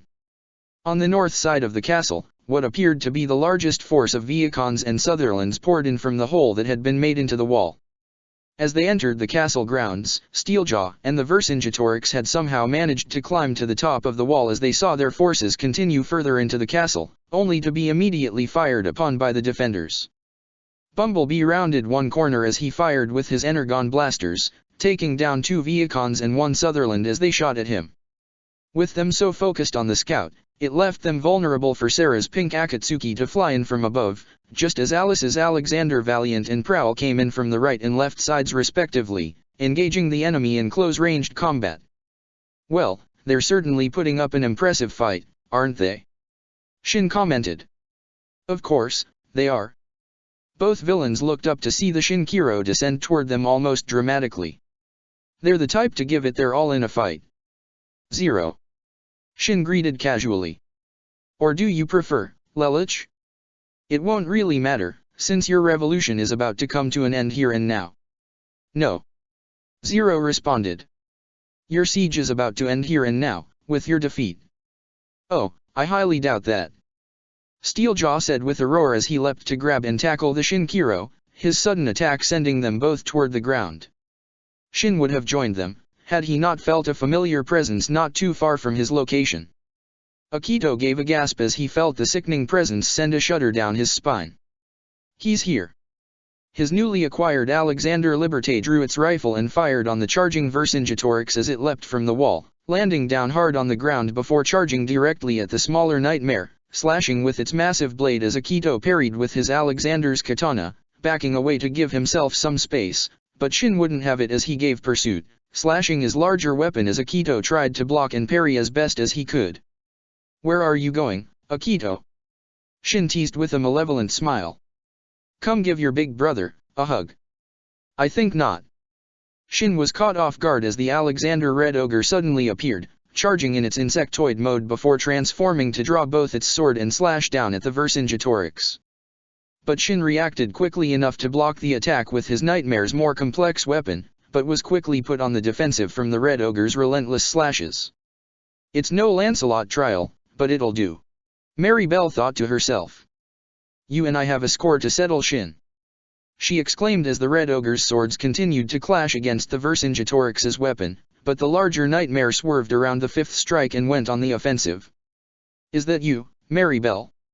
Shin asked as they continued to parry weapons, with Shin pushing forward, prompting the Red Ogre to fall back in its insectoid mode and fire back with its guns, but Shin continued to charge. "I'm surprised you're here and fighting for your former empire's worst enemies, no less. How much did you have to beg to get that Nightmare?" he sneered. Maribel was backed into a corner, but she would soon get assistance as Akito's Alexander Liberté opened fire with its rifle, charging at the now defensive Vercingetorix as it parried its weapon from the slashes with Akito's katana.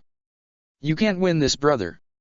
I'm free from your influence, and your own power has been sealed away," Akito told him, resulting in Shin scowling as they continued to parry weapons, allowing Maribel to join in as Shin struggled to hold them both back at once.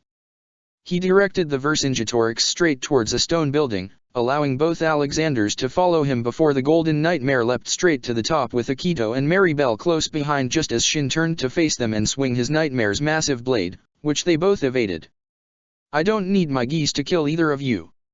I can do it the old-fashioned way," Shin exclaimed as he charged forward with a roar. However, while these battles occurred all over the castle grounds, there was a smaller force moving in. This one consisted of only a couple Nightmares with a few foot soldiers as they came up over the northwest wall. Just as they made it over the wall, however, several Alexander drones appeared and opened fire. After finding cover, the Sutherlands returned fire. The drones did their best to avoid getting shot at but were quickly gunned down with no casualties on the Euro-Brighton side before pushing forward. "We're moving in," one soldier reported. "Lady Ro, we've entered the castle perimeter and are moving on to the command center. Lord Hyaga is engaged with the enemy leader." "Roger that," Jean responded. "Remember, Lord Hyaga wants Bryce Gaw alive." "Acknowledged." Jean was currently in her Gracchus, which was in the Uzuro underground facility farther away from the castle, and the rest of the battles. This was Shin's and Steeljaw's plan. While the bulk of their forces kept the enemy distracted, not only would a smaller force move in to capture Leela, but she would acquire all the data she could on the Apollo's chariot. The Gracchus was inside the underground launch site as she remotely downloaded all the information directly into her Nightmare. She knew Shin's orders. She understood them. She wanted to follow them. But, why did she feel this hesitance? She felt it when she heard Shin's overall plan: help the Decepticons wipe out humanity. The extinction or near endangerment of the human race somehow left an odd taste in her mouth. She had no love for Euro-Britannia or the rest of the world. The only reason she joined the military was to get closer to Shin. He and his adoptive family took her in from off the streets along with Ashley Ashira. He gave her purpose, she owed him everything. She would follow him into hell and back for him. So why did she feel this way? "Stop." Jean gasped in surprise to see an Alexander facing her. "Please, we don't have to fight. Let's just talk." The Gracchus cockpit opened as Jean slowly stood up and leapt to the ground, raising her hands. Likewise, the Alexander powered down to reveal the pilot was none other than Shirley as she stepped out as well. Guess Maribel was right, Shirley thought to herself. She remembered how strictly Lelich was against this idea of hers, with almost everyone else as well. But after hearing everything from Maribel, about not only the enemy's possible plan to steal data on Apollo's chariot, but who would likely be the one to do it. If they were wrong, she'd retreat quietly and report this. If they were right, well, it took Maribel to convince Lelich to let Shirley do this, as reluctant as he was. Jean quickly drew a pistol she had tapped to her back and aimed at Shirley. "You think you can scare me with a bluff? I see that Nightmare doesn't have any weapons, and I remember you and your friends. Your stature, your tone, everything about you says you are no soldier." "You're right, I'm not," Shirley told her. "I work in the Black Knight's intelligence, and I'm rarely on the field. My name is Shirley Finet, and you're Jean Rowe. Or rather, your name is Jean, right?" Jean narrowed her eyes. "How do you know that?" "Maribel told me, after she spoke with your friend, Ashley," Shirley revealed, catching her attention as she tried to walk forward. "You were an orphan, growing up on the streets like him, right? But Shinhyaga Shang took you in. You joined the military to work more closely with him, right? You wanted to get close to him, because you love him." A gunshot was fired, the bullet passing by Shirley, grazing off a few of her hairs, but Shirley remained unfazed.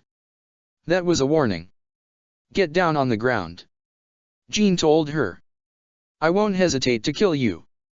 You want to steal Apollo's chariot for Shin, who'll give it to the Decepticons," Shirley continued.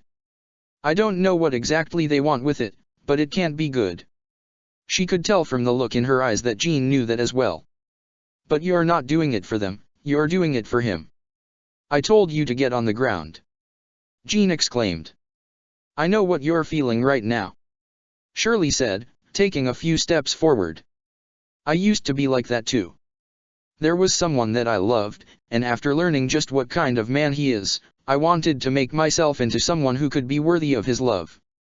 But, no matter what I did, even if he did care for me as a friend, he wouldn't love me back. Stay away," Jean shouted, her body shaking as she shot another bullet, this one almost grazing Shirley's arm, but she didn't stop coming closer. "And I know that no matter what you do or how much you want to devote yourself to him, he won't love you back either," Shirley continued. "And even more, you know this is wrong. I see it in your eyes. The Decepticons are going to destroy this entire world, and I don't think you really want that." "Shut up. How I feel is irrelevant. The only thing that matters now is Lord Hyaga's objective. I'm going to make it come true." Shirley was right in front of her, but even though Jean kept the gun aimed at her, her hands were shaking and so were her eyes. With a firm yet understanding and compassionate look in her eyes, Shirley slowly reached her hands forward to gently lower the gun, making sure her own hands were over Jean's. "Loving someone doesn't mean being a devoted servant," Shirley said. "It's about helping them be the best person they can be. I've come to terms and accept that the person I once loved doesn't love me back, but that doesn't mean I don't care about him anymore, or that I've stopped helping him. I've also come to meet so many more people I'd never even thought I'd meet, people from all over this world, and even beyond. I've even found someone new." She smiled before she pulled Jean into a hug. "You don't have to close your heart to all of it. There's a whole world out there, with plenty of good people. The world isn't perfect, but it's one worth protecting. One worth loving." Jean's eyes were already beginning to water. Why are you trying to make me stop?" "Because that's what it means to care, and to love," Shirley said, smiling sincerely as she kept embracing the girl. "Seeing the good in people and helping them be the best they can be." Jean honestly couldn't believe that. In just a few words from a complete stranger, she no longer had the will to fight. Zero scowled underneath his mask as he fired the Shinkaro's wrist-mounted cannons at the charging Steeljaw, who swerved around each strike in his vehicle mode, gunning straight for the Black Nightmare before transforming to leap up and land a flying double kick on the Shinkiro, knocking it back. Not giving him time to counter, Steeljaw leapt and grabbed onto the Shinkaro's shoulders, slicing toward the cockpit with his claws. Before he dealt too much damage, however, Zero transformed the Shinkiro into its shuttle mode and shot into the air, spinning to throw Steeljaw off before transforming just as the Decepticon was sent falling and crashing onto the ground. He then leapt and ran away from more of the cannon blasts Zero shot his way. Not too far from their location, Akito and Maribel tried to come at the Vercingetorix from both sides in their respective Alexanders. The Golden Nightmare swung its sword to parry both their strikes before falling back, using all four of its legs to take a tremendous leap, landing at the top of an old castle building, prompting both Alexanders to climb up in their insectoid modes after him. However, just before they could reach the top, Shin pulled the Golden Nightmare's shotgun out to obliterate the ledge of the wall, causing the two Alexanders to fall. Akito, grab on! Maribel offered the Red Ogre's hand to the Liberté, which Akito took as they fell. The Red Ogre threw the Liberté away, where it spun and transformed to land on its four legs in its insectoid mode to cushion the fall just as the Red Ogre dug its blades into the wall of the building and halt its descent. Just then, Shin had shot his Vercingetorix forward, leaping and landing on the ground before charging at his younger brother. He's right on you.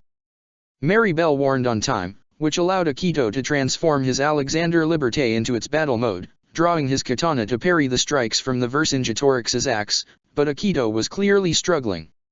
You weren't as ferocious as you were before, little brother. Shin said with a sadistic smile. Am I correct to assume your moniker as the Ghost of Hannibal was due to letting your geese command drive you, turning you into a mass murderer? He questioned as Akito was knocked down, his Alexander Liberté pushed down a hill and sent tumbling near the cemetery.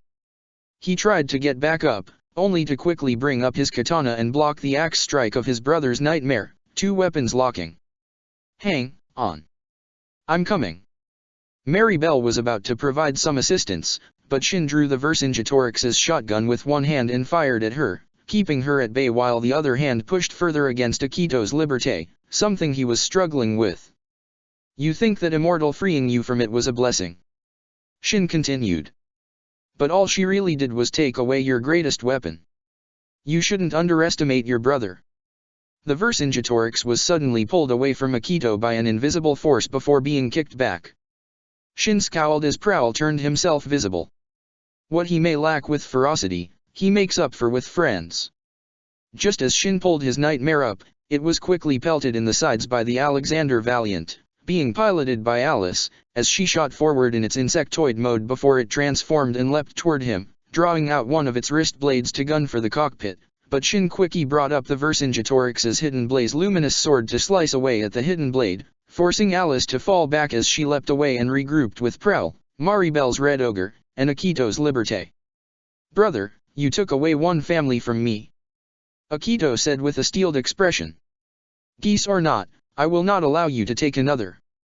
Shin scowled. You are such a naive fool. He shot his Vercingetorix forward, intent on facing all four at once. At the same time, the Shinkiro continued to shoot more energy blasts from its wrists at Steeljaw, but the Decepticon quickly leapt behind cover of a nearby building. Zero shot his nightmare up into the air and looked behind the building, only to find the Decepticon was no longer there. Lelich looked around in the maze of buildings and trees for any sign of his Decepticon foe. He's good. But maybe I can draw him out, goad more on his pride. Lelich thought. What's the matter, Decepticon? Megatron was never one to hide behind cheap tricks. As monstrous as he is, I at least admire his tendency to face his opponents head-on. Give me some credit, Zero. Steeljaw's voice echoed through the area. I may not be a gladiator of Kaon like our esteemed leader, but when you spend your whole life in Cybertron's slums, literally fighting every day to survive, you pick up a few tricks. So that's why you're with the Decepticons. Zero called out, still trying to goad on the enemy's pride. Because life was unfair to you. Just like most of your Black Knight companions, Steeljaw responded, still unseen. Lelich scowled, he could tell from Steeljaw's tone and words that he was turning his own tactic against him, insulting his friends. As for why I bear the logo, let's just say I grew tired of constantly being at the bottom. Suddenly, Steeljaw broke out from a tree line on the Shinkiro's flank, grabbing at its legs and pulling it down closer to the ground. Steeljaw then leapt at its back to pin the nightmare down. I'd much rather claw my way to the top, and I won't stop till I get there. Steeljaw continued, an evil and wild smirk on his face. No matter who I have to coerce or kill to do it. Before he could bring his claws down, however, a certain black and yellow car came driving out from around the side, before transforming to reveal Bumblebee as he pulled back a fist and smashed Steeljaw in the face, sending him flying and crashing through several trees. Bumblebee then helped the Shinkiro up as the pink Akatsuki also arrived on the scene. "You good in there, Zero?" B asked. "I'm fine, thanks B." Lelouch smiled under his mask. "What happened with the rest of the enemy forces?" "We've taken care of most of them on the north end. Our allies can handle the rest," Sarah reported. Steeljaw recovered with a slight growl as he saw the trio standing in front of him. "Bring however many friends you want, I'll just skin every single one of you." Despite the charging and wild Decepticon, Lelouch smirked underneath his mask. "Yes, keep attacking. It means he's buying the performance." The sky around the south side of Castle Weisswolf lit up with explosions as several jet and helicopter vehicons flew around and fired energon blasts at the airborne Lancelot Albion. Suzaku had drawn his Nightmare's blades and sliced to block several of the shoots before shooting into the air, an extra boost provided by his energy wings while the jet vehicons flew after him. But Suzaku quickly stopped his Nightmare's float system and let the Lancelot fall, holding out both swords and spinning around to cut down the Vehicon jets that had caught up to him before activating his energy wings again to fire several projectiles at the remaining helicopters and jets. Several were able to escape, but a few others were blown to pieces. Meanwhile, on the ground, Thunderhoof charged Ultra Magnus once again.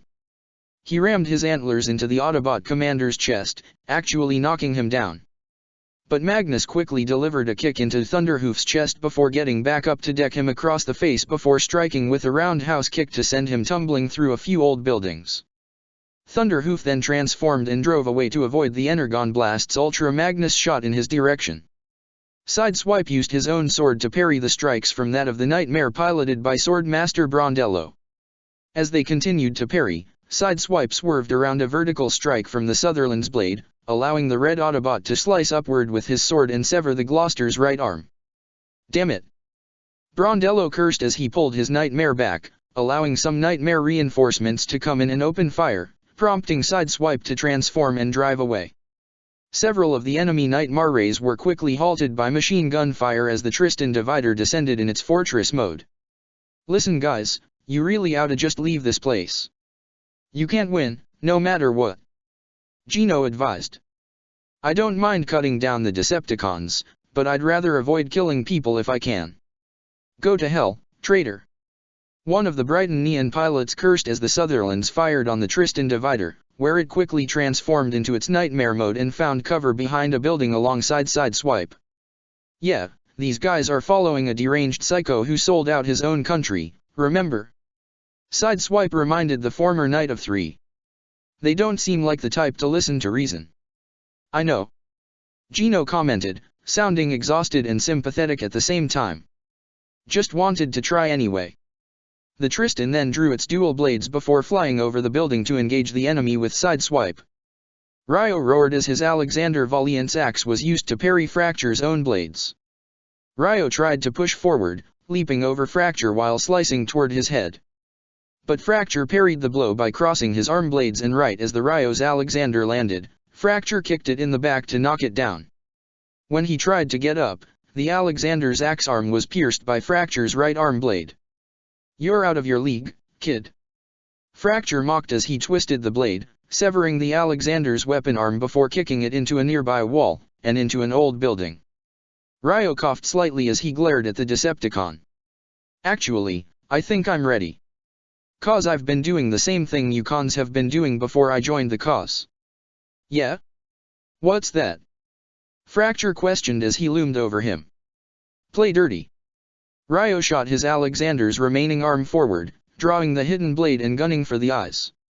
Fracture was able to parry the attack just in time, but his face did get cut, creating a scar over his right eye and temporarily blinding him, allowing Ryo to transform his Alexander and fire its chain gun at Fracture, scoring several direct hits and knocking him down onto the ground with a thud.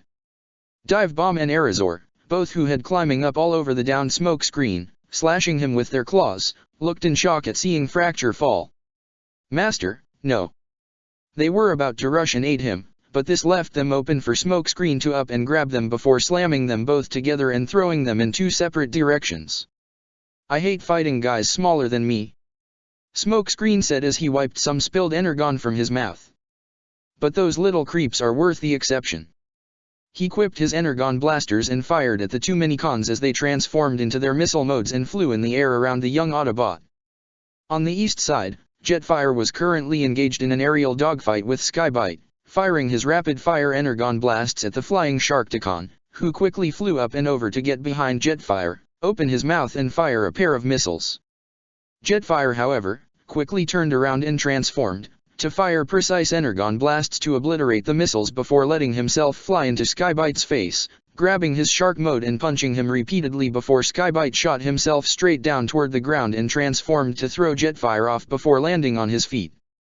Jetfire, however, was quick to recover as he shot from the snow and dust to deck Skybite across the face right before they engaged in hand-to-hand combat. Meanwhile, nearby, Ayano's Alexander Valiant had drawn its long sword, engaging Sword Master Dory's Gloucester in a sword duel. Despite the Brighton Neon soldier's own experience, Ayano was holding her own quite well, clashing blade for blade as the more nimble Alexander leapt from the ground to a nearby wall and behind the Gloucester to try and impale it from behind, only to be shot in the back herself by a squad of Sutherlands and Viacan troopers, forcing Ayano to retreat as she transformed her Alexander Valiant into its insectoid mode and scurried around a nearby corner as Strongarm provided cover fire with her energon crossbow. "We got them on the run. Let's finish them off," Dory ordered as the Euro-Britannian Nightmare Rays and Viacons continued to shoot in their direction. However, this made them blind to a sudden surprise attack from Elita 1, who leapt down from the top of a stone wall, drawing her arm blade to slice Dory's Gloucester in half at the cockpit. Dory gave a final scream as his nightmare exploded, killing him. Elita 1 had landed in the middle of a group of enemy soldiers, quickly drawing her energon blasters to shoot off the heads of a Viacan and a Sutherland, spinning around almost like a ballet dancer while she continued firing to take down several more enemy units, forcing the remaining Sutherlands and Viacons to pull back. At the same time, in the courtyard, Colin lunged her Surger Claw into the face of an Insecticon, quickly activating it and sending a wave of radiation burning through the large insect Cybertronian before it finally exploded. The remaining two Insecticons tried to charge her from both sides, but the Gurren leapt into the air before flying to land behind one of the Insecticons, charging it as she drew her Nightmare's knife to slash all over its body, moving nimbly around the large clawed arms that the Insecticon slashed and threw her way. The Gurren landed in front of the Insecticon before driving its knife into the Insecticon's throat, quickly twisting it to decapitate it, leaving Colin to face the single remaining bug-like Decepticon. Nearby, Archie drew her arm blades to parry the strikes from Arachnid's spider legs before they lunged forward with enough force that even as Archie blocked them, she still skidded back slightly. Arachnid then extended her hooked hand to its chain before lashing it out at Archie. However, the blue female Autobot allowed her left arm to be ensnared, despite the hook piercing her arm, and grabbed the chain with her right hand before using both her arms to pull Arachnid in close where she dealt a kick to her face and knocked her down. However, right before Archie could come forward, right as she leapt to slice one of her arm blades toward her enemy's throat, Arachnid shot a surprise strand of webbing that knocked and stuck Archie to the ground. Colin noticed the predicament her partner was in as Arachnid loomed over her. "Archie!" Colin quickly fired a point-blank Surger attack at the Insecticon, blasting a hole through its chest before zooming toward her trapped partner. Arachnid brought her hook close to Archie's face and smiled sadistically. "Oh, I am going to enjoy finally putting an end to our little song and dance routine, Archie. As much as I loved them, all good things must come to an end. But don't worry, I'll be sure to send your new partner to join you and both your old ones, right before I get to that worthless Suzaku and those bothersome sisters Yuffie and Cornelia." She heard Colin's roar of fury as the Gurren shot at her. Arachnid instinctively brought up her spider legs to block the Surger Claw, but Colin had already activated it to blast a wave of radiation to melt and destroy Arachnid's extra appendages, blasting her away in a fiery heap. "That was for all the men, women, and children you slaughtered in the ghettos," Colin exclaimed, using her knife to cut Archie free as they faced Arachnid again. She looked at the smoking stubs of where her spider legs once were before scowling like a maniac and attacked the two, swinging her hook hand wildly, but Archie caught it and used her arm blade to sever that arm before cutting off the other. "That was for Tailgate, and all the other Autobots you butchered too." Archie said before delivering a kick to the limbless Arachnid as she was knocked on the ground, Archie and the Gurren looming over her. Tell me, how does it feel to be dismembered? To be torn apart? To be helpless? Archie exclaimed. Oh, spare me. Arachnid spat hatefully at the pair. How is this any different? How are either of you different from me? Go ahead and kill me, but just know, if hell does exist, I'll be waiting for the both of you, with whatever sharp thing I can get my hands on, and the determination to find out if you can die twice. You hear me? Even in death, you'll never be rid of. She was silenced when Colin grabbed her by the face with the Surger claw and lifted her up. Oh, will you just shut up? She activated her Surger claw, sending a wave of radiation through Arachnid's body before she was finally lit up from the inside with an explosion, killing the sadistic Spider-Con once and for all. Good riddance. Archie said with a scowl before turning to Colin as the pilot climbed out of the Gurren's cockpit. With their most hated and personal enemy gone, it felt like a weight was lifted off both their shoulders. Colin said nothing as she shared a smile with Archie, who simply gave an approving nod before looking toward the sun with a relieved and satisfied smile of her own. On the west side of the castle grounds, Yukiya remained in the back in his Alexander Valiant, using his long-distance cannon to pick off the Decepticon and Euro-Britannian forces one by one with precise headshots, though this made it easier for the enemy forces to concentrate their firepower on his location, forcing him to retreat deeper into the castle grounds in his Alexander's insectoid mode. Don't let him get away. Swordmaster Schultz ordered. You've got problems of your own.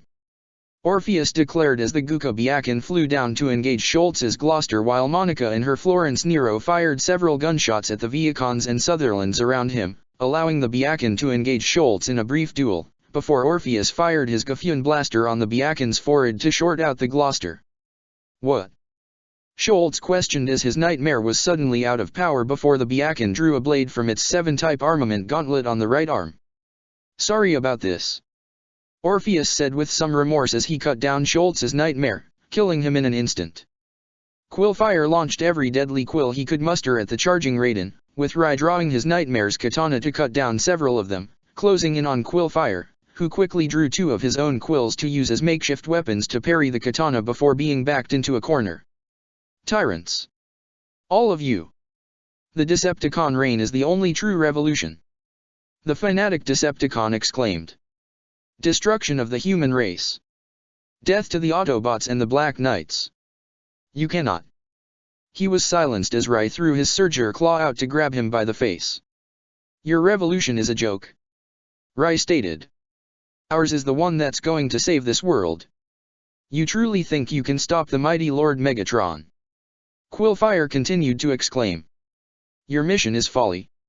My regards to Breakdown. Rai narrowed his eyes as he activated his Surger's claw, sending a large jolt of electricity all throughout Quillfire's insides, frying all his circuits before his body went up in an explosion. Meanwhile, Underbite was being grabbed at both sides by Bulkhead and Grindcore. The former formed his mace as he and the later smashed at Underbite's face before the large Decepticon tried to shake them off. He then spotted the remains of several Brighton and Sutherlands, leaping up to finally loosen the grip of the 2 wreckers before charging forward and breaking from their hold. Bulkhead and Grindcore watched as Underbite easily devoured the nightmare remains, giving him a boost of energy. Oh yeah. Tough, toned, and talented. Underbite flexed his muscles before getting ready to charge. Get ready to say hello to Earth's moon, Autobots. Grindcore looked ready to charge back, but Bulkhead grabbed him by the shoulder and gestured to the stone building behind them, as well as his own mace. Grindcore seemed to get the idea as he smirked before turning back to Underbite. Come on, Muscle Mouth. Show us what you got. Grindcore challenged. Underbite responded with a charge, right as Bulkhead and Grindcore smashed the building and dove out of the way, causing Underbite to crash into the weakened structure, which then collapsed over him. Bulkhead chuckled. Guess he doesn't know his own strength. He and Grindcore shared a high five. Back on the north side, Steeljaw was knocked back as he used his claws to parry the strikes from Bumblebee's katana, with Steeljaw swerving around to punch Bumblebee across the face, who retaliated with a punch of his own, followed by a jumping kick to knock Steeljaw against a tree. B then leapt away to allow Sarah's pink Akatsuki to fly forward, swinging her katana, which Steeljaw ducked under to avoid getting decapitated as the tree fell. Steeljaw tried to run backwards as Sarah continued to advance on him, parrying claws with katana once more. However, Sarah flew away as the Shinkiro came up from behind Steeljaw, blasting at him from the rear, the shockwave of the explosion sending Steeljaw up into the air and crashing to the ground. The wolf-like Decepticon picked himself up with a growl. "They're coming at me with hit and runs, keeping me on my toes and from retaliating. Clever." He extended his claws as he faced the three of them again before charging with a roar. Nearby, Shin's Vercingetorix slashed relentlessly with its dual axe and sword, parrying the strikes from Akito, Alice, Maribel, and Prowl as they maneuvered around him, coming at him from all angles and keeping him from going on the offensive. Akito and Alice's respective Alexanders went at him from the left and right, forcing him to block both their strikes with his sword and axe, while Maribel tried to come in from behind. The Vercingetorix tried to kick back with its rear legs, but Maribel anticipated this as she leapt up to deliver a double-blade strike to the Vercingetorix's back, sending it tumbling toward the oncoming Prowl, who leapt upward to deliver a flip kick, followed by a sweep of his legs to trip up the Vercingetorix, before coming in with several punches and chops, ending with a jump and kick to the face, knocking the Vercingetorix down. Shin growled with such hate and ferocity as he saw all four opponents rushing him. He knew he was being overpowered, and he hated it. This hate further fueled all the hatred and madness that had been building up inside him since he was a child, to where he exploded in a roar of rage, pulling the Vercingetorix up and charging at the heroes with such speed that they couldn't counter as he rammed them to knock them down. Shin gunned for Alice first, slicing his Nightmare's sword at the Alexander's midsection, cutting it half. Fortunately, Alice leapt out of the cockpit and rolled on the snow before the Nightmare exploded. Maribel tried to come in next, drawing the Red Ogre's dual blades, but Shin intercepted and blocked them with the Vercingetorix's sword before thrusting his axe forward, the blade tip on the end like a spear. Maribel gave a surprised scream as her cockpit was almost completely pierced, but she maneuvered it out of the way just in time as the spinning blades on the axe cut the cockpit open like a sardine can, causing the Red Ogre to fall over and be rendered inoperable. Fortunately, Maribel survived. Prowl leapt onto the Vercingetorix, wrapping his arms and legs around its top as the wild pilot tried to shake the Autobot loose, but Prowl maintained his grip as Akito tried to come in for the finishing blow. This ends now.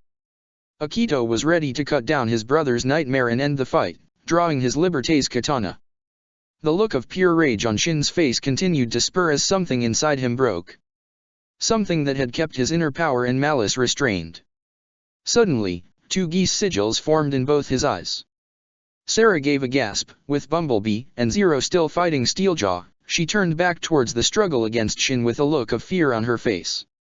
She could feel his wild geese breaking free as the last of her barriers had broken down. Shin gave a roar like a demon, the Vercingetorix leaping into the air to avoid Akito's strike, taking Prowl with him and fired a slash harken toward the ground some distance away from Akito, allowing the Vercingetorix to be pulled in that direction, angling itself so that when it crashed, Prowl took the brunt of the impact and was forced off. Akito quickly shot his Alexander Liberté to try and stop his med brother, but the wild Shin was already recovering as he sliced with both his weapons, striking with such force that it shattered the Liberté's katana. The Vercingetorix threw the sword away to grab the Liberté by the throat and drove forward to press and pin Akito's Nightmare against the cliffside that served as the castle's foundation. "Akito!" Sarah exclaimed, catching Lelouch and Bumblebee's attention, while Maribel and Alice, even the recovering Prowl, looked in clear shock. A sadistic and maniacal smile formed on Shin's face, reading his weapon for the fatal blow. "The time has come, Akito, for you, to finally die." Right before he could lash out with his weapon though, right before either the Shinkiro, Bumblebee, Sarah's Akatsuki, could make their move to stop him. "Lord Hyuga! Stop!" That was the only warning he would get as the Gracchus suddenly came in to ram its shoulder into the Vercingetorix, sending it crashing through several trees, much to everyone's surprise. "Please. Lord Hyuga, just stop." Jean attempted to plead with him, standing up from her Nightmare's cockpit, just so he could see the look of desperation clear in her eyes. Most of the group were nothing short of shocked, but that surprise came to an end as a certain Alexander made its way to the group, particularly to the nightmare-less pilots. Alice. Mary Bell. Are you two all right? Shirley. Alice said in surprised acknowledgement as Shirley's borrowed nightmare stood rather close to them. Mary Bell couldn't help but smile. Guess you got through to her. Shirley said nothing in response, but smiled and nodded, nonetheless. Jean, what are you doing? Shin questioned as the Vercingetorix pulled itself up, a seemingly stoic look on Shin's face as he remained seated in his nightmare. I understand, why, you want to do this. Jean tried to plead. But, this won't solve anything. All you're doing is just killing. That's not what will end the suffering. Maybe, you don't care about the world, you just want to end your own suffering, but causing others to suffer. I can't go through with that. You saved me, welcomed me into your home, gave me a place in this world. Tears flowed down her face. You were my hero. So, I won't let you become a monster. Please just stop. I'm not saying to join the other side, just stop. Please. We can walk away from this. All this hate and death. Please. Lord Hyaga. I love you. All remained silent, even the recovering Steeljaw as he pushed himself up from a tree as he waited, mostly out of curiosity, to see what Shin's response would be. Shin's only response at first was a small sigh before he spoke. Jean, if you truly do feel that way, then die. Jean gasped in horror as the Vercingetorix raised its axe, ready to cut her down. However, before it could be brought down, the Shinkiro had already moved in front of Jean and her nightmare to activate its shields and block the axe strike. This is how you treat people who care about you. Lelich said with a scowl, all the while Shin's scowl grew even more, his teeth gnashing together like a wild animal. How sad. The shields broke, right before the Shinkiro fired a point-blank Hadron blast from its right to the Vercingetorix's head, disabling the Golden Nightmare and letting it fall to the ground in a heap. Jean fell to her knees in her Gracchus cockpit, tears continuing to flow down her eyes as she felt her heart break. The man she loved and admired her just tried to kill her. She knew at that point, the man she once thought the world over was gone, with only a monster wearing his skin. But that did not make it hurt any less. Shin, however, despite his nightmare being disabled, was still very much alive in his cockpit. No. Not like this. He tried to force his unit open, trying to punch and kick his way out like a madman in an asylum. No. The world will burn. I'll see that it does burn. I'll kill you all. Lord Hyaga. We've entered the command center, but it's empty. That broke Shin from his maddened thoughts. Empty. It was true, the Brighton Neon Strike team had entered the command center of Castle Weisswolf, only to find there wasn't a single soul inside.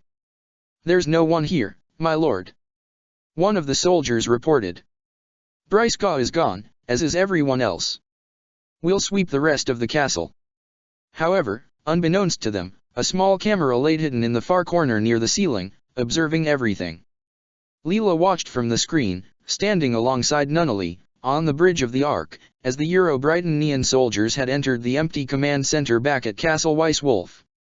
They knew that even if they swept the castle, the enemy wouldn't find a single soul as every person and valued piece of technology and had been moved from the castle to the Ark on Horai Island the night before.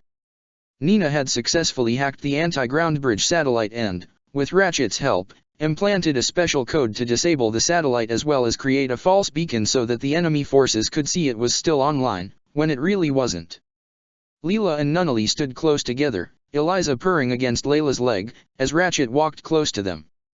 Millie, Rivalts, Nina, Misty, Claus, Anna, Sophie, Oscar, and all the other military officers, scientists, and people had stood on different areas of the Ark's bridge, all of them observing everything as the Autobot scientist opened the comm channel. Ratchet to all combat teams, prepare for immediate ground bridge extraction. All across Castle Weisswolf, multiple ground bridge portals had opened to allow all the Autobot and Black Knight units, with the Ozero soldiers, to escape. On the east side, Elita 1 kept covering fire to allow Strongarm and Ayanos Alexander to enter the ground bridge portal before she leapt in herself, with the portal closing behind as the remaining Viacan and Euro-Britannian soldiers looked in shock. Similarly, Skybite looked only in confusion as he saw Jetfire, Archie, and Collins Gurren escape through a ground bridge portal near their location. At the south, Ultra Magnus and Suzaku's Lancelot 2 had provided covering fire as they made sure Sideswipe and Smokescreen, as well as Ryo and Gino in their respective Nightmare Rays, to enter the ground bridge portal at their location. On the west end, Bulkhead and Rise Raiden provided similar cover as Orpheus Biakin, Yukiya's Alexander, Monica's Florence, and Grindcore entered their ground bridge portal before the two partners entered it themselves. It closed behind as the recovering Underbite could only look in confused stupor.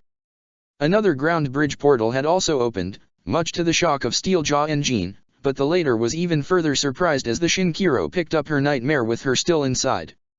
"Let's go. Everyone out. Now." Zero ordered. Not needing to be told twice, Bumblebee had transformed with Prowl as they, Sarah's Pink Akatsuki, and Akito's Alexander made their way to the ground bridge. Shirley lowered her nightmare to allow Alice and Mary Bell to climb on before she too joined them, entering the portal. Once he saw everyone made it, Lelich flew his Shinkiro, still holding onto the Gracchus with Jean inside, and entered the portal before it closed. "A ground bridge!" Steeljaw exclaimed as Shin had used his sword to cut himself free from the Vercingetorix's cockpit. "Impossible! The satellite should have." His optics widened in realization. "It's a trap." Leela held the trigger in her hands. She seemed hesitant at first, looking toward the screen in front of her as she saw the castle that had been her home since she was little. She knew what had to be done, but a part of her couldn't help but hesitate. That is until Nunnally placed her hand on top of hers. Leela looked towards the younger girl as she gave a smile and a look of understanding. That was all Leela needed as she smiled back, held the trigger firmly before steeling her resolve. "Till all are one." Leela then pressed the button. Multiple explosions erupted from all over Castle Weisswolf and its grounds. The bombs underneath the command center exploded first before the whole structure collapsed, as well as those within the underground facility connected to Apollo's chariot launch site, causing it all to crumble and fall apart. More and more explosions erupted from not only within Castle Weisswolf, destroying all the rooms, offices, and everything else within before the grounds around the castle also erupted. The surviving Decepticons, consisting of Fracture, Underbite, Thunderhoof, and Skybite attempted to escape, while most of the remaining Viacons and Brightonian Nightmare Rays and soldiers were caught up in the explosions. The castle's structure began to collapse as Steeljaw quickly grabbed the maddened Shin and transformed before attempting to drive off. But even with the Decepticon gunning it, the rubble of the castle would soon catch up with them before they would get caught up and buried alive, all the while Steeljaw gave a defiant howl. That was it. Castle Weisswolf was now gone, nothing short of a massive pile of rubble and debris as the snow began to set in. However, while first glance may seem like a defeat, it was in truth a great victory. Leela was almost brought to tears as she saw her home go up in all the explosions from the Ark's main screen. Though she knew it was part of the plan and the best way to assure the enemy could not salvage any of their data that they had already copied and downloaded into the Ark and Horai Island systems. But it was still heartbreaking, all the same. Nunnally wasted no time in pulling Leela into a comforting hug, which she returned. "Don't worry," Ratchet said as he tried to provide some comfort himself. "We have everything of value from your base, and all our forces have evacuated to Horai Island with no casualties. We've won." I know. Leela muttered as she wiped the tears from her eyes and tried to stand straight. "It's just. Trust me, Leela. I understand," Ratchet said sincerely. It was one of the hardest things he and Optimus ever did, organizing the exodus from Cybertron when they knew it couldn't be saved, as well as other similar decisions during the war. "Really? I do. Thank you." Leela nodded as Nunnally held her hand as a sign of her comfort and friendship. "Welcome to the Black Knights, Leela." Nunnally smiled, which Leela returned with a smile of her own. Ratchet gave a nod before accessing the comms again. "Ark to Grandberry, the operation at Castle Weisswolf was a success. What is the status on your end?" Euphemia couldn't help but smile as she stood on the bridge of the Glinda Knight's personal airship alongside Grand Duke Vila Ines and Toto Thompson at the controls. "Everything is going smoothly here," Yuffie reported back. "We have the last of the Decepticon forces cornered in a Euro-Britannian stronghold, and our coalition is ready to move in." "Acknowledged," Ratchet said before signing off.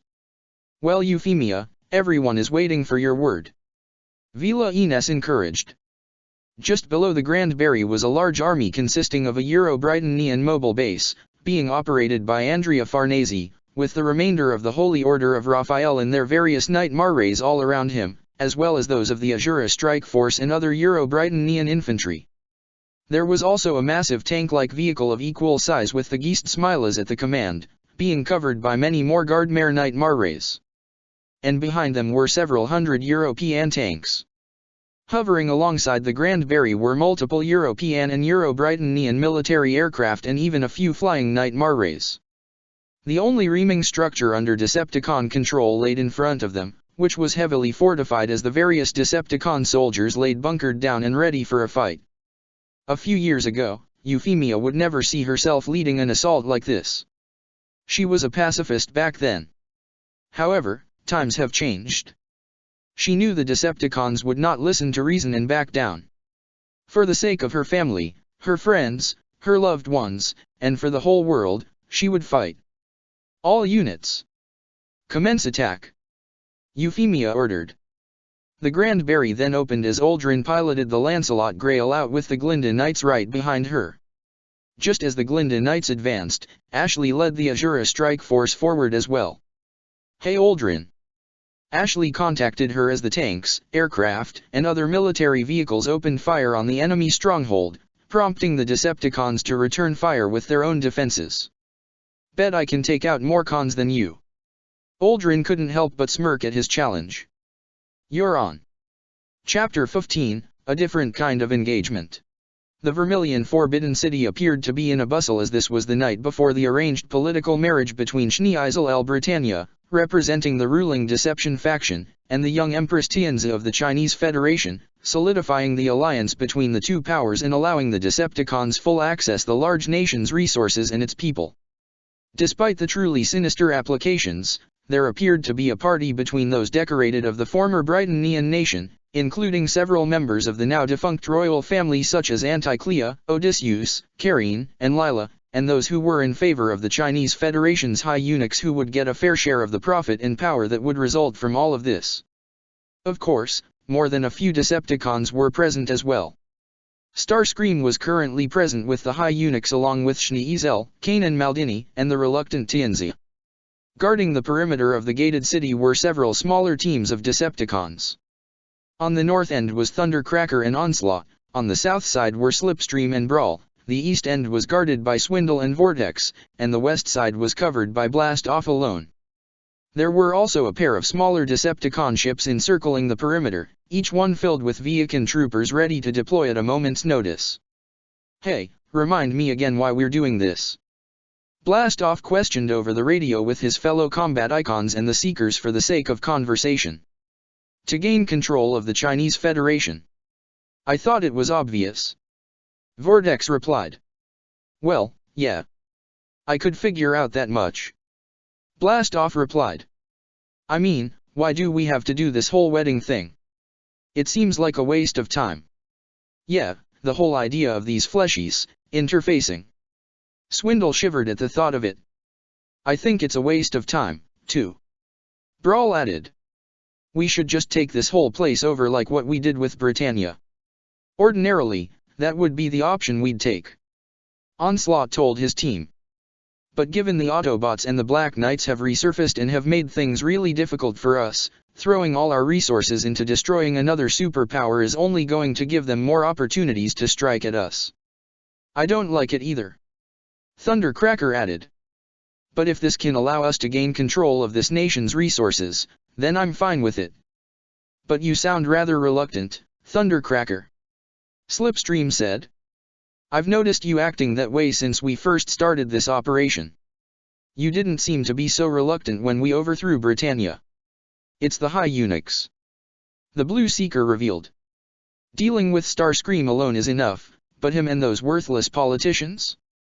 I would prefer watching those human videos on their information superhighway, at least they're partly entertaining. And disgusting. Swindle added. These humans actually enjoy watching recordings of their own kind interfacing with each other? And the methods they use. Too much information, Swindle. Blast Off exclaimed. Don't go and put that stuff in my head. Look, I don't like dealing with those eunuchs any more than the rest of you. Onslaught began. Then let's just squish em. Those guys are so annoying. Brawl interrupted. But would you rather be caught in the crossfire between these guys and the bots and their own human pets? Onslaught continued. Point taken. Vortex said with a reluctant sigh.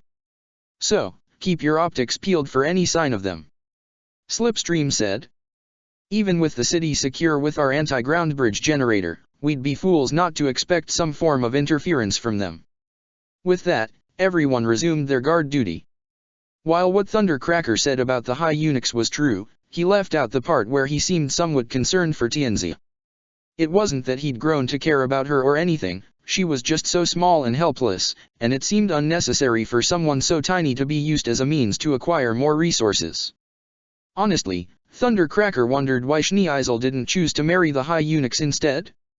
He'd seen information on the humans' internet that humans can have multiple partners in their engagement. Once again, he cursed the idea of politics. You realize that we're essentially prisoners, don't you? Anticlea said as she, Odysseus, Guinevere, Carine, and Lila gathered in the middle of the party. Of course, we've been prisoners since Britannia's fall 6 months prior. Carine pointed out as if it were obvious. At the very least, Schneeisel has made our arrangement more comfortable. Odysseus commented. Staying in his personal estate, as opposed to being subjected to slavery and labor. Do not mention the name of that traitorous man. Guinevere exclaimed. He betrayed every single one of us the minute he sided with those abominations. Keep it down. Lila spoke in a hush whisper. If they hear us. Perhaps there may be a way we can convince high eunuchs to come over to our side. Anticlea commented. If we were to take Tianzi prisoner, we may even gain some leverage over them, even Schneeisel and the Decepticons. Mother, you would consider abducting a child? Odysseus looked rather appalled. Isn't that more or less what's happening to her right now, at the hands of the Decepticons? Carine questioned. In case you've forgotten, Odysseus, that's essentially what Britannia does. Lila spoke with contempt. Even with members of our own family. On that note, what the Decepticons are doing now, really isn't all that different from what we've tried to do. Lila, how dare you? Guinevere stated. You would compare us to those abominations? They are trying to destroy the world. All Britannia has ever done is seek to bring order. By essentially committing genocide on a daily business, just because we can. Lila replied. Perhaps I should have followed Euphemia's lead and left the homeland when I had the chance. So, everything has been prepared then. One of the high eunuchs asked Starscream as they stood around the conjoined throne where Schneeisel and Tianzi sat together, Kaguya standing particularly close to Tianzi with Sayoko by her side and Kanan at Schneeisel's side. Yes. Starscream confirmed. Once the union has been made tomorrow, you high eunuchs shall stand by our side as honorary Decepticons. Excellent. The smallest high eunuch smiled. We'll be looking forward to meeting with Lord Megatron in person. However, I must also express warning. Starscream said. Lord Megatron is rather intolerable when it comes to failure. So, try not to in the future. Perish the thought. The most overweight high eunuch waved his hand with a slight laugh. Schneeisel glanced towards Tianzi, who looked nothing short of miserable, and it was clear to understand why. Do not worry, Your Majesty. He began, getting her attention.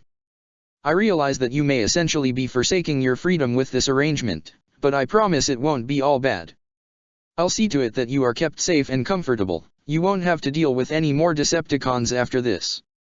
Aside from that, this way your people won't have to get caught in the middle of such a bloody struggle. I promise, everything will be fine. Well. Tianzi wasn't quite sure what to say to that, Though she was still rather young, even she could hear the sinister intent behind Schneeisel's voice. She was, by no means, a fool. She knew that she was about to become a slave, something she was rather used to under the High Eunuch's rule. Your concern is warranted, Sir Schneeisel, Kaguya said, speaking as diplomatic as possible with Sayoko standing close to both girls.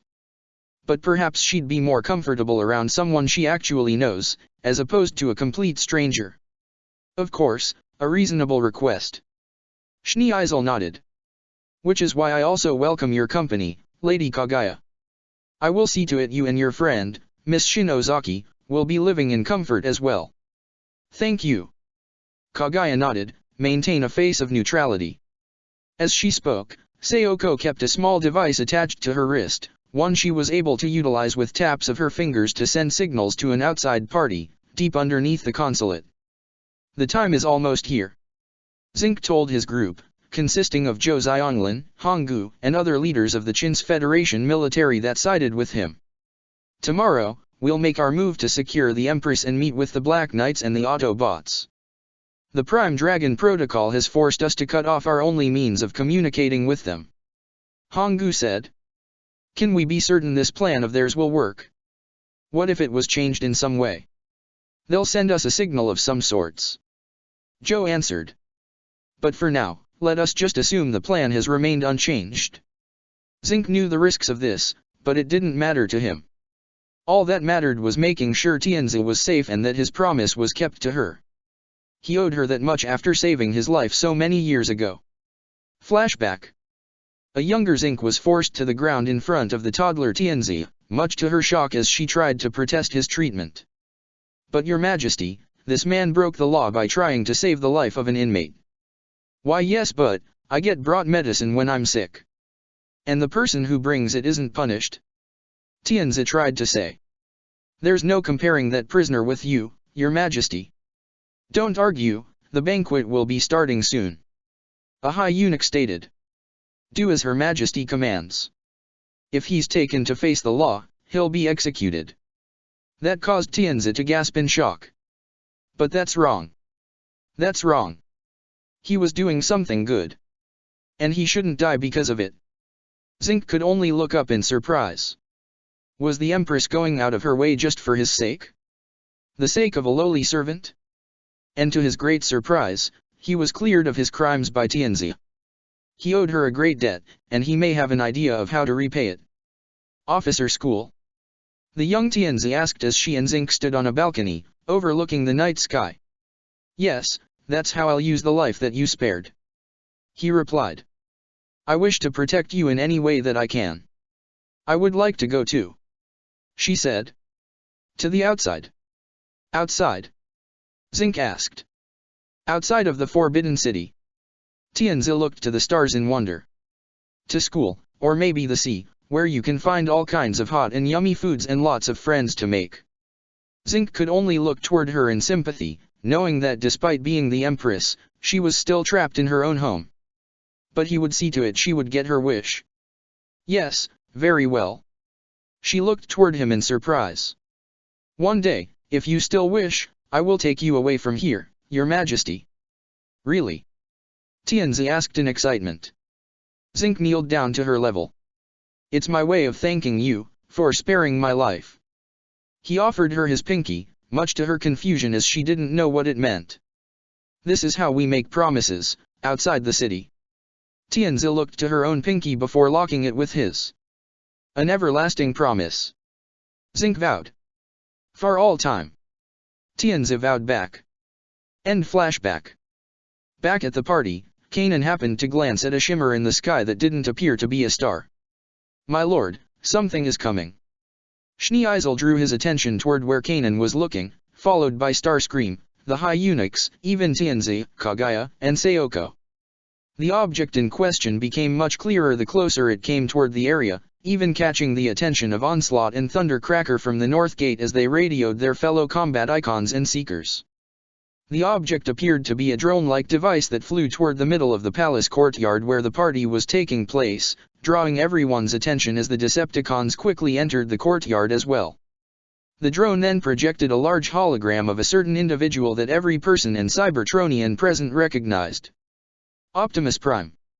Starscream exclaimed as he, Brawl, Blast Off, and Vortex readied their weapons, with several Viacons dropping in from the circling battleships and aiming their Energon blasters as well, nearly causing a panic. Stand down, you fools. It's a hologram. Thundercracker told everyone. Your weapons won't affect it. It's really him. Odysseus, Lila, and even Karine looked in awe while Guinevere and Anticlea glared hatefully at the hologram Autobot leader, blaming Britannia's fall on him. That is Optimus Prime. Tianzi thought in surprise, looking in awe at the hologram as well with shaky eyes. Kaguya was quick to place a hand on her shoulder to calm her down, glancing at her with a subtle eye expression, one that Tianzi seemed to understand. Someone certainly has nerve. One of the high eunuchs commented as the others looked toward the hologram with overconfidence. I'm beginning to understand how he was so quick to challenge Britannian authority. Starscream. The hologram of Optimus spoke as the Decepticon second-in-command approached him. I had suspected you would be involved in this matter. However, I am rather surprised that you seek a route that appears to be devoid of bloodshed. I do not appreciate that sort of impression you have of me, Prime. Starscream said. I'm no Megatron. If a conflict can be avoided, I will take that route. We both know that is not true. Which is why I suspect the true mastermind is standing here before us. Optimus glanced past Starscream to see the approaching Schneeisel, with Kanan close behind him. Schneeisel El Britannia, I presume. Indeed. I have to say, I'm rather humbled to be standing in your presence, Optimus Prime. Schneeisel appeared to have spoken in a form of courtesy. The alien who stands as an equal to the masked man who challenged Britannia and shook the world to its core. You've obtained quite the reputation. And you as well, having betrayed your nation and your family. Optimus replied. And now you seek to enslave a child in order to hand over an entire nation to Megatron. While Britannia's fate was rather unfortunate, they had it coming. Their constant need for pointless conquest and destruction would have ultimately destroyed our world. Schneeisel said, casting a glance at the glaring remains of the royal family before addressing Optimus again. As for the circumstances surrounding the young Empress, I'm merely seeking a compromise where no fighting is involved. The people of the Chinese Federation will be spared, and I'll see to it the Empress is well taken care of. I would have thought someone as idealistic as you would appreciate my efforts for trying to maintain peace. Peace through tyranny is not peace at all. Optimus disagreed. Did you come all this way to debate philosophy with me, Optimus? Schneeisel asked. While I certainly wouldn't mind such a conversation, there are easier ways to go about this. I have not come to debate with you, Schneeisel. The hologram of the Prime said. I have come with a challenge. A game of chess, to be specific. Chess? Schneeisel asked, causing even Starscream and the other Decepticons to look in confusion. Indeed. If I win, you will call off this arrangement and release young Tianzi and anyone she wishes to our protective custody. Optimus said. We all know that the high eunuchs are using her as a puppet, and they hold the power.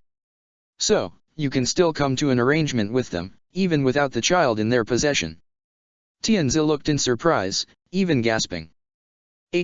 He's doing this, for me? She glanced towards Kaguya, almost instinctively as she gave a smile and a wink, followed by a nod and a smile from Sayoko as well. He thinks he can just steal our toy away from us. One of the high eunuchs thought. He knows the people support the Empress, and if she goes with him, they'll flock to the Autobots and Black Knights. We will not allow this. I'll agree to your terms, Optimus Prime. Schneeisel said.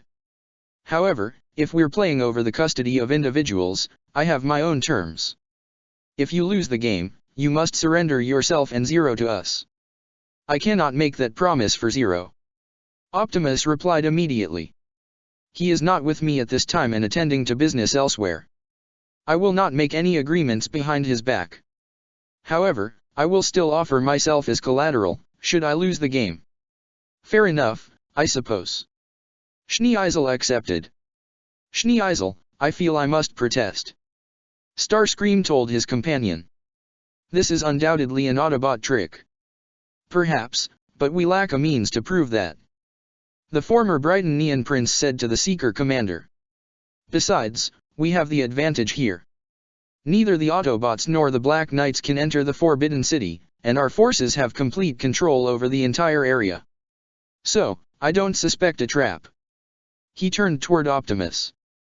Is there a way for us to compete in your game, considering you are undoubtedly broadcasting from such a far distance? There is. Optimus confirmed as the drone displaying his own hologram began to condense it so that the Optimus hologram shrank down to be on equal height to that of Schnee-Isel, while also broadcasting a holographic chessboard in between the two of them. Schnee-Isel smiled in amusement. What a fine evening of entertainment this has turned into. It didn't take long for the game to start. A chair was brought up for Schnee-Isel as he sat on one side of the holographic chess table, taking the solid pieces, while Optimus sat across from him in his own solar graphic seat, taking the transparent pieces. They would voice their pieces to move to the desired spots, and the hologram would move the pieces to the user's wishes. Everyone watched the game with anticipation. As they watched, Sayoko had used her secret device to send a code to Zinc and the others what was happening, and keeping an eye out for any hidden messages Optimus may give her or Kagaya to relay to Zinc. Rook to e7. Optimus instructed, with one of his rooks moving to remove a bishop from Schnee-Isel's side. Pawn to b3. Now it was Schnee-Isel's turn, one of his pawns moving to remove the other rook from Optimus' side of the board. Lelich and the others were quite correct. Optimus thought. Schnee-Isel is a master of this game, it's understandable why Lelich was unable to defeat him in the past. However, my intent is not to defeat him. King to d5. Optimus' movement of the king was a surprise to even Schnee-Isel. Optimus wasn't moving his king into a dangerous position, but the king wasn't even in danger yet. You're moving king so early. If the king does not lead, how can he expect his subordinates to follow? Optimus voiced his reason. I see, a leader has to set the best example, and I agree. Schnee-Isel seemed to understand. That being said, I'll do the same. King to a4. Optimus was somewhat surprised at Schnee-Isel performing the same action himself, however, his intent still was not to win. The message had been delivered. Moving the king, that's Lelich's move. Sayoko recognized the signal and began to relay the information to Zinc via her device. As the game continued, Starscream, Thundercracker, and Onslaught found themselves looking at every possible detail in each move, trying to catch something that could be seen as an enemy code. Even Kanan found himself caught in the action. He's good. Schnee-Isel has never gone this long in a game before. Kanan thought. I know the Prime is planning something, but what? Starscream wondered.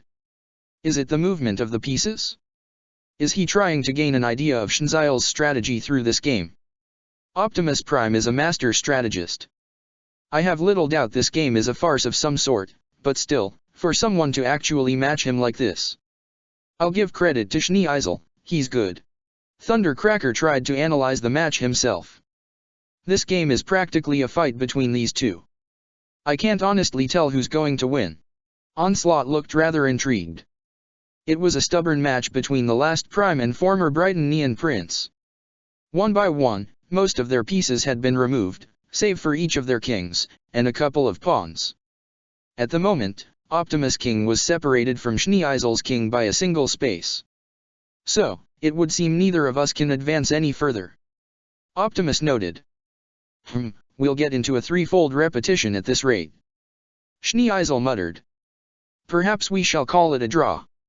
Optimus requested. I think not. Schnee-Isel said. You would do well not to underestimate the White King, my friend. King to h5. Checkmate. Wait, if Prime moves his king forward. Kanan stuttered. He'll capture Schnee-Isel's king. Starscream finished. Hey, can you even do that? Onslaught asked Thundercracker. I don't know much about chess, but can you purposely set your own king up for check? Technically, that move is considered illegal in the game. The Blue Seeker replied. But I have a feeling there's more to it than that. Optimus honestly did not see that move coming. Was Schnee-Isel deliberately losing the game? Was this a test of sorts? It seems he had underestimated Schneeisel. Though he is no warrior, it seems Schneeisel was unpredictable in his own way. However, he didn't need to win. The hologram of Optimus merely glanced forward toward Kaguya, who appeared to be running her hand down her hair to straighten it out, sending a message his way. Kaguya has received the message. So, the next move for this game won't matter. The true match has already begun. Initiate self-destruct. With that command, the drone burst into flames and fell to the ground as the holograms shorted out. Schneeisel stood up and stepped back in surprise as everyone else, human and Decepticon, looked in shock. So, does that mean he forfeits? Onslaught asked. Seemed a little too easy. And with the drone destroyed, we can't retrace it back to its source. Thundercracker stated. That coward, Prime. Starscream growled as he began to relay instructions to his troops. Fan out. Search the entire perimeter. Belay that order. Schneeisel countered as he straightened himself up, speaking calmly. I have a feeling Optimus had already achieved what he needed to. We'll continue with the wedding as planned, no need to waste any time or resources chasing a trail that has already become cold. Starscream growled but realized that Schneeisel had a point. Of course. Despite the chess game coming to an end, a smile formed on the former prince's face. That game was honestly the most fun I've had in years. It's been a while since anyone's challenged me like that. I can see why Lelich looks up to him.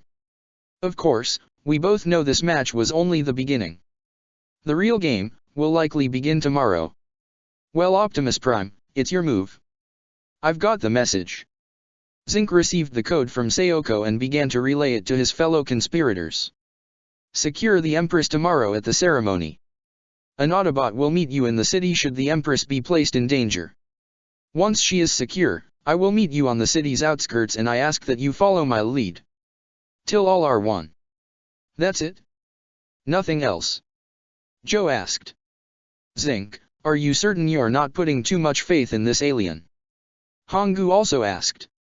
We're putting not only the future of our entire country in his hands, but even the life of the Empress. It's a gamble, but we all would have made a move to rescue her even if the Autobots and Black Knights were not involved. Zinc told them. It's a risk that we have to take. Let's just hope it's the right one. The next day. It was the day of the official wedding ceremony. Like the party the previous night, the ceremony was held outside as multiple seats had been set up for the former Brightonian nobility and that of the Chinese Federation who support the High Eunuchs. Starscream stood close to the ceremony as Schneeisel stood on stage with Tianzi, clad in a white wedding dress. However, just before the ceremony could begin, multiple explosions erupted from outside the Vermilion City, just in front of the main gate. Thundercracker, Slipstream, combat icons. Starscream ordered over the comms. Investigate immediately. We're already on the ground. Thundercracker replied as he, Slipstream, and the combat icons were engaged in a firefight with their enemy. It's the Autobots and the Black Knights, and it seems they're being aided by rebels from the Chinese Federation. It was true, the 7 Decepticons fired their respective Enegron blasters at the group of rebels led by Ironhide and Warpath, alongside Todo and Ogai in the Zanjutsu and Gawain Nerian respectively. They were also being assisted by a group of Chinese Federation Night Marrays, the Gun Rus, 2 of which were piloted by Joe and Honggu. Is it too early for us to object to this marriage? Warpath joked as he transformed into his tank mode and opened fire. Kablom! Starscream growled. All units, get to those gates immediately.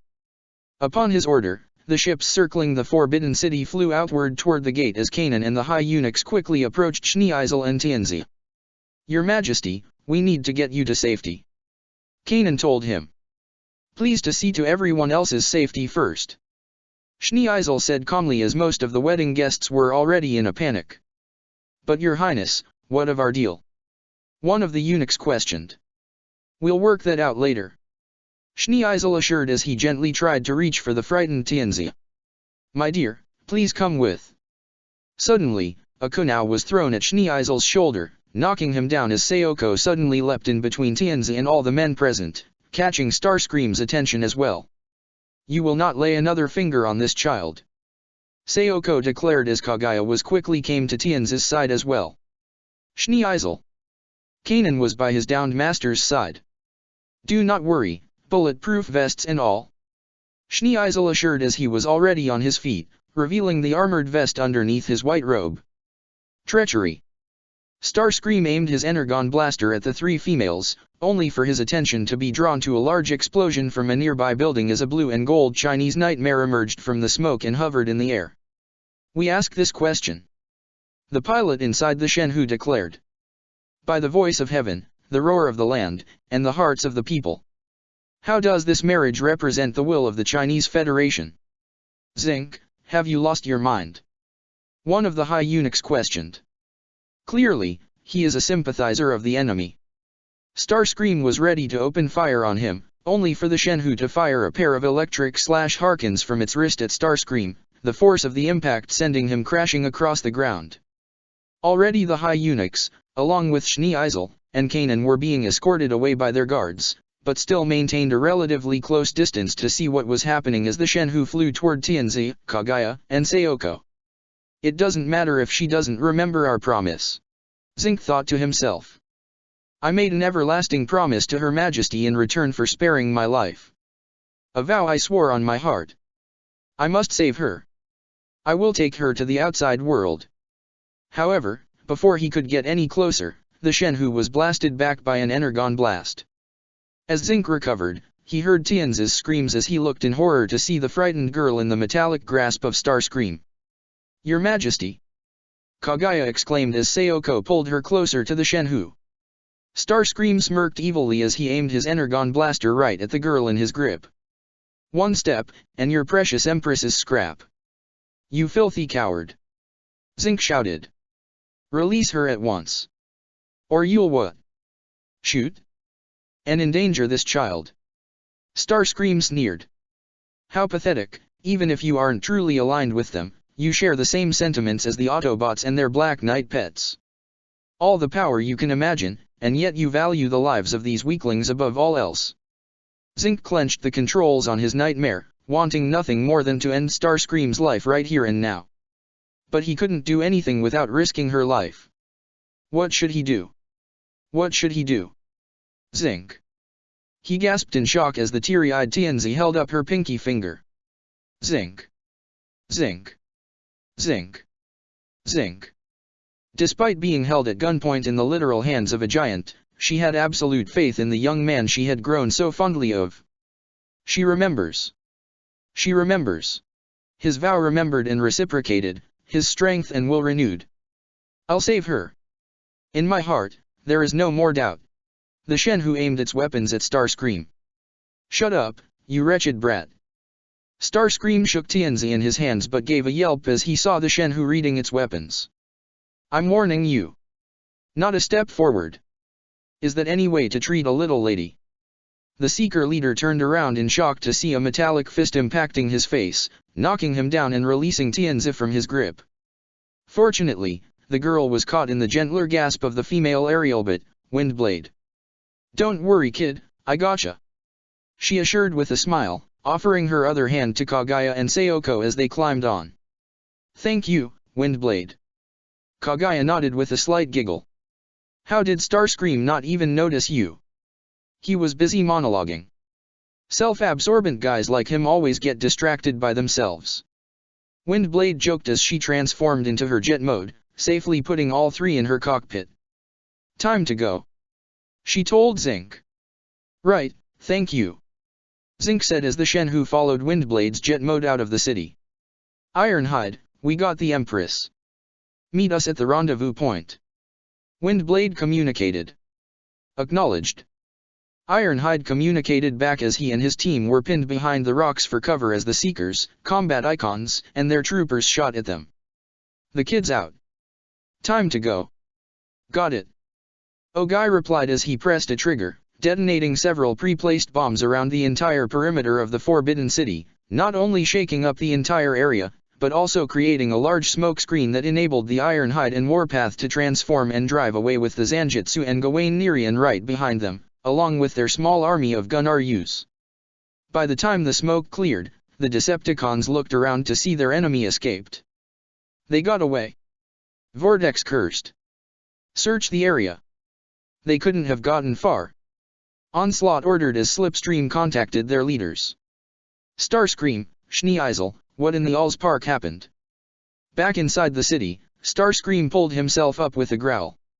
Several Chinese Federation soldiers launched a coup. They have fled with the Empress. Have all our forces level the entire perimeter.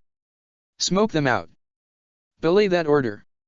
Schneeisel approached, speaking calmly over the communications channel. They won't get far. How can you be so certain?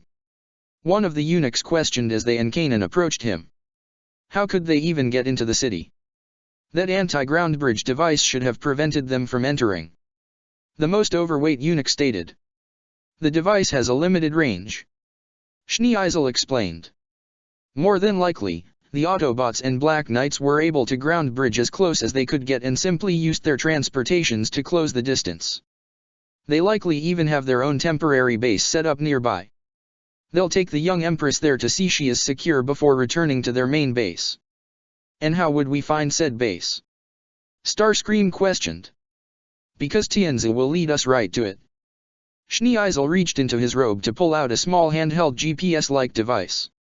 I had a feeling that Kaguya was involved with the enemy, given her family's history, but more importantly, I've noticed Zink's loyalty is toward his Empress over all else. So, I placed a small tracking device on my young bride-to-be before the ceremony. You anticipated the enemy would attack and planned accordingly. Kanan smiled, not surprised in the least. Starscream chuckled. Oh, that is quite devious. I love it. Meanwhile, Windblade's jet mode flew alongside the Zanjitsu, Gawain Nerian, and Shenhu, with Ironhide and Warpath as own vehicle modes driving down the path below with their own Chinese Federation allies right behind them in their gun RUs. Is the Empress safe? Joe asked. Yeah, got her here with Kaguya and Sayoko. Windblade replied. Now comes the hard part. Ogai said. But first we have to get to the rendezvous and quickly. It doesn't matter how fast we go. Todo commented. They won't attack until we meet up with Optimus and the others. Are you certain they're tracking us? Honggu asked. Based on what we've heard about Schneeisel, I wouldn't doubt it. Ironhide said. Pretty easy to see who's really running this operation. Yeah, if Starscream were in charge, he'd burn down the entire Chinese Federation by now. Warpath commented. But given that display we gave him back there, I wouldn't be surprised if he were a little on edge. Kaguya commented. A little?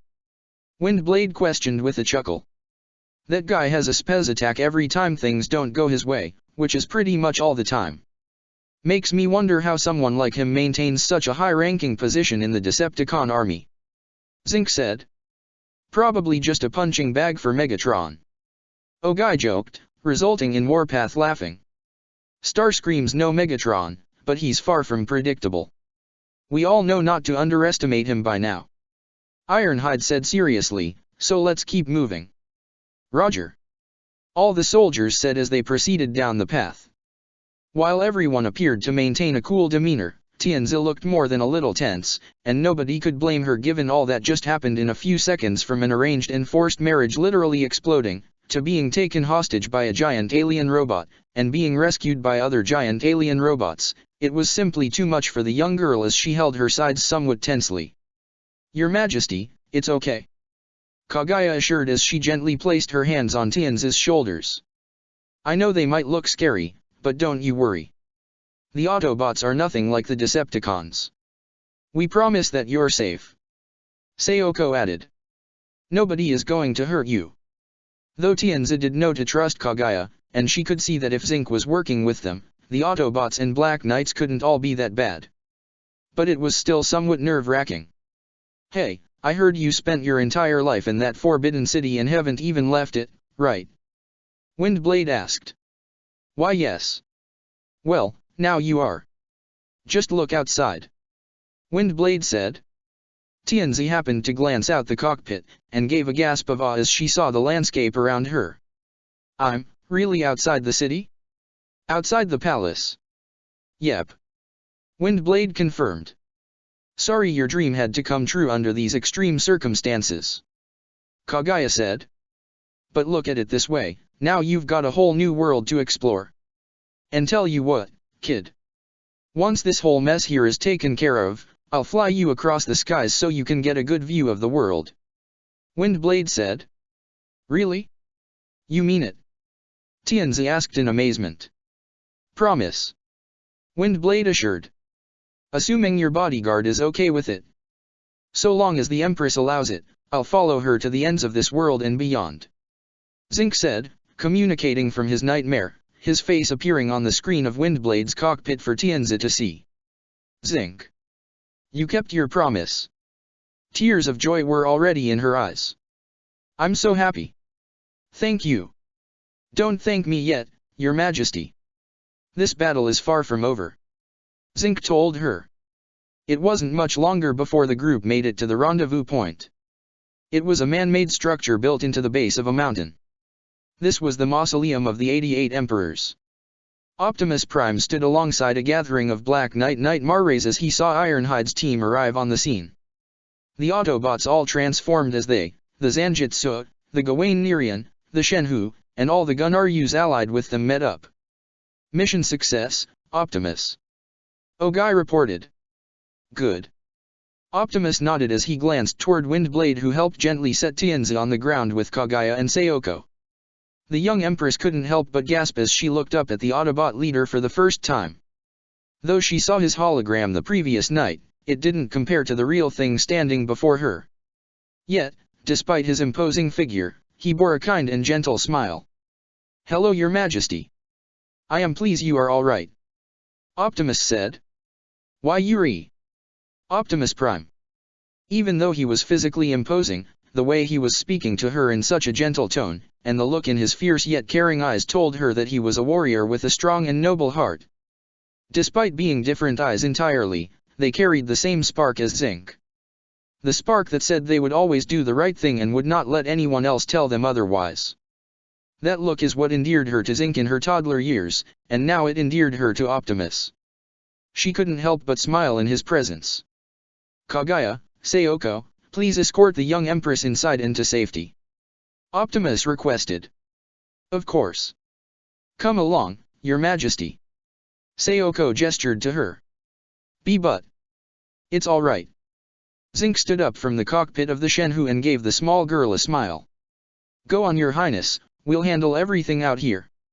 She nodded back as Kaguya and Sayoko led her into the mausoleum. I have to admit, I never expected this place where we would take our stand. The mausoleum of the 88 Emperors. Joe said. Our nation's greatest emperors were buried here. It holds great symbolic value. I doubt the Decepticons will care when they attack. Windblade said. They'll probably level the whole mountain to bury us with it. You might be right about that. Because here they come. Ogai stated, picking up multiple enemy signals from his nightmare. They all looked forward to see a whole army approaching them. The two previous Decepticon ships were in the air alongside the Avalon, operated by Schneeisel's crew, with Starscream, Thundercracker, and Slipstream's jet modes present as well. And below was a massive Chinese Federation mobile fortress shaped like a pyramid called the Longdan, under the command of the High Eunuchs. All around the massive fortress was a small army of Gun-Rus piloted by the soldiers loyal to the High Eunuchs, along with several Viacan ground troopers being led by the combat icons. That's a lot of bad guys. Warpath noted. Here's hoping it all goes according to plan. Ironhide added. The fate of an entire nation filled with millions of people hangs on the balance. Optimus declared as he drew his ion blasters. Autobots, Black Knights, stand your ground. With that declaration, all the present Autobots and Nightmares armed themselves and prepared for the siege to come. As Starscream's jet mode hovered close to the Avalon, he contacted Schneeisel as well as the High Eunuchs. Well, it seems the enemy is making a valiant last stand. The Seeker commander noted. It seems rather odd to have such a minimal force protecting their base. Schneeisel noted. We do know that they are also operating in the EU, hoping to get that superpower on their side. Kanan voiced his opinion. Perhaps their numbers are simply stretched too thin. Perhaps. Schneeisel began to think. It seems a little too early to declare a last stand. Just what are they planning? Well, it doesn't matter. One of the high eunuchs declared from their mobile base. We can just kill them and the Empress and make it look like the Autobots and the Black Knights were responsible. And make her a martyr of the pathetic people to rally behind us. Starscream said with a sneer. Then let us begin. All units, commence attack. Open fire. With that, all land and air-based armaments from the Decepticon and Eunuch forces fired onto the mausoleum. However, all projectiles exploded before they even made contact with the mountain. The result was a massive energon shield that appeared to be projected from something inside the mountain that they couldn't see. A shield generator. Schneeisel observed. Now that makes more sense. Even if they cannot win, they at least have a fallback. That is the very same generator they used to defend their precious Ark, a weapon of our creation. Starscream growled. Then we'll take a more direct approach. Upon his declaration, Starscream, Thundercracker, and Slipstream flew forward with a large group of Seeker Vehicons right behind them with the 2 Decepticon ships as well. On the ground, the High Eunuch's forces, and the Vehicons that transformed into cars and tanks, all pushed forward with the combat icons leading the charge. However, the 5 vehicle modes of the combat icons quickly came close together as Brawl and Swindle transformed into a pair of legs, with Onslaught leaping to connect to the legs as well as Vortex and Blast off to form a pair of arms and merge into a familiar combiner. Ah yeah. Bruticus is in the house. The combat icon combiner stated as he charged forward. The siege had begun as all the Black Knight Nightmare Rays, along with the Gun Russ from Zink's faction, returned fire from the base of the mausoleum. Even a few Akatsuki appeared on the sides of the mountain to fire upon the aerial forces that were incoming toward them. Several explosions lit up the whole area. On the ground, Warpath and Ogai's Gawain Nerian had transformed into their respective tank modes and laid down the heavy artillery to take out some of the frontmost enemy units that came their way, but this barely slowed the enemy's advance as several Vehicons entered the perimeter and transformed to return fire with their Energon blasters, prompting Warpath to do the same and engage in hand-to-hand combat with the enemy. Ironhide joined Optimus in concentrating their firepower on the incoming Bruticus, who brought up his helicopter blade shield on his left arm to cover himself. However, this appeared to leave him vulnerable for Zink's Shenhu to come in and open fire with its baryon cannon built into its chest. This did manage to score a hit onto Bruticus' side, knocking him back, but the combat icon combiner pulled himself up with little issue. Ha, that tickled. Bruticus waved off the smoke from his side, revealing there was barely any damage. Somehow, I knew it wouldn't be too easy. Zink thought as his Shenhu drew its retractable short sword and flew in to slice at Bruticus' face, but he brought up his right arm to unleash a flamethrower attack, quickly forcing Zink to draw his Nightmare's electric/Harkins, which he spun around like a makeshift shield to block the intense heat, but the force from the attack was enough to send the Shenhu back quite a distance. Optimus quickly rushed Bruticus from below, drawing one of his blades to slice at his right knee as Ironhide fired both his Energon cannons into Bruticus' left knee, bringing Bruticus down. But he was far from done as he lifted both his arms and slammed them on the ground to unleash a powerful sonic pain wave attack. This sent both Optimus and Ironhide flying as they landed hard on the ground with sufficient force to create a pair of large craters on impact. Yeah, gonna feel that in the morning. Ironhide groaned. In the air, Windblade's jet mode flew alongside Todo as Zanjitsu as the later spun her vehicle mode in a barrel roll formation, while also firing several missiles and machine guns to take down several incoming Seekers while Todo pressed the advantage, the Zanjitsu drawing a sword to slice and cut one Seeker Vehicon in half before firing his missile tube launchers to destroy several more. However, the Zanjitsu was quickly blasted in the side by an enemy's own missile attack, causing Todo to grunt from shock as he tried to steady his Black Nightmare while Windblade flew in to cover him. "You okay in there?" she asked as she transformed into her Cybertronian mode and hovered in the air alongside the Black Nightmare. "I'll live," Todo replied as he straightened out his Zanjitsu. "But not for long, I'm pleased to say," Starscream said as he hovered in the air in his own Cybertronian mode as well with Thundercracker and Slipstream by his side. "Kirishiro Todo, we meet once again. You'll have to be more specific," Todo replied. All you Decepticons look alike to me. Ah snap. Windblade mused internally. She was certain Todo knew who Starscream was, but only acted oblivious to egg him on. Welcome to the mock Starscream Club, Todo. Starscream's form shook with rage. Destroy him. He, Thundercracker, and Slipstream fired their Energon blasters at the Zanjutsu, which quickly deployed its radiant wave shielding unit to block the initial blasts before flying forward, spinning around while firing its slash Harkins to knock back Thundercracker and Slipstream, followed by a quick sword strike to Starscream, the force knocking him back before flying to press the advantage, but Todo was quick to draw his Nightmare's katana to block the blade strike from Thundercracker, who flew at him in retaliation.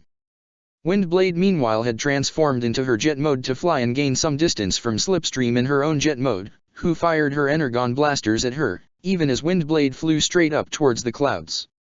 However, once they were high enough, Windblade transformed and drew her swords as she fell towards Slipstream, landing on her jet mode as the female Seeker tried to shake her off. Windblade tried to bring down one of her swords onto Slipstream, only for her to transform and shake Windblade off, the two grappling with each other as they fell closer toward the ground, but Slipstream was able to kick Windblade off before transforming and flying away, with Windblade doing the same to give pursuit. Despite appearing to make such a valiant last stand, the long-distance weapons from the Avalon, the Decepticon vessels, as well as the Longden, made it difficult for the Autobots, Black Knights, and their allies to press the advantage. Not to mention the sheer numbers from the enemy's infantry forces outnumbered them almost 10-1. It didn't seem like victory was a possibility for the heroes, which is why the High Eunuchs weren't surprised to receive a call from the masked man named Wizard, whose face appeared on the screen of the Longden's control room. Not quite the masked man we'd hoped to be meeting. The overweight High Eunuch noted. So Wizard, you speak for the rest of your forces when you admit you're outmatched? Well, we won't accept your surrender. It's too late now. So, you insist on continuing this battle? Even if your own Empress will die in the attack? Wizard questioned. The Empress is merely a system. There are plenty of others to replace her. The overweight High Eunuch replied. So, you can't use her as a bargaining chip. The shortest one added. But you attempted to sell her to the former Brighton Prince Schneeisel to gain favor with the Decepticons. Wizard stated. Of course, we did. Another High Eunuch added. The Decepticons are clearly the most powerful force on this planet, it only made sense to join the winning side. And what about the land of the Chinese Federation? You're selling that to the Decepticons, as well? Wizard continued to question. Land is nothing but dirt, after all. Correct, once this battle is concluded and the Empress dead, we'll be honorary Decepticons. And what of the people you swore to protect? Millions of innocent men, women, and children.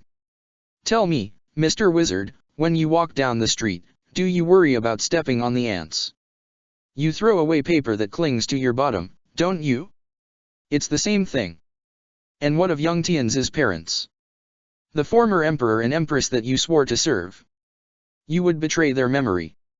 Oh, you naive fool, have you realized? It wasn't an accident that claimed their lives. You killed them.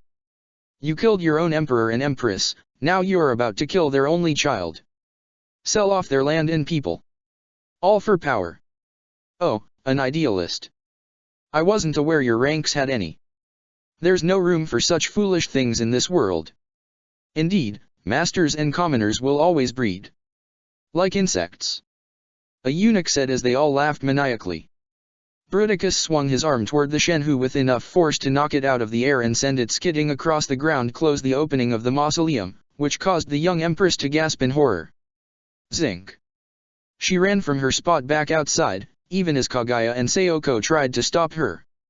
Your Majesty. Kaguya ran after her as Sayoko leapt and flipped above Tianzi and landed in front of her to grab and keep her from getting any further. You can't go out there. It's too dangerous. Sayoko told her. Please. You have to stop this. Zink. Zink. He heard his name being called as his barely functional nightmare screen zoomed in on the struggling girl as Sayoko and Kaguya pulled her back. Your Highness, don't come any closer. Zink stated as he tried to pull the Shenhu up, with Bruticus looming closer. Even with Optimus and Ironhide firing more Energon blasts at him, Bruticus delivered another sonic pain wave attack, which they both barely avoided as they transformed to move away, but the shockwave still knocked them back quite a distance. Already the combat icon combiner loomed well over the Blue Nightmare, much to Tianzi's horror. Like a bug, Bruticus lifted his left foot, ready to stomp and crush the Shenhu and its glaring pilot inside. No. Zink. Tianzi's cries were heard, even as something massive exploded out from the side of the mountain above Bruticus. He looked up in surprise to see a large mass falling down to land on top of his chest, kicking him down and knocking him flat on his back before the mass landed in between the downed Bruticus and the Shenhu. Zink gasped in shock, with Tianzi looking in absolute awe with shaky eyes, while Kagaya and Sayoko shared knowing smiles. The recovering Optimus and Ironhide also saw who had just arrived onto the battlefield and knew instantly that the charade of losing this battle was over. "Hey, big guy. Pick on someone your own size," Grimlock declared to the downed Bruticus. Just as Grimlock appeared, two large explosions erupted from the western and eastern sides of the mountain, halting all the battles as every human and Cybertronian turned to see the sudden appearance of Autobot and Black Knight reinforcements, having been in hiding underground and waiting for the right moment to strike. "So, we're done waiting around, right?" Wheeljack said as he drew his dual swords, standing alongside Hotshot, Chromia, Drift, and Zidienes Gekoshidan on the west side of the mountain, with a small army of Rekaractasuchus right behind them, and Tamaki's personal unit at the lead. On the east side stood the Gale's Chin Conquista, piloted by Nonet, the Custom Vincent piloted by Cornelia, with Guilford's Akatsuki right by her side, and another small army of Black Knight Akatsuchus behind them, alongside the command model Akatsuchus piloted by the four Holy Swords. "Yes, I believe the time to strike is now." Cornelia smirked. And they weren't the only ones making a surprise appearance. Emerging from the opening of the mausoleum, passing over Tianzi, Kagaya, and Sayoko as they moved back, and now floating up and above Grimlock was the aerial carrier known as the Akaraga. Standing on its deck were Silverbolt and Air Raid, with Wizard's own Agravain in the middle of the two aerial bots. On the bridge of the vessel appeared to be Chigasa in command with Diet Hard at the controls next to her, with several young female Black Knight operators, and even Rax Hata sitting casually on a sofa. "Ah yeah, now it's a party," Warpath said as he and Ogai's Gawain Nerian stood closer together. "Hey Starscream! Look who's here!" He called up to the head seeker, pointing towards the massive Autobot that was known as Grimlock.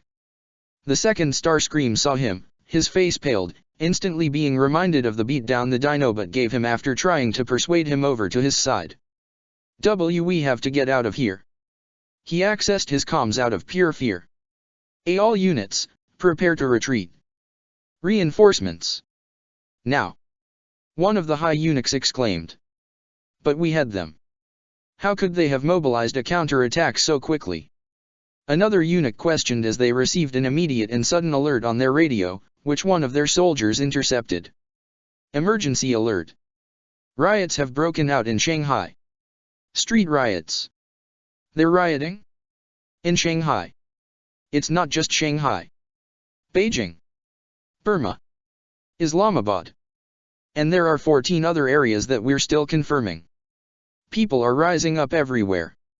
Even Schneeisel was receiving the same reports from the bridge of the Avalon, seeing footage of people rioting against the military forces and government in the aforementioned cities and areas all across the Chinese Federation. These riots occur just as the enemy's reinforcements arrive. Hardly a coincidence. Schneeisel commented. "My lord, we've intercepted a communication between the High Eunuchs and Black Knights." Kanan reported. "It seems it's been broadcasted all across the country. Patch it through." Schneeisel ordered. The screen in at the front of the bridge played the recorded broadcast of the conversation between the eunuchs and Wizard. "The Empress is merely a system. There are plenty of others to replace her." "And what of young Tianzi's parents? The former Emperor and Empress that you swore to serve? You would betray their memory. Oh, you naive fool, have you realized? It wasn't an accident that claimed their lives. You killed them. You killed your own Emperor and Empress, now you're about to kill their only child. Sell off their land and people. All for power. Oh, an idealist. I wasn't aware your ranks had any. There's no room for such foolish things in this world. Indeed, masters and commoners will always breed. Like insects. I see, this was their plan all along. Schneeisel seemed to figure out. Not only to save the Empress, but to paint the high eunuchs in our own forces as the villains. Optimus, it worked. Chigusa contacted the Prime. The whole nation heard the eunuch's confession. The starving masses of the land have risen up against their oppressors. Diet Hard added. Excellent. Now is the time to push forward. Autobots, Black Knights, attack. Optimus ordered as all their forces, including Grimlock and the Akaraga, went on the attack against the surprised and unprepared enemy forces. Hell yeah! Time to get this party started. Tamaki shouted as he decided to turn on his own personal radio, playing Immigrant Song by Led Zeppelin. Grimlock transformed into his Tyrannosaurus Rex mode as Bruticus recovered. Before the Combiner had the chance to go on the attack, Grimlock charged with a roar, slamming his head into Bruticus' chest to push him back quite a distance as all the ground and air units flew around them to engage the enemy. Bruticus managed to dig his feet in the ground and halt Grimlock's advance before grabbing him by the face, but the Dinobot was strong enough to try and shake Bruticus' grip, putting up quite a fight even for Bruticus. Optimus used this to jump and run up Grimlock's back, drawing his Energon axe before leaping up high to drive his axe into the shoulder-neck area of Bruticus, causing him to holler in pain and let go of Grimlock, who took advantage of his freedom to swipe his tail at Bruticus' chest as Optimus leapt down to the ground to swipe his axe into the back of Bruticus' right knee, bringing him down as Grimlock unleashed his fire breath at him, forcing Bruticus to shield himself with his helicopter blades, but this left him open for Ironhide to pelt him on the right side with his Energon cannons, and for Zinx Shenhu to do the same with his central baryon cannon. The Akaraga was already in the air and opening fire with its missiles, machine guns, taking down several Seeker Vehicons before it aimed and fired its main Hadron heavy artillery cannons from its front, scoring a direct hit on one of the Decepticon vessels, breaking through its shield and causing it to explode. The second Decepticon vessel attempted to shoot down the Akaraga with its own missiles, only for them to explode on an Energon barrier being projected around the Akaraga. That Decepticon shield generator we recovered has certainly come in handy. We've already made several smaller versions for our other ships besides the Ark. Rax Hata commented with a trolling grin. That should teach those sloppy Decepticons not to go leaving their toys around. Silverbolt and Air Raid launched an assault with several flying Akatsuki on the remaining Decepticon vessels, firing missiles, Energon blasts, and machine guns on the ship's shields. The concentrated attack seemed enough to almost break through as the Agravane hovered over it. Maybe next time you'll think twice before selling off a child and billions of innocent people. Wizard said as he opened fire with his Nightmare's Hadron cannons on the cracked points in the shield, finally breaking through and allowing all the flying units to open fire with everything they had and bringing it down in a heap of fire and metal.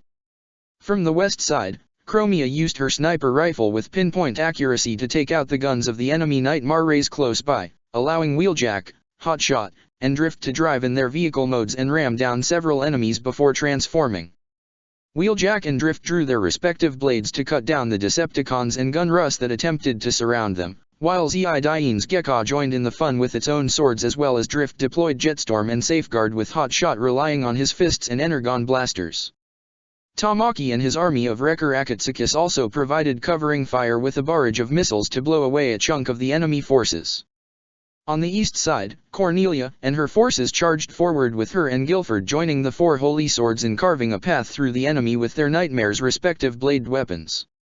Nonet's Galeschin Conquista flew in the air as it drew its Varus rifle to open fire on the ground around them, lighting up the area with explosions. The time has come for us to take the offensive. Let's not waste it. Nonet declared. We're not trapped here. Todo stated, his Zanjutsu slicing its sword at Thundercracker, who tried to block it, only to be left open for a sudden spinning kick from the Zanjutsu to knock him down as Windblade flew straight toward Slipstream before transforming to land a powerful kick on the female Seeker's vehicle mode and send her rolling out of the air and crashing onto the ground. Kablom! Kablom! Kablom! Warpath exclaimed in his tank mode as he and Ogai's Gawain Nerian fired onto Bruticus' back, forcing him to turn around and allow Grimlock, still in his T-Rex mode, to rush underneath him at his legs and push through them, actually flipping the massive Decepticon combiner over the Dinobot and knock him face down on the ground. "Focus your firepower on the big guy," Ogai ordered. "Get him while he's down." Just as he, Warpath, Optimus, Ironhide, Zinc, Grimlock, and all other available units, including Joe and Hongu, were about to gain up on the downed Bruticus, he suddenly broke apart into the 5 combat icons that made up his form. Combat icons. "Retreat now," Onslaught ordered as he, Brawl, and Swindle drove away in their vehicle modes, with Vortex and Blast Off flying above them, trying to get away as far as possible. Starscream's jet mode flew toward the Avalon before transforming and landing on its hull. "Schneeisel, this battle is a loss. We must retreat." "He's right, my lord. Most of our forces have been obliterated," Kanan urged. "Very well, we're withdrawing," Schneeisel admitted with reluctance. "What of the High Eunuchs? Shall we extract them?" Kanan asked. "No, leave them," Schneeisel ordered. "They've lost the support of their people, they cannot offer us anything else. Leave them to their fate." That chess match in the beginning was likely a way for him to analyze my tactics, or to pass on a signal to his agents in our midst.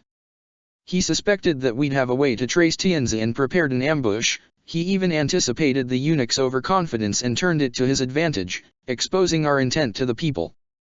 Once the people of this nation rebelled, he unleashed his forces to overwhelm ours, saving the Empress and likely gaining support of the entire Chinese Federation. An impressed smirk fell on Schneeisel's face. "Well played, Optimus Prime. Well played." A large space bridge vortex opened up to allow the Avalon and Starscream to enter, followed by Thundercracker and Slipstream, along with Blast Off and Vortex with the surviving Seeker Vehicons right behind them.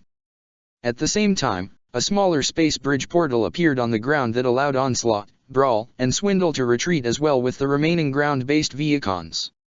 In a matter of seconds, the Decepticon forces had retreated, and the battle won, resulting in victorious roars and cheers from all the Autobots and Black Knights on the battlefield. The High Eunuchs screamed as a large glowing broadsword sliced through the roof and outer wall of the Longden, with the opening being savagely torn open to reveal Grimlock, back in his natural Cybertronian mode, as he glared with glowing red optics at the band of cowards below him. "So, you're the worms that attempted to sell out your own people, and even try to kill a child?" Grimlock snarled. "I've never seen a more pathetic bunch of life forms. Please. We'll give you anything you want. Just don't kill us. Please." The fat High Eunuch begged. "That pleasure belongs to someone else." Grimlock growled as he stepped aside and allowed the Shenhu to enter. "Your Decepticon allies have abandoned you. So, tell me, how does it feel to be helpless?" Zinc exclaimed as he stepped up from his nightmare's cockpit with a sword in hand. "To know that your lives are no longer yours. Now you know how Her Majesty feels, along with millions of people you attempted to sell out." He didn't even give the eunuchs a chance to beg as he leapt from the nightmare, cutting down the fat eunuch first before moving on to the others. They all screamed in fear and agony as they were swiftly cut down, their blood sprayed across the floor and walls. Even as their soldiers and guards tried to defend them, Zinc was quick to slice and kill them as well. In less than a minute, all the High Eunuchs were dead. "Feel good?" Grimlock asked. Zinc turned around with a satisfied smile. "You have no idea." As the Autobots and Black Knights continued to celebrate, Tianzi slowly stepped outside to look at the battlefield around her. Even though there was destruction everywhere, all the people looked nothing short of happy and excited, even the giant alien robots. And the way the people and aliens interacted with one another, like close friends, even if they were from two completely different species. It was something that amazed her. She gave a small gasp as Optimus Prime slowly approached her, and kneeled down closer to her level to look at her with concern. "Your Majesty, are you all right?" "Why yes." Tianzi nodded. What about Zinc?" "He is fine, I assure you. As are his cohorts." Optimus replied before giving an assuring smile. "The High Eunuch and the Decepticons can no longer use or harm you. I promise, you're in safe hands." The way Optimus looked at her, though his eyes were different than any other person's, She was once again reminded of the kind and gentle look that Zinc would give her. Once again, she felt herself endeared by his very presence. Even though they had only just met, she believed him with all her heart when he said that she was safe. She felt tears of joy form in her eyes as she sank to her knees and cried in her hands as Kaguya came to her and put her hands on her shoulders, giving a gentle smile. "Thank you. Thank you. Thank you."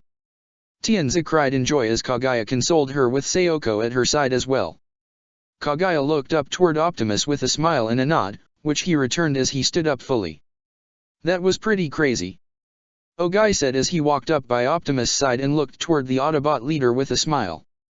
"Gotta admit, that whole plan of yours, kinda felt like something Lelich would do. Never expected it would come from you. All we did was reveal the truth," Optimus said. "The people deserved to know." "Yeah, and it won't be easy for the Chinese Federation, will it?" Ogai asked somewhat rhetorically, but Optimus responded anyway. "No. There may still be cells loyal to the eunuchs, and the people may have a difficult time adjusting to this change, but this country now has a chance for a brighter future. I'm certain now that it is in good hands," Optimus said as he looked not only toward Tianzi, but even Zinc as he approached her from his nightmare. The young empress didn't hesitate to run up toward him with a hug as she cried into his chest. Even Ogai couldn't help but smile. Yeah, they're definitely in good hands now. Check the description for the links to the author.